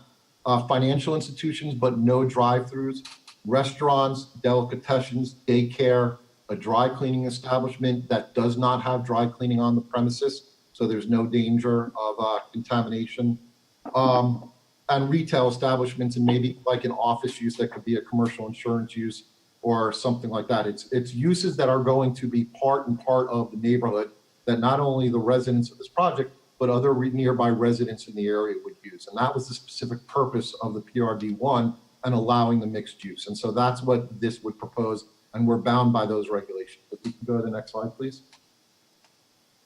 And so I just wanted to go through real quick here and explain the flex unit allocation if you can. And so our property is, you heard from Corinne, the size of it, and there it's set forth in square feet. And the way and the PRD1 zoning unit allows 35 units to the acre. And if you take those units by the gross square footage allows 86 units. In our particular case, we're asking for 75 total units or 79 total units. We have 4 units vested, so 75 flex units. So with the 79 units, we're actually less than the number of units that would be allowed by this overall zoning district. And as you saw from the split use slide, we have some residential property already that those are 4 units. So we're giving credit for that. And that's why you have a flex unit for 75 units. And there would still be substantial units available to the city that the city could allocate to other projects in the area or even in different areas of the city should it come in. With that said, I also wanted to get into a little bit about how this process has been going on overall for about a year. We've been working with staff very much so. One of the things when we were working with staff and we were discussing the project is that staff had said actually the next slide is perfect. Perfect for there, and then Joe will take over in just a minute. What staff had said is we want you to preserve the residential character of the neighborhood. We want you to push everything up towards Griffin Road. That was the goal, is push everything up towards Griffin Road, which is the major arterial, keep the residential character of the neighborhood, which is why you see that this building also complies with the setback requirements for the rear, because the setback requirements for PRD1 is what we traditionally call the wedding cake design. As you get closer to the residential property, it has to be less in height. And this area, the height of this building that you see by the residential area is only 2 stories, which is what's allowed in the residential zoning districts to begin with. So it matches the area that's adjacent to the residential. It matches in terms of height what's allowed by the residential. We purposely masked everything and gave it a modern design fronting Griffin Road. And the other thing you'll see as we go on is that there's no outside hallways or corridors as part of this building. When you come into the building, you come in through the ground floor to the second floor, there's an elevator or stairs that take you to the internal residences, which are on the 2nd through 6th floor of this project. And everything occurs inside the building. It's not like sometimes where you see those apartment complexes in other areas that have low income housing or something like that, where people are walking along the exterior of the area and they're setting out chairs in the hallways that are facing the streets and people are sitting on them and throwing cigarettes butts over the railings one way or the other. That's not occurring here. And in addition, we've protected the commercial by we have a large overhang between the commercial and the residential uses. One of the things I wanted to talk about as well is there are a couple of things. So we did the design in working with staff to preserve and protect the residential area. There are a couple of things that I wanted to talk about as well. Finally, when Corinne mentioned the public outreach that we did, she did forget one meeting that we had on July 1st as well, but she accurately summarized the outreach that we did. But one of the things that came up in our discussions with the residents is they wanted to make sure that this would not be low income or Section 8 housing. They were concerned about the people that might inhabit the building on that, how that would impact the neighborhood. And we said it wasn't our intention to do that. We want to do market rate buildings. We believe that the average rental value is going to be about $1,800 a month for the project, for the rental apartments if this project is approved. One of the other things, but what we've done, and we've been working with your city attorney's office on this, and I think we've come to a consensus that it would be more appropriate for this to be part of a site plan approval rather than a rezoning, but if you want as part of the rezoning, we could do that as well. We've agreed to tender a declaration of restrictive covenants that assert and say that all rental apartments have to be market rate units. They will not be low income. They will not be Section 8. Matter of fact, city code inspectors would have the right and request to review leases at any time they wanted. And if it found we were in violation, it could revoke the CO for that unit or for the units in the building. So we've given easy enforcement authority to the city as well by that declaration, because we would abide by that, and we're happy to turn over our documents to ensure both our neighbors who want these to be market rate units, that these are market rate units. In addition to that, some of the discussions and the items that we came up with during the city was concerned, or the residents were concerned in the course of our discussions. They were worried that maybe some of the traffic would flow south on 28th Avenue and then go into the neighborhood, and there would just be an increase in traffic in the neighborhood. Now, you'll hear from Carl Peterson, who will tell you that, stealing some of his thunder, that the actual traffic is really de minimis or negligible. But in addition to that, and to accommodate the residents, what we agreed to do is we agreed to put curbing on both of the exits that would channelize, and Joe Kaler, the architect, will show you a graphic depiction of this, which would channelize all traffic to make sure it goes right and doesn't go into the neighborhood. So we've eliminated the possibility that any traffic can go into the neighborhood by channelizing the egress area. So, and by channelizing, there's a large 4-foot curb that's going to be there that would stop that from happening. In addition to which, we've also, as part of this, we're putting in additional drainage. So this property, as you saw from the aerial, originally borders Southwest 27th Terrace and Southwest 28th Avenue. Drainage is being installed along 27th Terrace and 28th Avenue for the entire width of our property as part of this development. So we're going to be increasing the drainage for the local roadways that are there and helping the residents there. In addition, the city has requested that we dedicate some right-of-way for 27th Terrace. We've done that. That's right now basically a 13-foot wide roadway. And actually, we own half of 27th Terrace right now of what's existing, but we're dedicating that to the city, plus some additional right-of-way of what we can do. All our traffic goes in and out of 28th Avenue by FDOT. FDOT mandated that we only use Southwest 28th Avenue. It would not let us have ingress and egress from our property or from 27th Terrace. Again, Mr. Peterson will give you a more brief on that. And so what we wanted to do is we wanted to make sure that this was a special luxurious project that would also preserve an integrity of the neighborhood. We think we've done that. We've met a lot with the neighborhood. They originally had some traffic concerns. I think we've addressed most of those. Their larger issues are with DOT. We've dealt with them on the market rate issue. We've dealt with them on making sure that there's no traffic that would go into the neighborhood. And finally, a couple of the residents expressed some concerns with height. We did, in an attempt to look at them, because the front part of the building is six stories, but then it drops to 3 stories and then it drops to 2. When we looked at doing it, they asked us if maybe we could take off a floor, and honestly, that's not possible, or the only way it was possible was to radically change the design of the building so you had those outside corridors that I talked about earlier, which we did not want to do. And actually, when we pointed that out to the residents, they definitely said they did not want outside corridors there. So we did look at trying and doing that, and we just could not do it in this particular case, which is how you see the proposed project in front of you. And if you just look at the bottom 2 pictures of the slide in front of you, and Joe Kaler, who I'm about to turn this over to, will address this, you can see how the building really significantly drops down. The larger part of the height on that building is only about the first 110 feet of the property.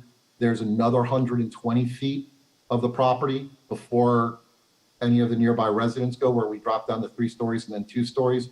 There is a community facility to serve the residents with a pool and a little bit of sun deck on the 3rd floor. We've been to several of your city commissions. We know the problems that you had on another project regarding a pool.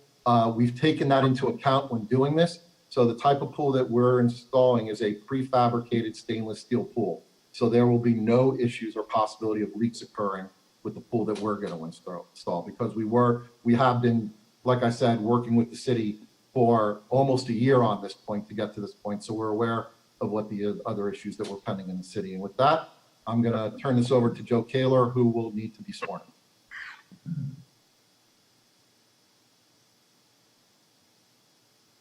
Taylor? You got to unmute. Unmute? Yes, I'm here. All right, you swear from a testimony you'll give the truth, whole truth, and nothing but the truth. I do. Thank you very much. Okay, good evening. Again, my name is Joseph Kaler. Record. Our offices are located at 2417 Hollywood Boulevard, Hollywood, Florida. I would like to thank the mayor, the vice mayor, and the city commissioner for giving us the opportunity to present this great mixed-use project for you today. The top aerial view that you're looking at is looking southeast, and it's a proposed 6-story Griffin Living project located on 85,000 square foot, 1.8 net acre site. South of Griffin Road, between Southwest 27th Terrace to the east and Southwest 28th Avenue to the west. The existing commercial businesses are lined along Griffin Road with a single-family residential neighborhood located south or behind our subject property. The 2 smaller aerial views on the bottom half of our slide reflect the proposed building viewing southwest on the bottom left and viewing northeast on the bottom right. Next slide, please. The rendering shown on this slide reflects our design and our vision for the proposed site, which includes the following project elements and design concepts as follows. A 6-story mixed-use urban development with a contemporary forward-looking design that integrates different uses, a design that respects the urban quality of the Griffin Road transit-oriented corridor by pushing the taller 6-story tower portion of the building closer to Griffin Road and lowering the building towards the residential neighborhood. Also, the proposed building blends and integrates neighborhood commercial uses on the ground floor, placed behind a pedestrian-covered colonnade along Griffin Road that are enticing to pedestrian shoppers, along with 79 market-rate rental living units on the top 5 floors of the building, along with the commitment of burying all of the FPL power lines around our project. There is a 2-story, 192 space parking garage, 85 on the ground floor and 107 on the second floor. And it's located in the south or the back side of the building. It also will contain 6 electric charging stations and a covered area that would accommodate approximately 20 bicycle racks. We have also a third floor amenity area containing a pool, jacuzzi, open outdoor roof terraces, and landscape planters and a community room. Next slide, please. The site plan reflects the following. The dark gray shaded area contains the proposed neighborhood commercial uses along the ground floor of the building abutting Griffin Road, with a covered pedestrian-friendly colonnade along the storefronts of the commercial space. The vehicular ingress and egress to the building enters the structured garage along Southwest 28th Avenue, with no vehicular access to the project on Southwest 27th Terrace. The beige shaded areas reflects the pedestrian connectivity, such as concrete pavers within the site, with a covered pedestrian colonnade along the storefronts of the commercial spaces. as well as a pedestrian connection from the garage to the front entry points of the commercial space. As well, you can see that all loading areas will be covered and will be located within the parking garage footprint. Next slide, please. Due to our numerous neighborhood outreach meetings, we were attentive and we listened to the surrounding residential neighbors' concerns. As a result of the outreach meetings, we provided a vehicular right turn only raised channeling feature, which forces outbound traffic from the structured parking garage driveways to make a right turn only and head northbound along Southwest 28th Avenue. Next slide, please. This slide reflects the proposed landscape buffers along the perimeters of the entire site along the ground floor, as well as the landscape planters and additional landscape areas proposed around the building, pool, southern edge deck located on the third level as shown to the right side of the slide. Please note that we've provided 15 to 17 foot wide landscape buffers along the residential neighborhood to the south, filled with native trees, hedges, shrubs, and a continuous 6 foot high concrete wall in order to properly buffer our project from the residential neighborhood to the south. We have also made subsequent changes to the landscape plan by widening the landscape buffers along 28th Avenue to a minimum of 10 feet, in addition to the provided landscape buffer located along the swale. Next slide, please. This image reflects an enlarged, more detailed plan of the ground floor of the building. There is a proposed total of 16,000 square foot of neighborhood commercial space, which possibly could be subdivided into 4 tenant bays along the west side of the building and 5 tenant bays along the east side of the building, all fronting along Griffin Road, with the apartment building's main residential lobby entrance containing leasing offices, elevator, and egress stairs also fronting along Griffin. With this enlarged ground floor plan, one can more clearly see the pedestrian paved area shown in the beige color along the north side of the building, as well as the pedestrian connection from the parking lot in the rear. Next slide, please. This is an enlarged view of the third floor plan of the building, reflecting 18 apartment units designed along a double-loaded interior air-conditioned corridor with 9 south-facing units on that floor, having a convenient direct access to the pool deck, jacuzzi, open landscape deck terraces, community room, and all the remaining amenities located on that third. Next slide, please. The top portion of the slide reflects our sensitivity to our residential neighbors to the south. The building was designed with a 6-story tower portion of the building located adjacent and along Griffin Road, and that's about 170 feet from residential zoned areas, and it stair steps down to 3 stories at the pool deck amenity area, which is about 124 feet from the residential neighborhood. And we have conscientiously brought down the building again to 2 stories at the structured parking, which is approximately 15 to 17 feet away from the abutting residential neighborhood.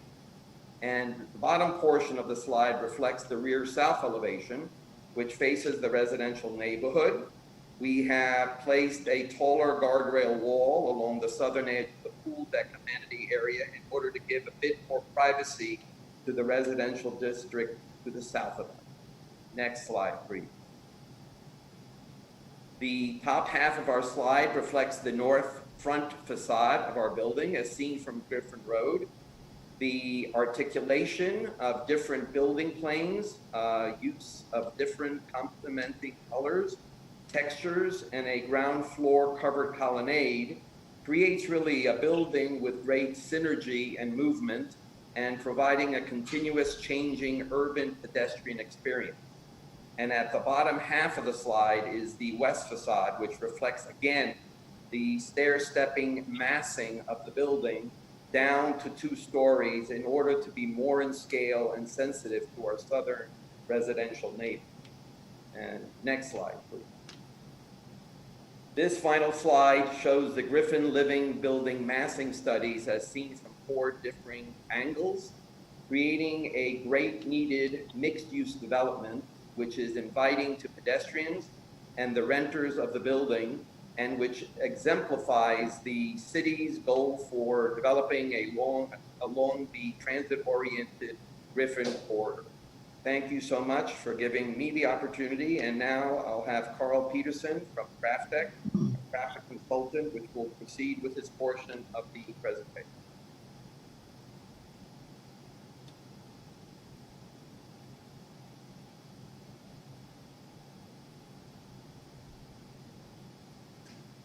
Good evening. This is Carl Peterson.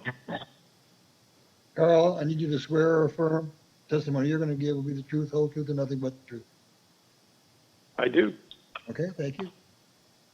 Thank you very much. For the record, my name is Carl Peterson with KBP Consulting. Our offices are at 8400 North University Drive. I'm a registered engineer in the state of Florida, and we are the engineer of record for the traffic engineering and transportation planning elements of this project. I realize it's getting a little late this evening, and I'll try to be as brief as possible, but understand that there have been a number of traffic-related issues and questions raised during our multiple meetings with the neighbors, and I'd like to make sure that we properly address those specific topics. With respect to traffic engineering, this project actually began with coordination with the Florida Department of Transportation. And I might add to that when you have a project located on a state highway, such as Griffin Road, that's the proper place to start because the DOT has jurisdiction over where and how you will have access to the property that abuts their roadways. Florida Administrative Code identifies very specific criteria concerning signal spacing, driveway spacing, median openings, et cetera. And those are the items that they judge access to their facility, and it's all based upon their desire to efficiently move traffic in the corridor, but more importantly, safely move the traffic within the corridor. So our initial meeting with the DOT actually occurred more than a year ago, April of 2019. The Broward County Engineering also participates in those meetings. And during this meeting, we discussed access to Griffin Road, Southwest 27th Terrace, Southwest 28th Avenue. And during that meeting, there were a number of concerns expressed by the agency in terms of access to these facilities.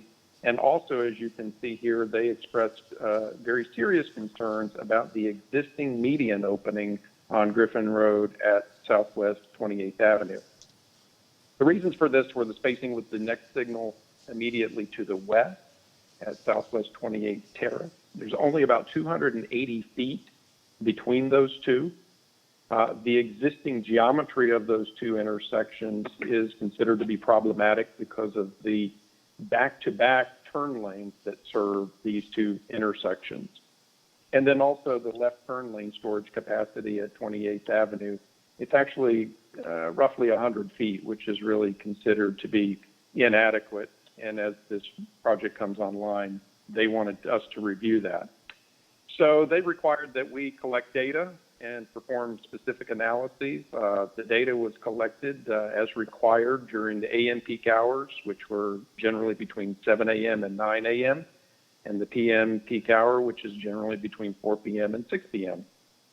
And yes, that data was collected well before the COVID-19 pandemic.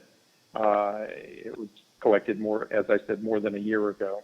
The analyses to be performed are consistent with the approved analyses techniques required by the DOT and Broward County. If we could have the next slide, please. Thank you. Our traffic study was finalized and submitted to the DOT and the county in June of 2019. FDOT and Broward County reviewed our report and reached the following conclusions. They first of all concluded that the median opening at 28th Avenue and Griffin Road shall be closed. They determined there was no ifs, ands, or buts about that. It had to be closed. And why is that? Exactly for the reasons that I just mentioned to you on the previous slide. Our analysis confirmed that that median opening could not remain. The closure of that median opening will be the responsibility of the applicant. The access management criteria that addresses driveways was also reviewed, and they determined that the access for this facility must occur on Southwest 28th Avenue. And you may ask why. Well, we talked about 27th Terrace, which lies to our immediate east, and both the DOT and Broward County immediately indicated that that roadway is not recognized as public right-of-way, and they refuse to allow access to that facility. So then you say, well, what about Griffin Road? Well, I mentioned previously that Florida Administrative Code has very specific access requirements for state highways. For this particular roadway, the minimum allowable spacing between driveways or intersections is 245 feet. And the actual spacing between 27th Terrace and 28th Avenue is only 290 feet. So there's no physical way for another access point to be provided at this location. Obviously, from our standpoint, we would have loved to have had access to Griffin Road, but that was not allowable in the eyes of the DOT. This is also probably a good time for me to mention the signal. We got a lot of requests and discussions during our meetings with the neighbors about implementing a traffic signal at 28th Avenue. And that also falls under the jurisdiction of the DOT in terms of their signal spacing criteria. And on a facility of this nature, the minimum signal spacing is a quarter mile, about 1,300 feet. In this particular case, we only have, as I mentioned before, 280 feet. So placing another signal at this location simply would not be allowed. And I'd also like to point out that these requirements would be true of any other application coming through for this property that we're looking at today. So it's not something specific to this development or this developer. It's something that would run with this particular property regardless of the application. Can I have the next slide, please? Thank you very much. In addition to the analyses required by DOT and Broward County, we prepared a detailed traffic impact study as prescribed by the city. We worked out a methodology with the city and your consultant. We performed that analysis, again, relying upon the counts that were actually collected more than a year ago. And one of the main elements of this particular analysis is the trip generation analysis. That's an estimation of the project traffic that is likely to occur. The previous development is also considered in this analysis. As you know, there was a restaurant on this site, there was office space, and there are some residential units here. That is then compared with the proposed development encompassing the site plan that you're seeing this evening. And then we look at those in accordance with the industry standards. If I could have the next slide.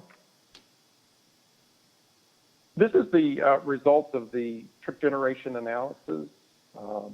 The existing and previous development on this site, if it were to be fully functional, would generate almost 800 daily trips, approximately 70 AM peak hour trips, and approximately 70 PM peak hour trips. The proposed plan that we have before us this evening is estimated to generate about 1,000 daily trips, about 42 AM peak hour trips, and about 96 PM peak hour trips. And when you look at that on a daily basis, that's a modest increase of about 255 trips. It's actually a reduction of trips in the AM peak hour and a slight increase in the PM peak hour.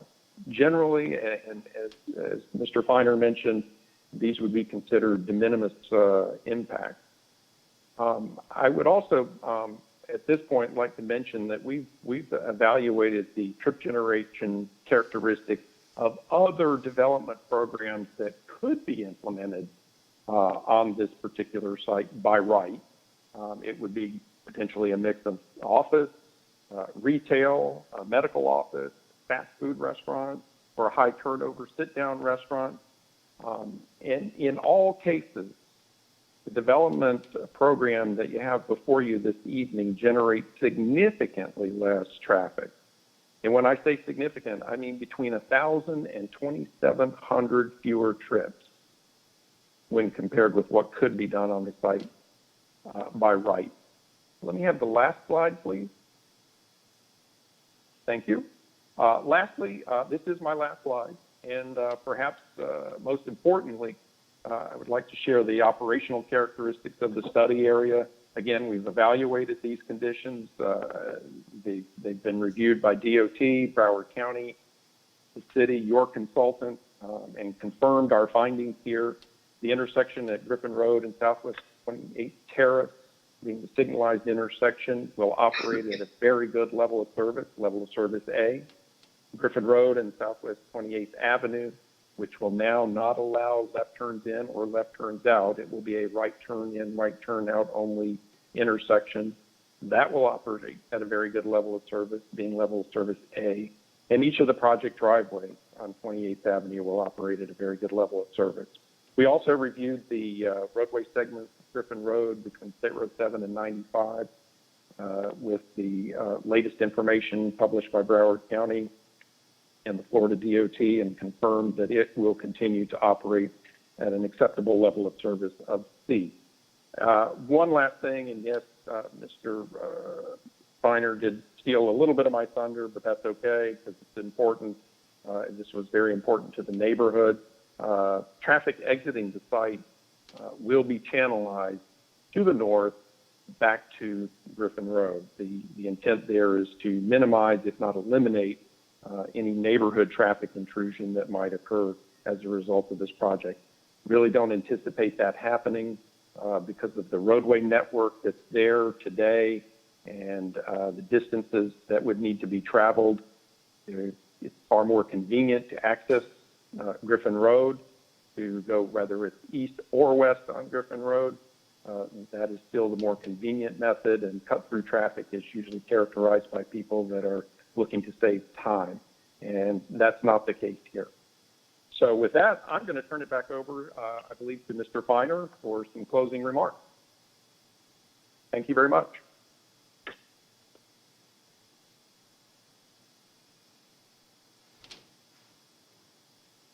Thank you very much. If you could take away the PowerPoint presentation, Frank, if you would.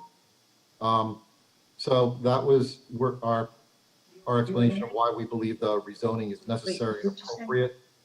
We've also, like I said, incorporated the backup. You've heard from us, and my client is here in case you have any questions. We are happy, either myself, Joe, Carl, or Sharon are happy to answer any questions the commission may have. And that concludes our presentation, except if it's okay, I know there are several members of the public here. I'd like to reserve it just 5 minutes to maybe talk about if I hear something that the public might have brought up during the public comment before we close. Thank you. All right, we have several. Paul Winters.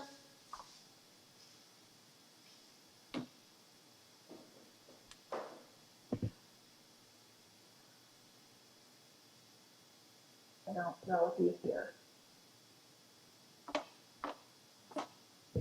I don't see the phone number listed for that person who they reported they were going to make comment. Okay. Patrick Kearney.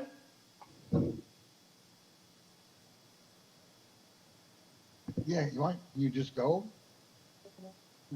Are you able to drive? Patrick Kearney here. There's a, Can you hear me? Okay, we can hear you. You're gonna need Yes. to, sir, if you'll hold on for just a moment. City Attorney? Ready to swear in? Name of the person? Patrick Kearney? Okay, you swear or affirm the testimony you give will be the truth, whole truth, and nothing but the truth. I do. Thank you very much. Mr. Kearney, please state your name and address. Hi, my physical home address is 320 Southeast 16th Avenue in Fort Lauderdale. I own the properties at 2810 Griffin Road and 4811 Southwest 28th Avenue. Okay, go ahead, sir. Okay, just like to speak in favor of this project. I've been to one of the public outreach events. I'm impressed with the project. I think it's good for the city of Dania, and I think it's good for the neighborhood. Thank you. Thank you, sir. Pilar Rodriguez?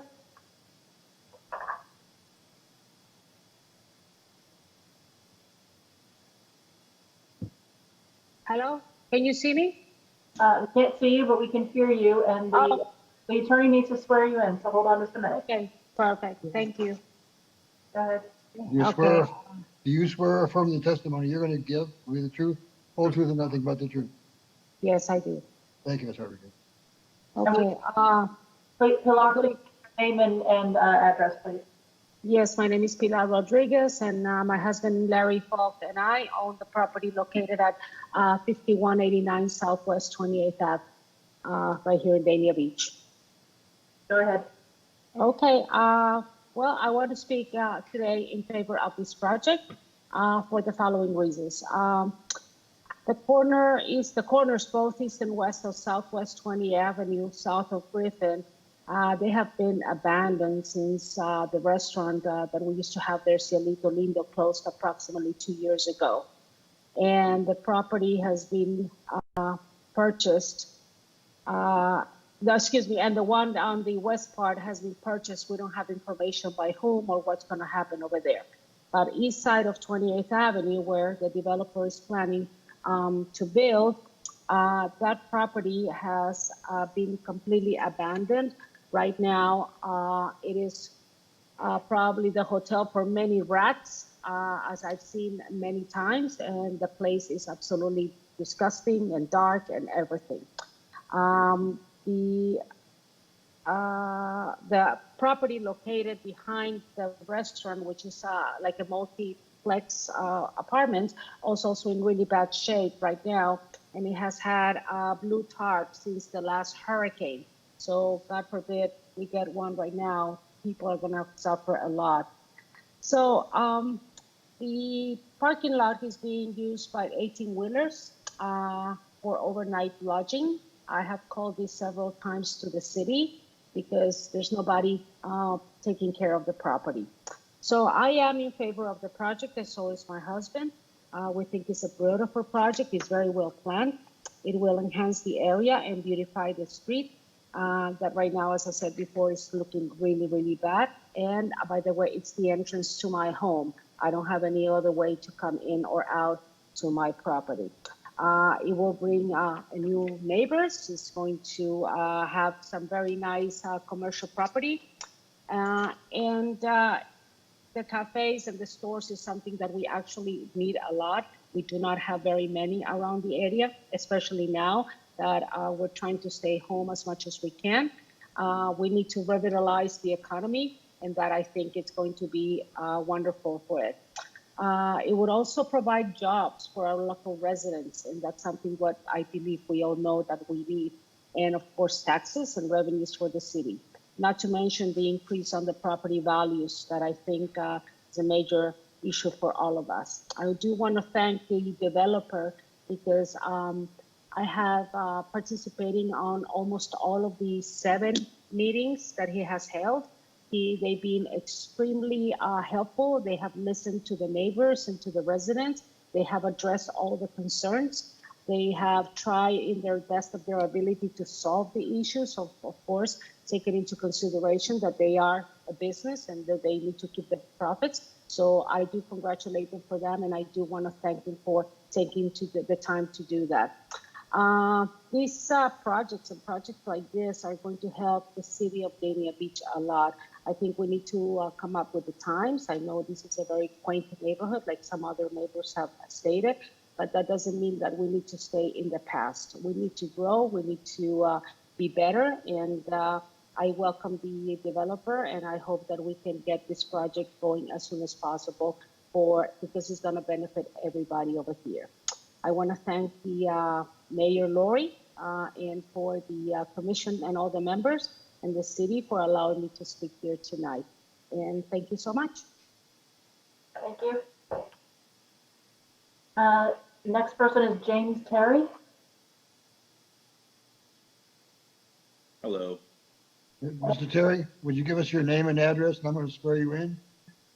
Yes, my name is James Terry, and our business address is 4811 Southwest 28th Avenue. Okay. You swear or affirm the testimony you'll give will be the truth, whole truth, and nothing but the truth? Yes. Thank you very much, sir. So our business is located at 4811. We're directly across the 28th Avenue from this development. Currently, for the past 2 to 3 years, that whole area is basically transient. So you have a lot of random people coming in and out of the parking lot, people storing things in the parking lot. I'm the business owner at 4811. We have office staff, employees, and our biggest concern is obviously safety and security. We want to make sure that our staff members are safe and secure. We feel like a new building will revitalize that area, bring the safety and concerns of that up, and we'd love a place to go to get a cup of coffee and buy some things and potentially get some lunch. And I think that impact would be great for that area. Other than that, I really don't have anything else to say. Thank you, Mr. Terry. Improve, obviously, we'd like to see it happen. Thank you. Thank you. Frank, there's a phone number on here with a hand raised. Sorry? Hello? That's it. Did you say something to me? No, Yes. I was talking to Frank. Can you please state your name? Are you here to speak on this issue? Louis Bianco. Okay, and please provide your address. The property address is 4958 Southwest 28th Avenue. Okay. That would be in Dania. Mr. Bianco, you swear or affirm the testimony you're going to give the truth, whole truth, and nothing but the truth? That is correct, yes. Okay, go right ahead, Mr. Bianco. Thank you very much. Sorry, I have a little delay, so I apologize in advance. Thank you to the mayor, vice mayor, city manager, and the council. I think the project is very, very admirable. It's something that the community's needed for a long time. I've been in that community since I was a child, and now I'm a little older. Been there around 50 years plus. So I encourage the development. I think I had one concern, is like I had in one meeting that we were before. It was that the property now has several access points, and even though it's 28th, there's open entries to several locations on that parcel of property. And now you're going to stack all the traffic to 28th Avenue. I think that's pretty burdensome. Even though you do the right turns getting out, you got to consider the residents, several trips, the business owners, staff, the patrons, the service details, the postage, the garbage. Couple questions: where the garbage pickup going to happen? How will you get fire trucks in and out, or emergency personnel? And again, I find it quite burdensome on 20th Avenue when you stack all those people at those certain traffic times. Would love to have some answers to that, and love to see 2 means of egress. That would be optimal. I think that's what the developer would have liked as well, and like to see how we can work through that if it's possible at all. Thank you for the time. It's the public hearing. Is there anybody else on the line who is here to speak for or against this project? Just for the purpose of the commission, to full disclosure, I did receive an email. I don't know if anybody else received it, from Marianne McCabe. I don't know if anybody else.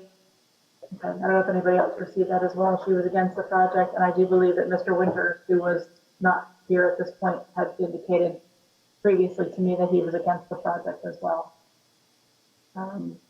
Anybody on the commission have anything to say, questions to ask, anything? Well, here. Vice Mayor. Can the, maybe that's why Mr. Feiner was raising his hand. Can you speak to anything that the resident just said about the stacking of the traffic? I know you addressed it at great length, but if there's anything you can add to that, that would in some way answer his questions, I would appreciate that. Sure, Vice Mayor. I made some notes. I'm going to take them in reverse order.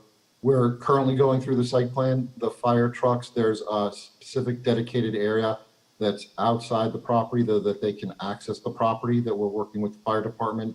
That'll all be handled as part of the site plan review, and we have to address that. We've been through several reviews with DRC, and fire seems to be overall pretty happy with this, so we will make sure that the fire trucks can adequately access this and provide adequate health and safety purposes. With garbage trucks, all the garbage is stored inside the parking garage. The garbage trucks will go inside the parking garage, remove the solid waste, and then leave through the site. So you're not going to be hearing the beep beep or the noise from the garbage trucks outside. That's handled inside the building. And finally, with regard to the access points, the gentleman was right. We would have initially loved an access point off Griffin Drive. We tried to do that originally, and Mr. Peterson can address this in more detail if you want, but the quick summary is that FDOT would not allow that whatsoever. Besides not allowing access, we had originally proposed to FDOT ingress through 28th Avenue, egress through 27th Terrace. FDOT shut us down on that and said, no, you cannot use 27th Terrace. And now FDOT, as you heard, has this policy of moving people safely and adequately. And so when you have a developer who's amalgamated property and who owns the entire area between a city block, FDOT says use the existing side street for your ingress and egress, and they no longer grant driveway access off the state roadway onto your property. The only time they're granting new driveways or doing driveways like that is if you have no other available means of ingress and egress. So that's why those items were removed. It was purely as a result of FDOT. We had discussions with FDOT. They would not budge on that whatsoever. But I am happy to say that, and if you want, Mr. Peterson can jump back on. We did analyze how 28th Avenue is going to function, and 28th Avenue is going to function very well, where there will not be any negative impacts on the residents behind us, especially because the left out that would be occurring. So right now on 20th Avenue, you can make a left out onto Griffin Road and start heading west on Griffin Road. As you heard Mr. Peterson say, FDOT is requiring us to close that left out. So now it's going to be a right only, and there are 3 or 4 immediate U-turn areas that you can do immediately east of this, and that's going to help that area flow much more smoothly. But as I said, Mr. Peterson's on the line if you want to hear his expert analysis on that, but that's what he basically looked at and concluded. That's all I needed to hear. Thank you. Before I go to Commissioner Brandon Mark, there's another phone number on the line with a hand raised, Frank. It's 954-560-7103. I'm not sure who that is. I'm assuming it's a member of the public. I believe it was the traffic engineer. Oh, okay. Commissioner Brandon Mark? Yeah, first thing I want to say is it's weird looking, complex in a beautiful way. I've never seen anything that looked like that, really, with the way that you did the floors. And I was very impressed because I'm one of the commissioners that always care about whether the developer reaches out to the neighboring homes like they're supposed to. And you seem to have gone above and beyond. Also, I thought it was very funny when the comment was made it was an open house. That too is a first for me in 8 years that I've been sitting here. but it is weird looking in a very wonderful modern way. I congratulate you. That's it. Any other comments from the public? Don't see any other hands raised. Any other questions or comments from the commission? Okay, do we have a motion? Can I make a motion to approve, Mayor? You may. Is there a second? I second that. Call the roll, please. Commissioner Brandimart, Yes. Commissioner Harris, Yes. Commissioner James, Yes. Vice Mayor Odman, Yes. Mayor Llewellyn. Yes. Motion carries 5-0. Thank you very much. Have a pleasant evening and a quick meeting for the rest of the meeting. Thank you. Item Next item. 9.4, a resolution of the City Commission of the City of Dania Beach, Florida, approving the application submitted by Shenanigans East Side LLC, owner of Shenanigans Restaurant located at 1300 to 1302 South Federal Highway, Dania Beach, Florida, for an extended hours license, providing for conflicts, further providing for an effective date, community development.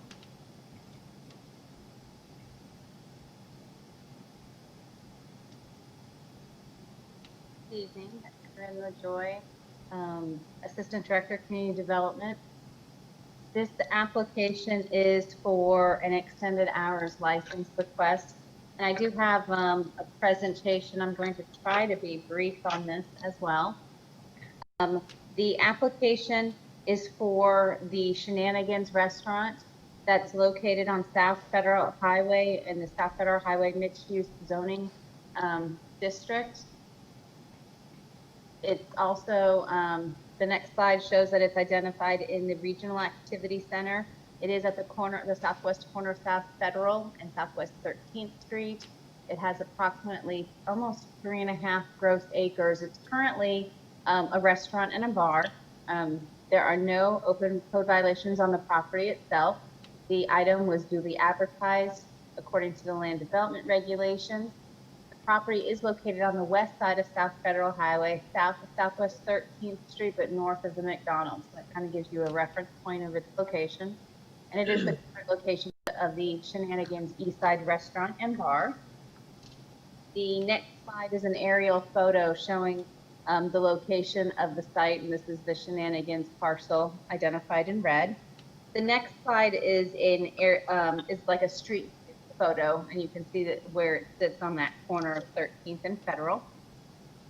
So the next slide identifies that the extended hours request is for the Shenanigans to remain open until 4 a.m. daily. The applicant stated that the business is fully enclosed, soundproof, air conditioned. All windows, doors, and other openings will be kept closed except for normal emergency ingress and egress, in order that the noise and the music emanating from the business will not disturb the peace and will remain inside the building. The open air tiki hut closes at 2 a.m. daily, so that's really not going to be affected by the 4 a.m. request. At staff's request, the applicant held a neighborhood meeting at the restaurant on January 2nd. The applicant indicates that the outcome was positive. This is how long we've kind of been entertaining this application, and it sort of got delayed with some of those COVID cancellations that happened. The next slide talks about the code regulations and the code of ordinances regarding that extended hours request. It identifies that the Planning and Zoning Board must make a recommendation to the City Commission. And there are criteria identified in the land development regulation that are the basis of the approval. The applicant has provided a written justification identifying how their request to serve alcohol until 4 a.m. is consistent with these criteria. The next slide shows that the Planning and Zoning Board did hear this item on July 17th, and the motion for approval failed on a 2-2 vote. This is similar to the last item. There was one board member that was absent due to a personal emergency, so it ended up having a 2-2 vote. The City Commission may impose conditions related to operations, public safety, and mitigation relating to any impact of approval of the request if they so desire to do so. And staff's recommendation is to approve with any conditions that the City Commission may deem necessary regarding this particular request. That concludes my presentation. I'm available for questions, and I know the applicant's attorney is on this meeting as well and is available to answer any questions you guys may have. Are there any questions of staff at this time? I have a question, Corinne. Can you take that down? I'm sorry. Can't see everybody. I have a question. Here's my concern. Right now, the county has an order that does not allow, you have a curfew. You have a curfew in place, 11 p.m. on. And I realize that this is for something that would take place after the fact, when things are sort of back to normal or back to normal. My concern is, why are we bringing this now? And I know that, you know, it's already been through the planning and zoning process and all of that, but to me, it seems kind of counterproductive to approve it at this point when we're under a curfew and there are certain restrictions already from the county, not just from the city. Right. Well, this is an application that was submitted in 2019. It was planning to come through the public hearings at a much earlier date, and then COVID hit and kind of delayed everything. So once we got up and running again, we just rescheduled it for the public hearing. So that's really the reason, because it was already in the pipeline for us and we would continue to process it. But you are correct in terms of the emergency orders that are being issued through the county and through you at the city, that they do have to abide by all those regulations and close and follow all the social distancing and capacity issues that are in effect. So even if this is approved, they still have to follow those provisions until all those orders are lifted. Ms. Eaton has her hand up. I don't know if she wants to speak or just letting us know she's here. I would like to speak. I'm the attorney for Shenanigans. Okay. Do I get to do video as well? There we go. Please state your name. Yes. Hello, everyone. I am Tiffany Eaton. I am with Cove Law. We are located at 633 Southeast 3rd Avenue in Fort Lauderdale, 33301. I have had the pleasure of being Shenanigans' beverage attorney now for 12 years. In fact, I did the original licensing for this project 12 years ago. I would like to give you a little bit of background on Patrick Utter, Pat, as we like to call him. He is a family man, and he grew up right here in your community. He attended Hollywood Central, South Broward, and Broward College, still is Broward Community College to me. He is the husband to the lovely Christine Utter, and this is a mom and pop location. And this mom and pop team have not only been together for 21 years, but they have been working together for 21 years at Shenanigans as well. Christine and Pat have raised 5 children and are raising them now, continue. Their ages are 31, 29, 25, 12, and 6, all of whom have attended local schools here. Pat is also the owner and operator of the county's first gastropub, Shenanigans Sports Pub, which is located on Hollywood Boulevard, just west of 95 on Sterling. He has, for nearly the entire time, almost 28 years, has also maintained and been compliant with a successful extended hours permit there. Is a distinguished member of your community and support local leagues, and in fact was voted Man of the Year in 1996 by Hollywood's Police Athletic League, and has received many awards for his philanthropic activities and desire to give back to your local community. In fact, his impact was so great that Mayor Beanfirm designated August 25th, 2018 as Shenanigans Sports Pub Appreciation Day. The Utter's East Side location has, as I mentioned before, been there for 12 years. It supports 36 employees, each of whom are required to be both responsible vendor and safe serve certified.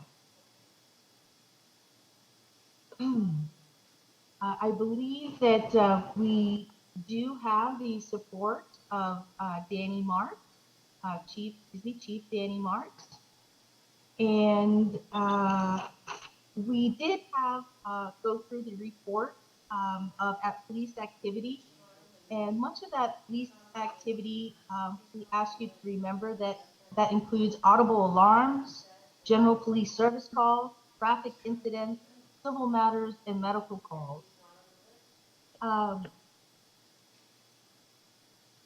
The actuality of what we're asking here today is for the ability, once we're allowed to, of course, is to basically stay open an hour and 40 minutes later than what we have been doing for the past 12 years.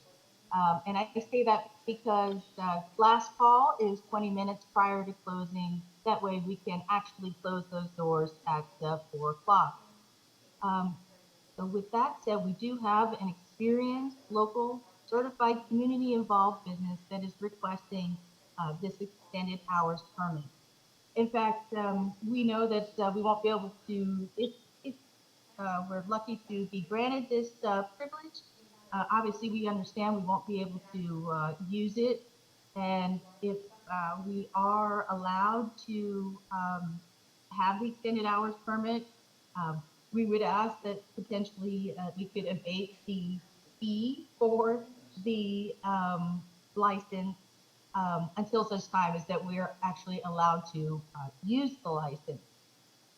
Additionally, one comment I wanted to make from the planning and zoning meeting, it was a 2-2 vote. However, one board member, Tony Suriani, and I hope I'm saying that correctly, he does, or his father does own a competing restaurant. And from information and belief, he was actually also looking to purchase this location 12 years ago when Pat actually secured the location. So perhaps maybe he should not have been allowed to vote, but in any event, so there might have been a conflict of interest. So that concludes our comments, my comments. And if you have any more questions, I'm certainly happy to provide any. And Pat and Christine are also here if you have any questions of them. Thank you. Commissioner James? Yes, thank you. I just think that this application was put in, and this business has been going through this process for a very long time. I don't know if it's been a year or less than a year or more than a year, but for what from what I can remember, I'm reading emails and being involved with Mark LaFerrier and asking questions, even with him and staff. It's been a very long time. I also know that there are a lot of businesses due to COVID that are struggling, and I know Shenanigans was one that almost had to shut down. With any of our small businesses, anything that we can do, especially right now, this pandemic, that will help them, I would definitely be in support of that. I also know that, we have a curfew and all of those things, but it would be great to already have these things in place. So when it opens back up that, businesses can run successfully. I don't have an issue with this at all. I understand that it won't be happening right now, but I don't think that they should have to continue to wait. They're an established business.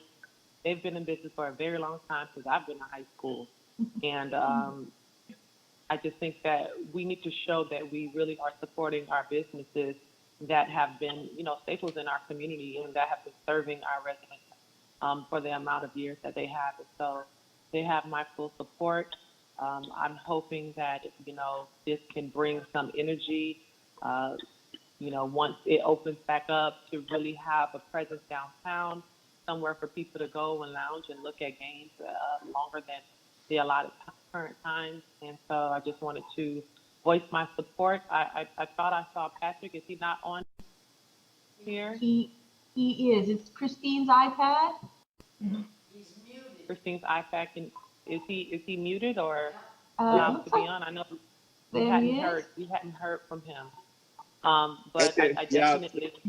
I guess the host. Okay. Hi. Okay. I definitely wanted to recognize the amazing job and community partner that he has been. He's given to a lot of different community efforts, and these are the type of people that we need in our community. And if this is something that he needs, and this has happened before COVID, I'm definitely happy to support this for him. Should I speak? If you're going to speak, sir, you're going to have to be sworn in. Oh, okay. Do you swear or affirm testimony you will give, Mr. Utter, will be the truth, whole truth, and nothing but the truth?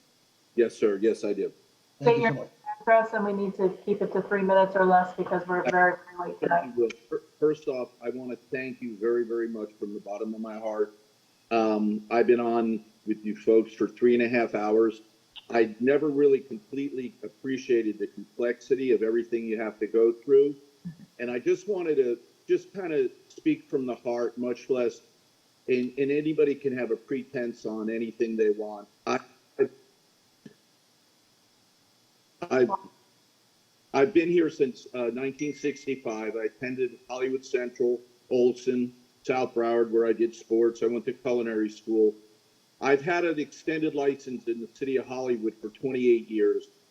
My staff is all trained as responsible vendors and also as far as all our sanitizing with the COVID that's going on. I actually did start this application process a year ago, and I understand there was all sorts of different things going on with the city, and I appreciate it. Actually, I'd like you to have Daniel Marks. I've been so fortunate to come to Dania, be embraced by the city commission, the mayor, and everybody, and just be embraced by the community, but more importantly, by law enforcement.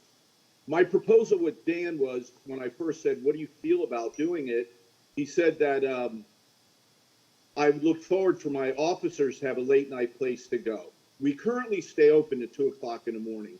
Like Tiffany pointed out, we would close at 3:45, 15 minutes to get everybody to leave. It would be more or less for police officers, late night people. And the most important thing I watched was the tax base on that. And I do employ The number you dialed is temporarily unavailable. 36 employees. And I just want to thank you for giving me this opportunity. And I was just going to start it on a Friday and Saturday basis and work along with BSO with Danny Marks and getting a detail on those nights. Thank you very much. Commissioner Brandemar? Yes, listen, I knew that. Muted. Can't hear you. There. Unmute me because he's been muted, I think. Are you, can you hear me, Mayor? Yes, I had talked to Pat about this, but because it mostly was that the fact that this has been going on for Mark Ferrier for more than a year now. And it's not this applicant's fault that this was not brought before us sooner. That was on this end down here. He wants to really try it on weekends first and was in mind hospital workers to get out late. Even us, when we get out late, there's nobody open. Even Paolo's, when I say to Bill, I'll meet you at Paolo's after the commission meeting. I must have said it to him 100 times, but we couldn't even meet there because they're closed. And now, I know you say that What Good is doing it now while this thing is on. It'll put everything in place, just like we're doing for the budget, just like we're doing for the builders. You understand? All these things we are pre-planning for our city. And I'm proud to say that Pack Shenanigans, it is no police calls there. It hasn't been a problem to anybody. The biggest problem with it is that he isn't open late enough for workers that get out of the casino to have a place to go, for workers that get out of the hospital that want to go there, and myself, if I want to go there and eat. Right now, if any of us, and we've been here a long time, want to go eat, where are you going to go? McDonald's or bust? That's it. I say that there's nothing wrong, and I'm for this change of the hour on a trial basis of the weekends, and let's see how that goes. I mean, as much as I love him and love the food, and I did my little video on him, I say like anything else, we do a trial. And if it works, then we go the rest of the way. If anything happens, bye-bye. Trial's over and that's shot down. There's nothing to lose. We hold all the winning cards. Commissioner Harris? Agreeing with Commissioner Brandon Marte, yeah, on a trial basis, that would be great. Pat, I haven't seen you in a while, but I love your product. I love your pizza. I think it's great if we can do it on a trial basis and there are no complaints. I think that will open the gates to do it more often because people need a place to go. And, you know, anybody in the food and beverage restaurant, a bar business has been so hurt since the close of business back in March. And I think whatever we can do to help you make a few extra dollars to make up what we've lost, what we've all lost, is beneficial to the community. Vice Mayor? Sorry, I'll Tom. be very quick. I just want to thank you for being such a great community partner, but at the same time, I just do want to be mindful of the residents that are living around there. There was maybe 1 or 2 emails about those residences that are nearby that are concerned about the increase of having the 2 extra hours of noise there. I haven't been there that late, so I don't know what the noise level is. I understood, I think it was maybe the attorney or the person who was speaking before who said that this is all going to be insulated and you know, not noisy from the outside. But I do ask that you be mindful of that. And during this trial time, you know, even if it's just 4, 5, 6 residents, everyone matters just as much as we care about your business being successful. I also care about those residents' quality of life. So please, please, please continue to be the wonderful neighbor that you have been. And, you know, commissioners, my colleagues, let's also keep our ear out to see how this is affecting their quality of life as well. Thank you. And before I go, Tom, before I go to you, I just want to say, I just want to make sure that we can do this on a trial basis. I think a trial basis is good. But obviously the trial basis can't start until after the curfew's been lifted. Right. So that's going to be something that's going to have to sit and wait, and because we don't want to end up violating other orders in order to try to help the business, because that's going to defeat the whole purpose. Tom, the attorney. I was going to point out that the extended hours ordinance basically provides that if it starts to go off the rail, it can be brought back immediately to the commission, and that's the trial basis. If you get complaints, people want to come in, police report that, that's the end of the time. He has an opportunity to have a hearing, but I think you can give him the ability to use this, and if he runs into issues and you hear about them, you would bring it back. That's up to you. Trial basis, I don't know what that means, but it's inherent in the ordinance. Okay, as long as the ordinance has that information, that's what It does. It does. Ms. Eaton, if you could go ahead. Yes, just wanted to mention that we will be serving a full menu the entire evening. So just because it's gotten later at night, you can still get your wings, your pizza, everything that you love shenanigans for. And on the police report, there's no specific section for noise per se. So I kind of figured that maybe the disturbances was possibly related to noise. And over the 5-year period, there was 24 disturbances. So that's an average of less than 5 disturbances per year, which I think is fairly recommendable on a restaurant. Thank you. Okay. I don't see any other hands. This is a public hearing. Is there anyone else here to speak for or against? Seeing none. Move the item. I'm sorry? Move the item. Do we have a second? I'll second it. Okay. Call the roll, please. Commissioner Brandimart, Yes. Commissioner Harris, Yeah. Commissioner James, Muted. Yes. Vice Mayor Odman, Yes. Mayor Llewellyn. Yes. Motion carries 5-0. Okay. Last item. Last item, 9.5, a resolution of the City Commission of the City of Dania Beach, Florida, approving the plat application PL 026-20 submitted by Police Land Surveyors on behalf of AMOPT LLC for property located at 922 South Federal Highway in the city of Dania Beach, Florida, the legal description of which is contained in Exhibit A, a copy of which is attached to this resolution, providing for conflicts, providing for an effective date by community development. Good evening, Commission. Corinne LaJoy, Assistant Director, Community Development Department. This application is for a plat request, and I have a presentation, but I think I can go quick on this as well. The it's actually the parcel is associated with the AMO site, so I'm sure we all know where AMO is on South Federal Highway. It is located in the Regional Activity Center. There are no open violations on the property. The applicant has requested approval of the plat for development of a future training facility. The property is currently vacant. The applicant has submitted a site plan, which is currently going through DRC and being scheduled for a later public hearing date in front of the City Commission. The next couple slides show photos of the plat and the location of the property. So you can see that diagonal on the left-hand side is where the Dixie Highway cuts through and connects to Federal Highway. The next slide, you can see the parcel itself and that there are two parcels. They're actually redefining what those parcel boundary lines are with this plat, though. So the location of parcel A and B is changing just a little bit. The aerial photo shows the location of the site. As you can see, that the majority of their facility is on the north side of Dixie Highway. They do have the shopping center just to the north of this parcel is theirs that they are currently using as well at the moment.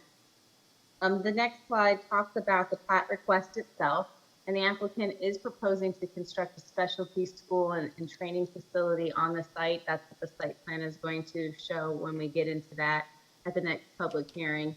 The specialty school is a permitted use as a special exception in this zoning district, so that a site plan will be accompanied with a special exception request at that time. The next slide talks about the plat itself, and it will be divided into a parcel A and B. The parcel B will remain undeveloped at this time, and that's the portion of the property that is on the east side, which touches Federal Highway. Part of the plat, they are dedicating a 25-foot right-of-way on the south of the plat for Southwest 10th Street to get a total of 50-foot right-of-way that's required by code. They're also providing a 5-foot right-of-way dedication along Southwest 2nd Avenue, which will result in that 50-foot minimum roadway width as well. This project, the plat itself did go through the DRC meeting on March 19th and May 19th, and as we know, DRC composes of Fire, Public Services, Landscaping, and Community Development Department. There are no outstanding DRC comments on the plat application at this time, and therefore staff's recommending approval of the plat. I am available for questions, and I know the applicant's attorney, Hope Calhoun, is on this meeting as well, and I'm sure is available for questions also.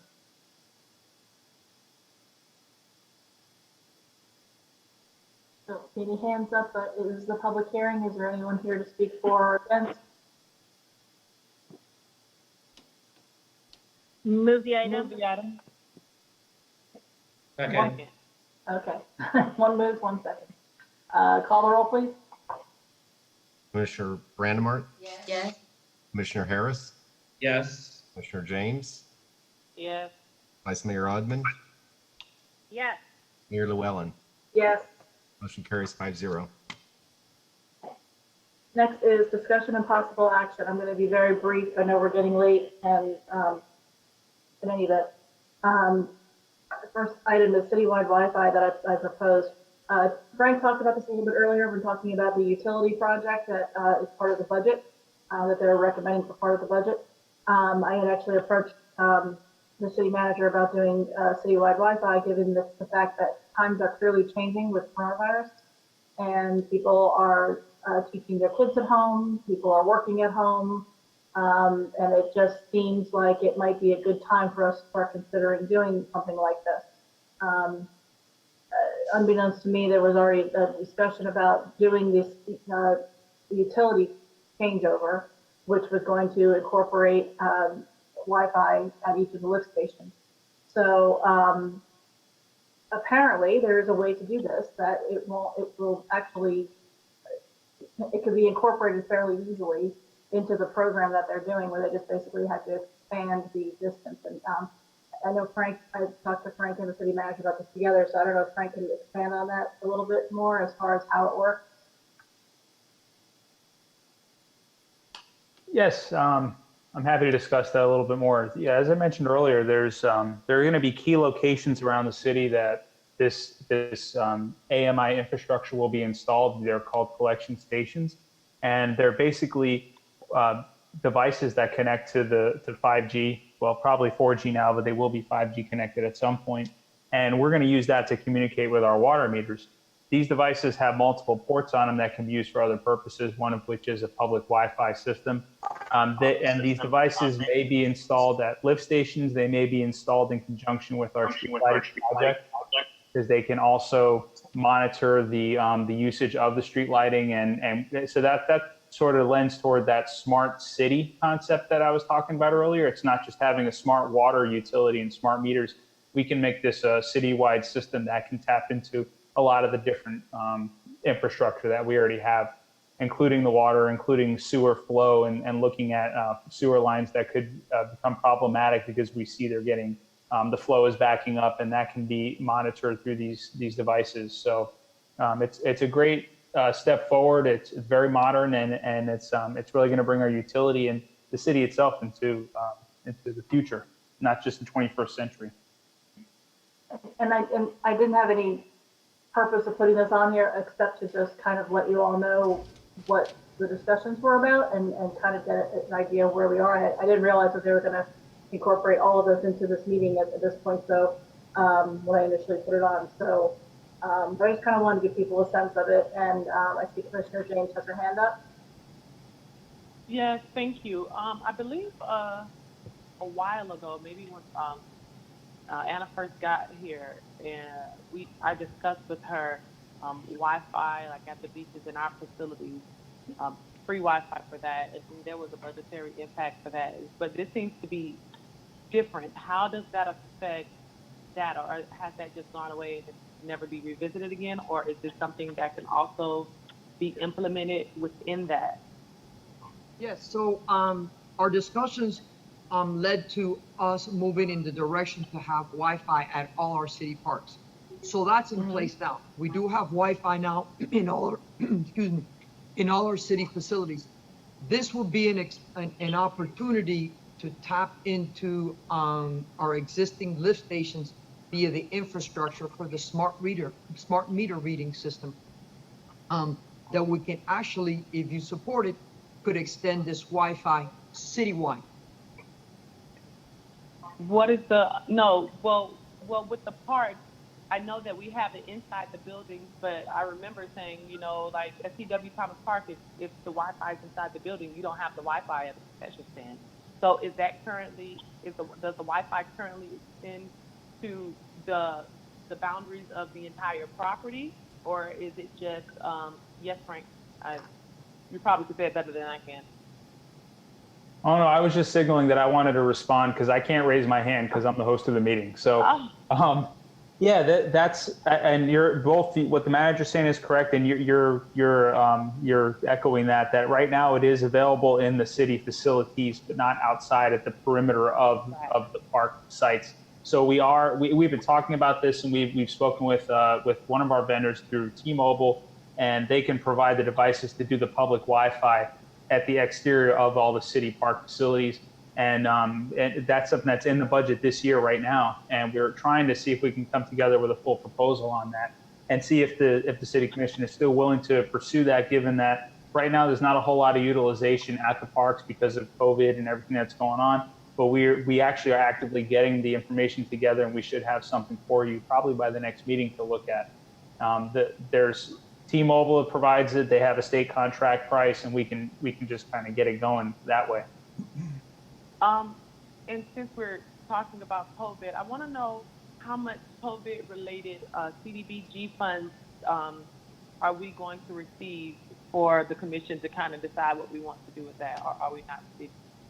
Well, we, through the efforts of the Mayor's Association and the City Managers Association working together, we were able to get for the 31 cities $100 million which is 30% of the allocation that Broward County was able to receive. So today, you also passed a very proactive resolution that positions us to be able to tap into that money on a reimbursement. Should the HEROES Act pass, that would be an additional funding opportunity.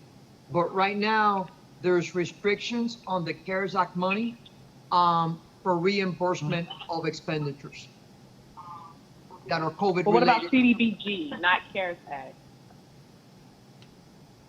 We have not received anything in regards to CDBG that I'm aware of. Okay. Okay, thank you. If I can add to that, some of the meetings that I've been having, that's actually been the case for most cities. It's not all cities that were eligible for the CDBG money. It has not gone to any of the cities that I'm aware of at this point, even though it was supposed to be allocated for COVID. Okay. Other reasons, but anyway, so, okay. Next item is Sandy Beach merchandise, Vice Mayor Odman. Hi, thank you very much. So you guys might remember this item first about a year ago. We talked about this a little bit, and then I think Commissioner James was talking about it not too long ago, maybe around the time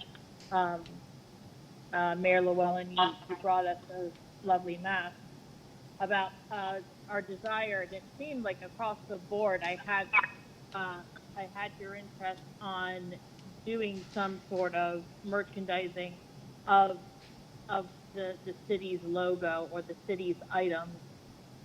So my request tonight is for consent to put out an RFP.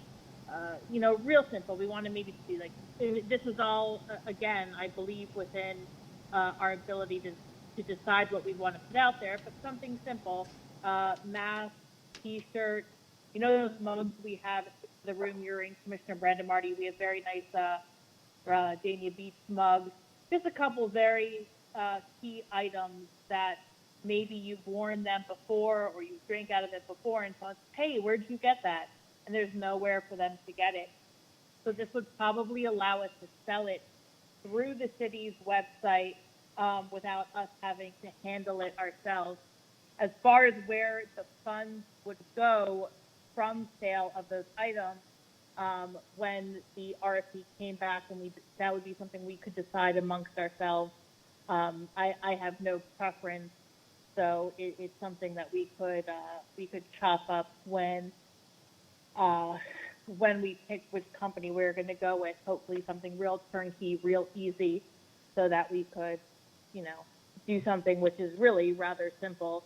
Sell some Dania Beach t-shirts. So that is what I'm asking for. Facebook cap. Yeah, cap. Sure, we can do the cap. Everybody wants it. Kids do. You want a cap, we'll do a cap. You want the pens, we do a pen. We'll do anything that's basically just not looking like a Dania Beach uniform. We don't want to give people things that can make them look like an employee. But other than that, we can do whatever you guys like. I'm in favor of it. Commissioner James? Okay. Is there a catalog that we can look at to see what, your taste might be different than my taste, and my taste might be different from someone else's taste? When the RFP comes back from the company, I'm sure it'll be similar to what we used to do or what we do with the CRA, where they have a catalog book and you can look at different styles. So we could pick what makes sense for us to do. So whether you want to do shirts or pants or whatever. Would it be drop shipping? And who's going to be in charge of running this operation? The company that we choose for the RFP. That's why we want somebody who's going to do it all. We don't want anyone from Dania Beach, of our employees at City Hall, having anything to do with this. We want a total turnkey operation where they will handle shipping, they will handle the finances, and I'm sure they'll take some percentage of it and, call it a day. That's the best way. Yeah. Okay. Do I have anyone else who's I'm in favor. in agreement? I'm agreeing. Agreeing. Yeah, All right. that's good. Pick like 10 items. Plus. All right, thanks, guys. Commission comments, Commissioner Brandimart? Good night. All right, Commissioner Harris? I just want to address with the chief, if he's still on, what I see from being all over the city is although there's less traffic because of COVID, what we see is a lot more speeding. Case in point, I think in the last 3 weekends, but we can double check, that Federal Highway has closed in the evenings for accidents. There's more palm trees taken down at Dania Beach Boulevard and Federal Highway. I see people when they leave the airport coming south to Dania Beach, like hitting the gas at like 60, 65 miles an hour. When we were at the community meetings, the open house is out on Griffin Road for the project out by Cielito Lindos. The mayor can attest to the fact that sometimes we couldn't even hear ourselves think because the traffic was so noisy, so loud, and there was so much of it. But, you know, if we have to be known as a city like Golden Beach where you have to really watch it on the traffic, I think it would be worth it because we can make some extra revenue. But the speeding all over town through the residential areas, Southeast Fifth Avenue, Dania Beach Boulevard, Griffin Road, Sterling Road from basically Dania Point all the way out west to 441, everything is becoming a speedway, and I think we need to take control of that situation or have people seek alternate routes. So what can we do to enforce that? That's my ask. Nobody answered. Dania Beach Boulevard's the worst in the world. They speed from there to the beach. Commissioner, I'm going to get with Chief Marks to identify those areas. Yeah. This year, we were able to procure 3 speed trailers that we have placed in different strategic areas. Saw them, yeah. And maybe we could do some sort of undercover detail as well. Yeah. I'll get with him to discuss all these areas that you've mentioned.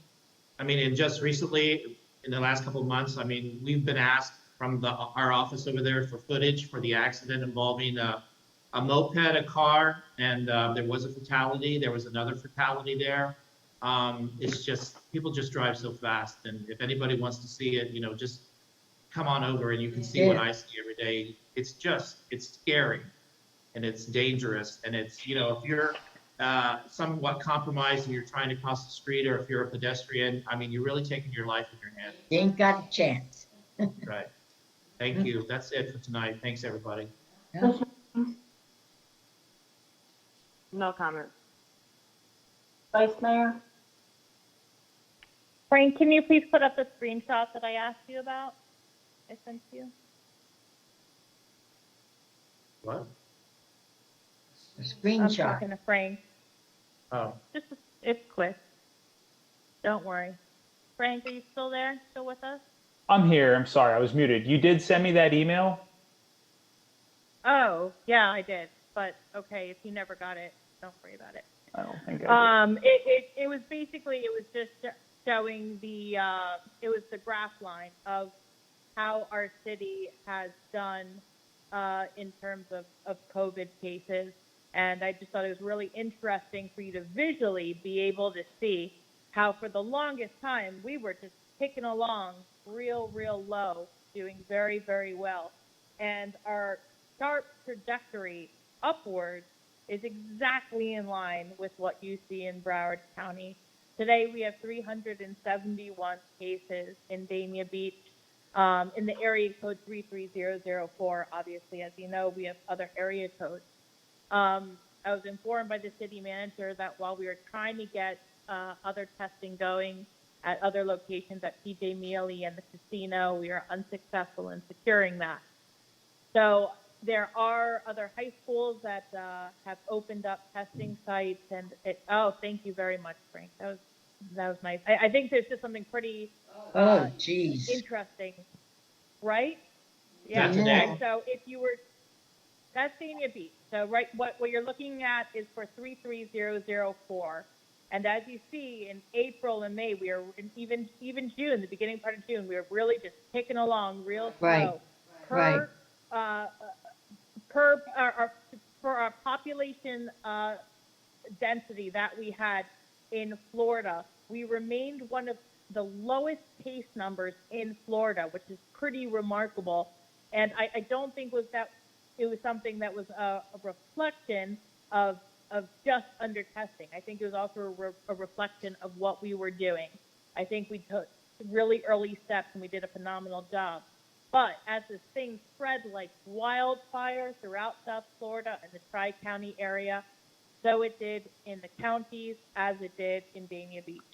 So I just wanted you to have that to look at and to make sure that you are continuing to be vigilant. I know that everyone is, but as we make our plans going forward, as you can see, we still have, this is by no means over, and we are still waiting for that to level out. I'm hearing that it's just begin in terms of cases only begin to level out, but I don't believe that's correlated to necessarily everything else, ICU admissions, hospital admissions, ER admissions, so on and so forth. So that's all I wanted to bring to you, that quick update. And if there's no other questions, that's all I have. Thank you. Okay. I do have a question about it really fast. Go ahead. Yeah, go ahead. What is prohibiting us from not having those testing sites? Because I get a number of residents who call me every single day asking about the testing that we're really happy about the testing, and so why are we unsuccessful in getting more testing here in Dania Beach? You know what? I'll let the city manager answer that because she was the one working on the deals. The shortest answer of what you're looking for is basically the logistics just didn't work out, but she'll fill in the blanks for you. If you can go ahead with that, city manager. Yeah, thank you, Vice Mayor, because you challenged us to be able to bring testing to Dania Beach, and we were able, as a small city of a little bit over 32,000 residents, to be able to get that testing, and we did not give up. We partnered with the Broward Health Department. We were able to bring testing here, and we tested over 2,700 people, and we were very excited about that. And we've continued our dialogue with Broward Health and other organizations, with the general manager of the casino. They want to do a drive-through testing. The testing that we did here was walk-up, and they only needed 4 to 5 employees per day, and we were able to facilitate that. To be able to do a drive-through and do it successfully at the casino, it requires a lot more manpower, double the amount, somewhere between 10 or 12 more people.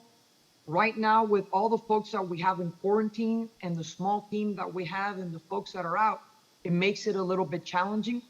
One of the things that I discussed with the Vice Mayor would be, it would be great if we can get, an organization that could be committed to volunteering every day. We want to do it at least 5 days a week. And that's the challenge that we face. And if we can come up with X amount of volunteers per day, we could definitely do it. We're going to be speaking with them again in 2 weeks.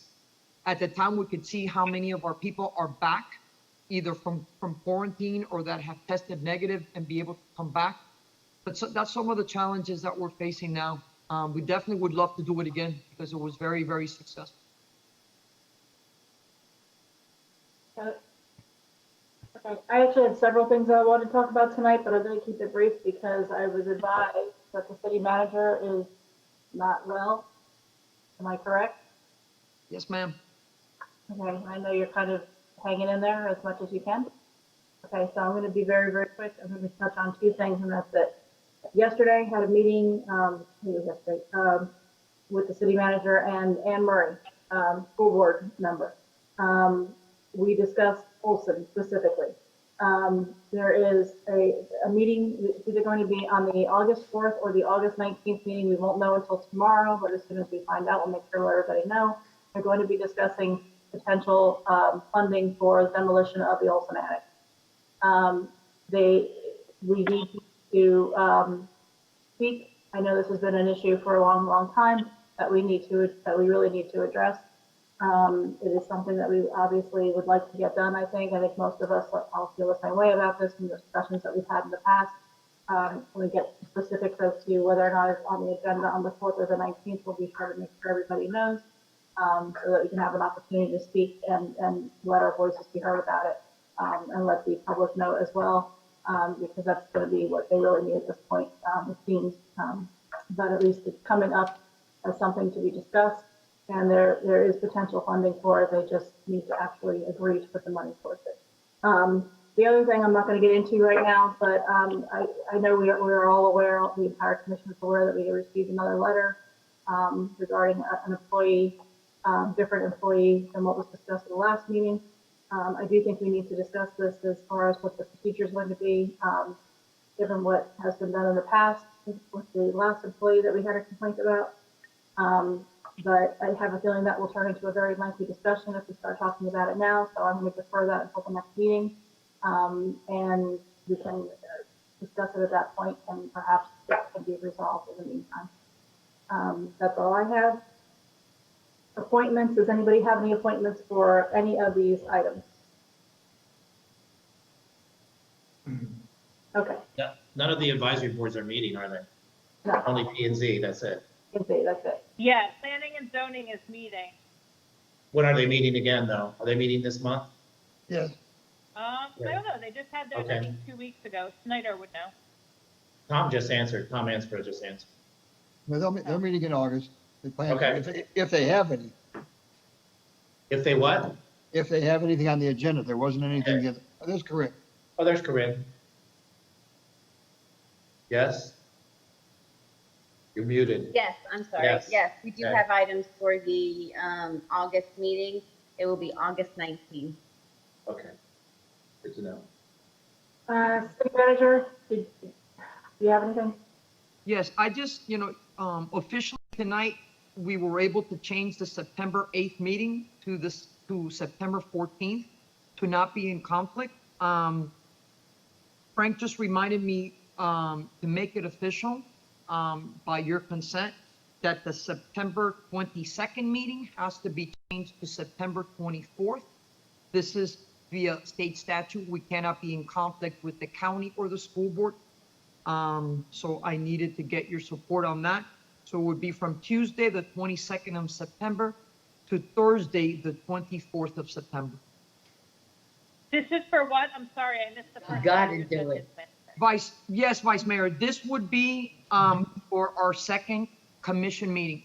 Our first commission meeting, which will also be our first reading of the budget ordinance, and then the second reading of the budget ordinance, which will be our second commission meeting in September. Right. Okay. Well, that's a rule anyway. We cannot do it while Broward is having their meeting.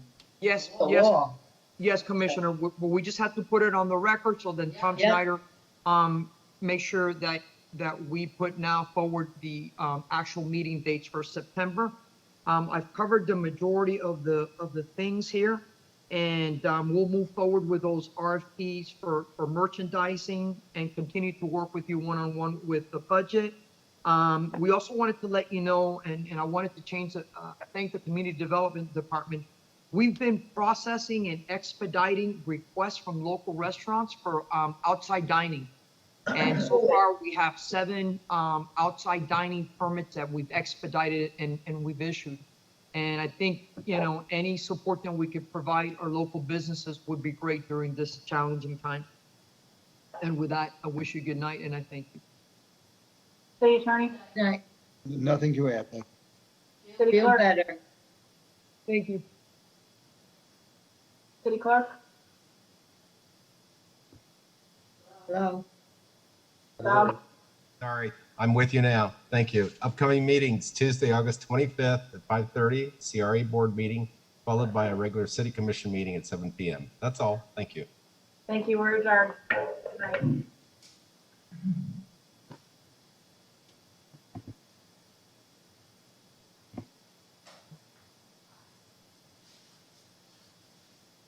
Oh, my